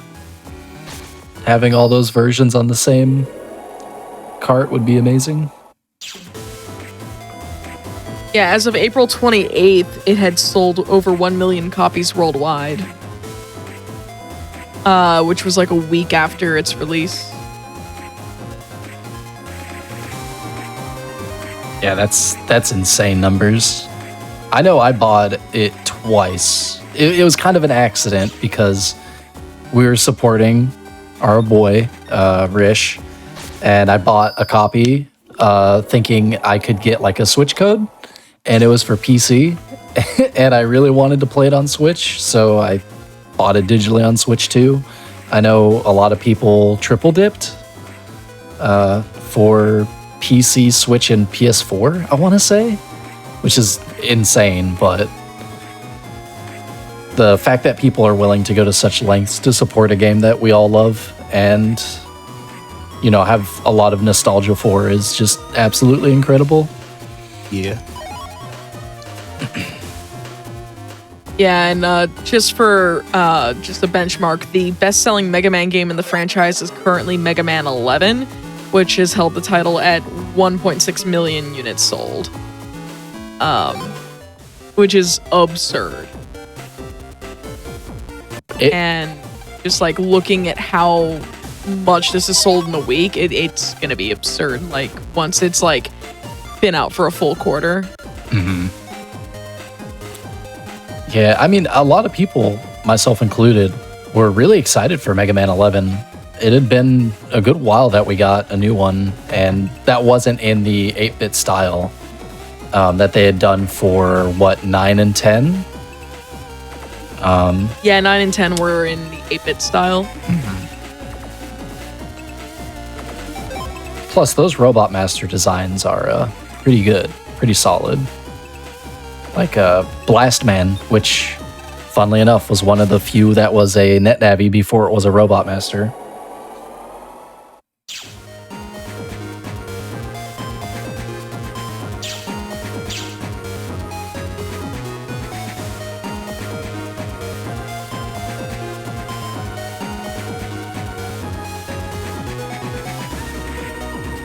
So, Amber, when can we expect you to start doing runs? Has this inspired you? Like, it's inspired me to mess around with the patch cards more. But I cannot commit to long runs anymore. Like, I'm juggling competitive Pokemon, I'm juggling my own speedrun events that I organize, and I'm juggling hotfix. I've just got so much to do. I'm surprised I had enough time to squeeze out the SGDQ submission that I have on the schedule right now. Ooh. But that's just because that's a dumb co-op run that I like dragging people into. Y'all should watch the Zelda 4 Swords run on Friday on SGDQ, and if y'all are interested in seeing the SGDQ schedule and planning out your watch list, because that starts on the 28th, it's right around the corner. Go to GameZoneQuick.com. You can definitely check out the SGDQ schedule there.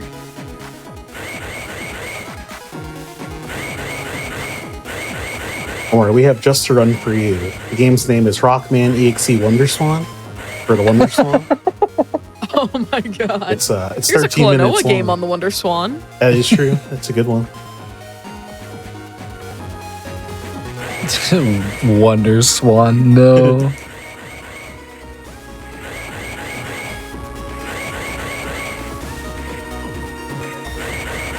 I can't believe Fat Kid came back to get the title just so he could retire again.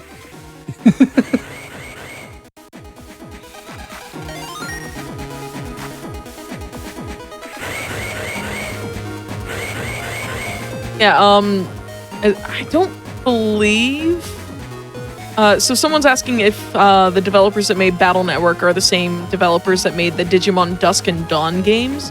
I don't believe so, because the developers for that were Bandai. Yeah, I don't believe they did. Yeah. I also love those games. And also, so do I. I was actually surprised to see someone bring it up at all, because like most people don't know what the hell I'm talking about when I say, yo, I loved Digimon World Dawn and Dusk. Like, I double dipped and bought both of them. I really wanted to like them. I had a problem with the encounter rate. Oh, the encounter rate's obscene. It like, is I think very me in large. high school like was a lot more forgiving of it. But like I've gone back to it as an adult in the last few years, and I was just like, oh my god, the encounter rate is so bad. Mm-hmm. Same with Digimon World 3. That and oh my goodness. I did not play 3. I only played 1 and 2. 3 is a phenomenal game. Yes, it's really good, but it is plagued with backtracking, like obscene amount of backtracking and encounter rate.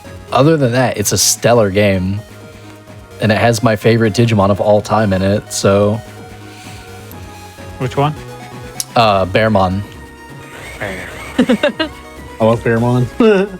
He's a cute little guy. He's got a little baseball cap on. He just turns into a grizzly bear. Like, what more could you ask for?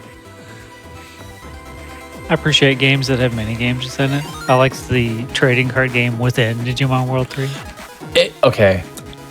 Any game that has a trading card minigame in it usually the trading card minigame is insanely good. I've been very hard pressed to find one where the trading card game was not a banger.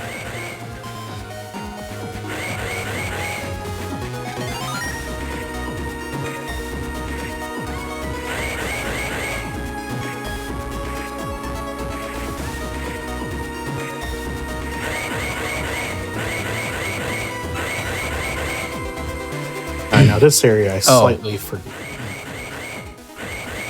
There's like only Let's one see. way to do it, Yeah. for better or worse. It's kind of like Underground 2. I was stuck here casually for a good little minute. The white, the gold. It's a virus. It's always a virus. Or you can't even get a Electrial from that. No. I think we go. No. I think it was up, yeah. Either of the Dark Clouds, there's like 2. Yeah, I have to go to that one. Oh.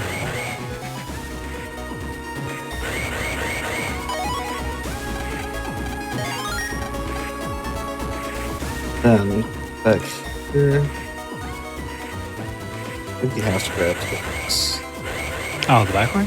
I think either worked. Because now you're at the good Prague.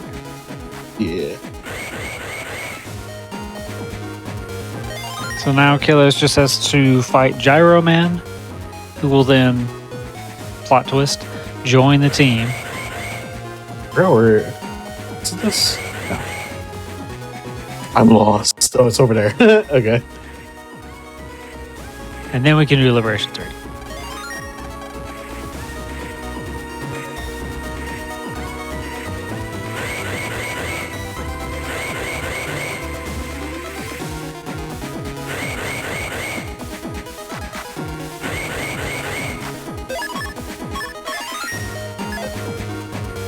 You're just going wide shot? I think I have Boontalade on, actually. Oh, right. Oh, I didn't put Dark Sword in the folder. That's okay. I don't even know what Gyro Man does. Oh, He threw a propeller at you. Oh, nice. ST reflexes. Brutal. Oh, no. Reflexes, he says. All right, and now we have Liberation to go.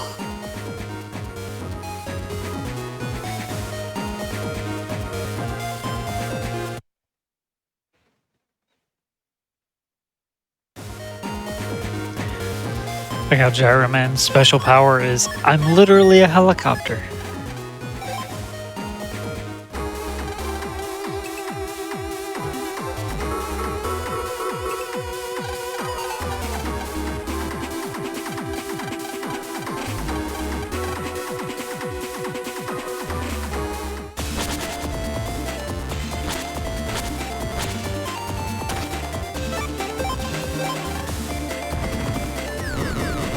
I forgot about that bomb liberate ability. Yeah. That is handy. I could do this.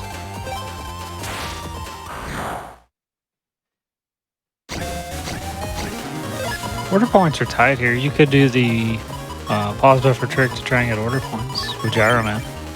Yeah. Nice.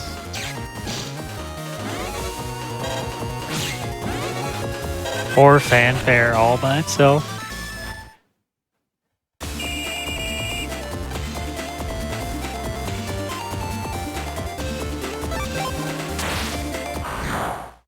Or attack plus 10, please. I've been muted. Whoops.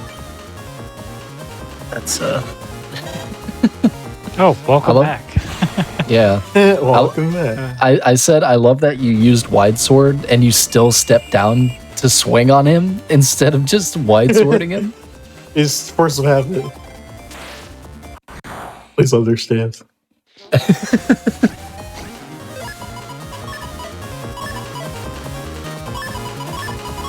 Yeah, you did a Kernel playthrough not too long ago, yeah? Yeah.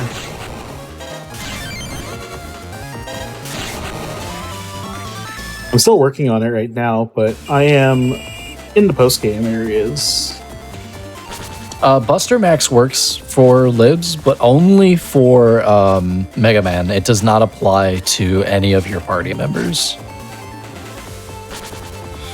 It's okay. You just have all of them stand at the back and pass. Mega Man's like, I got this. You'll never get that SP chip, but boy, you'll be working. That's not a great idea.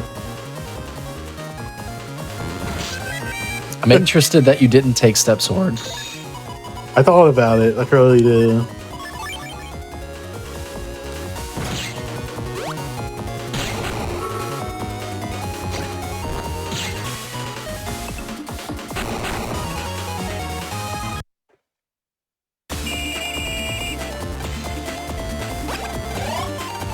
Oh, or I guess you could fight for order points. True. Transform. He's just a helicopter. There he Transform. goes. He's back. There he goes. There he goes. He's back. There he goes. I need a mod oops. where I need a mod where it makes the Transformer sound from the Michael Bay movies every time he transforms.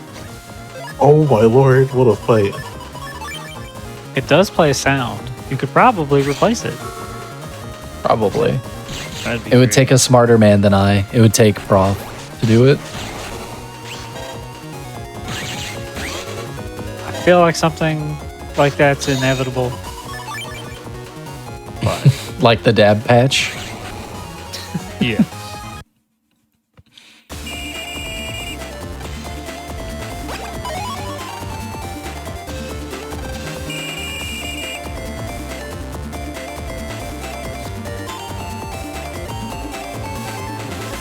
Where am I?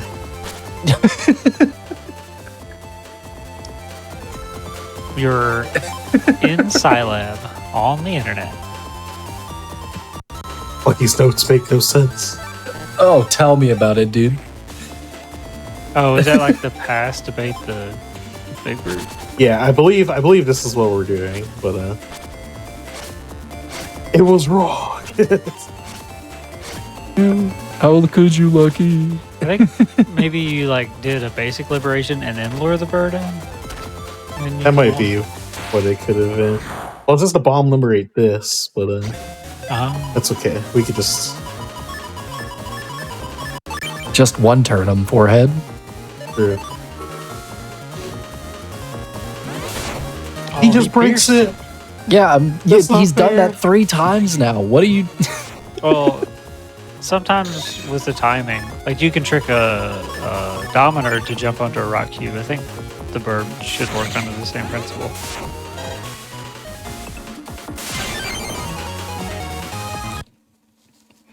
Who could have seen this coming?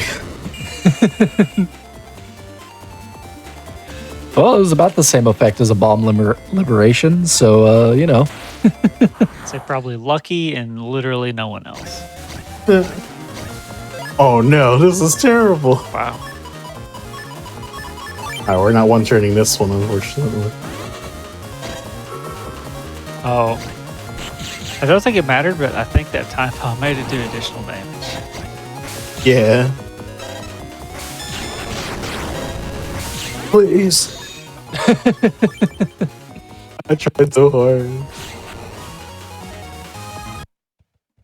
It probably wouldn't have mattered to use the Buster up because it still would have been 2 hits to kill anyway.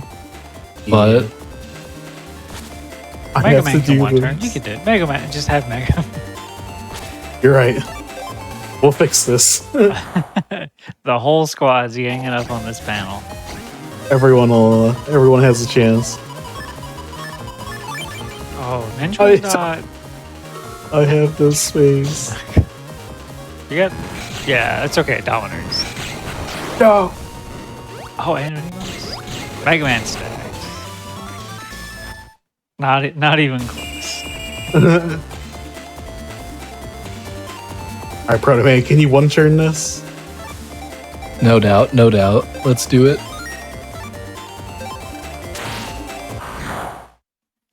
Pretty sure I'm supposed to wide sword or a long sword this with a. There's only 3. And now there's only 0. It's okay. We'll make this work somehow. Yeah.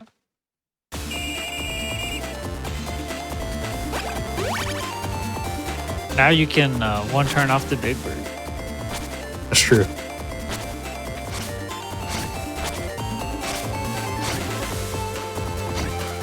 This basically just shifts me 1 turn, but I think that's fine because we'll make it work.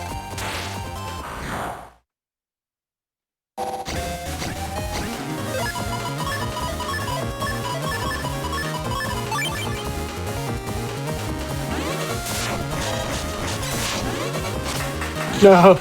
Oh, thank you. No! I have mini balls. Those weren't lemons. They just took them and threw them over.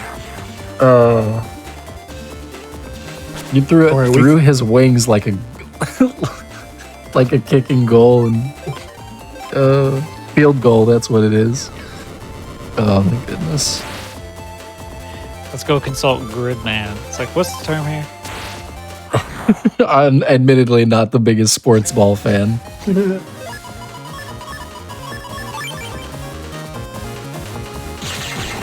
He's too smart. No, he's too smart. How does he do it? Yeah, you, that was definitely an outplayed right there. Outplayed, outmaneuvered.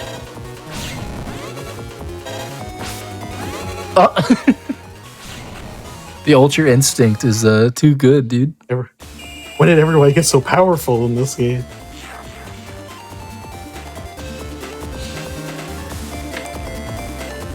We're using patch cards, which was included in the Legacy Collection release of the Battle Network games.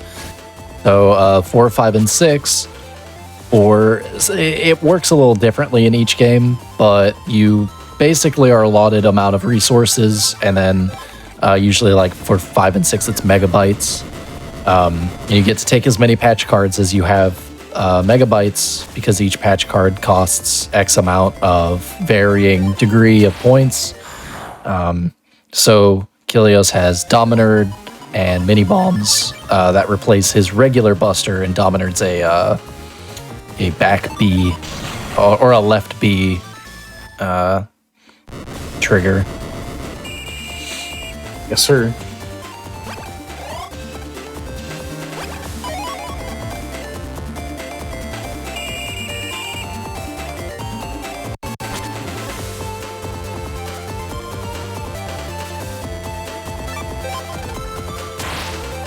Not what I meant to do, but that's what. Just one turn. He might Yeah. do it. I mean, very easily at this point. No.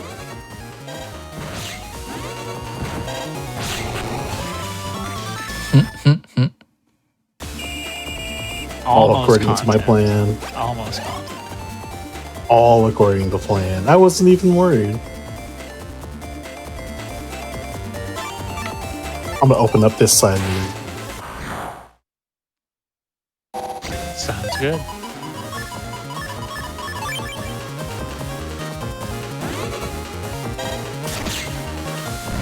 No.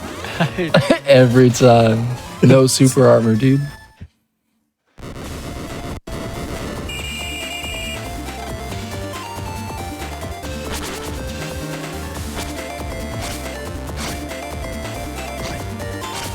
Where's Magnet Man, dude? He's over on the other key. side of the map. Along with Gyro Man. Just taking a little break. Order points are used to use the special abilities of each of the navies. So for Magnet Man, he creates a barrier that protects everyone from damage for a turn. Proto Man and Mega Man have long and wide, or wide and long sword, respectively, which allow them to carve out more tiles. And Gyro Man can one turn immediately liberate one panel, but they all cost points, which you can refill and replenish as you do the mission by picking up order point tiles or order point item tiles. Okay. Mini bombs are going to be real good here. It's true. I think we just waited on our turn, Oh, you're going to get. and I just mini bomb them. You're going to get fogged up. Yeah, we'll lose Proto Man, but it'll be worth it. Trust me. Watch this. Oh, Wow, the shortcut. goodbye, Speed Proto tech. Man.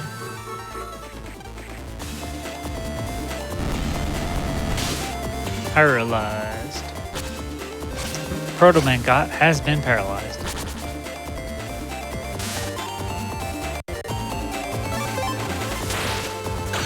Oh, are you gonna major hit the bird? No. No. The one frame.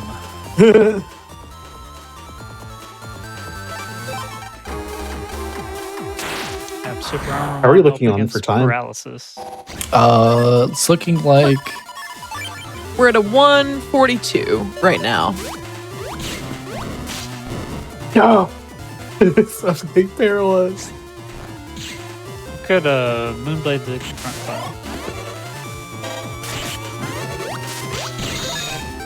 He's too good.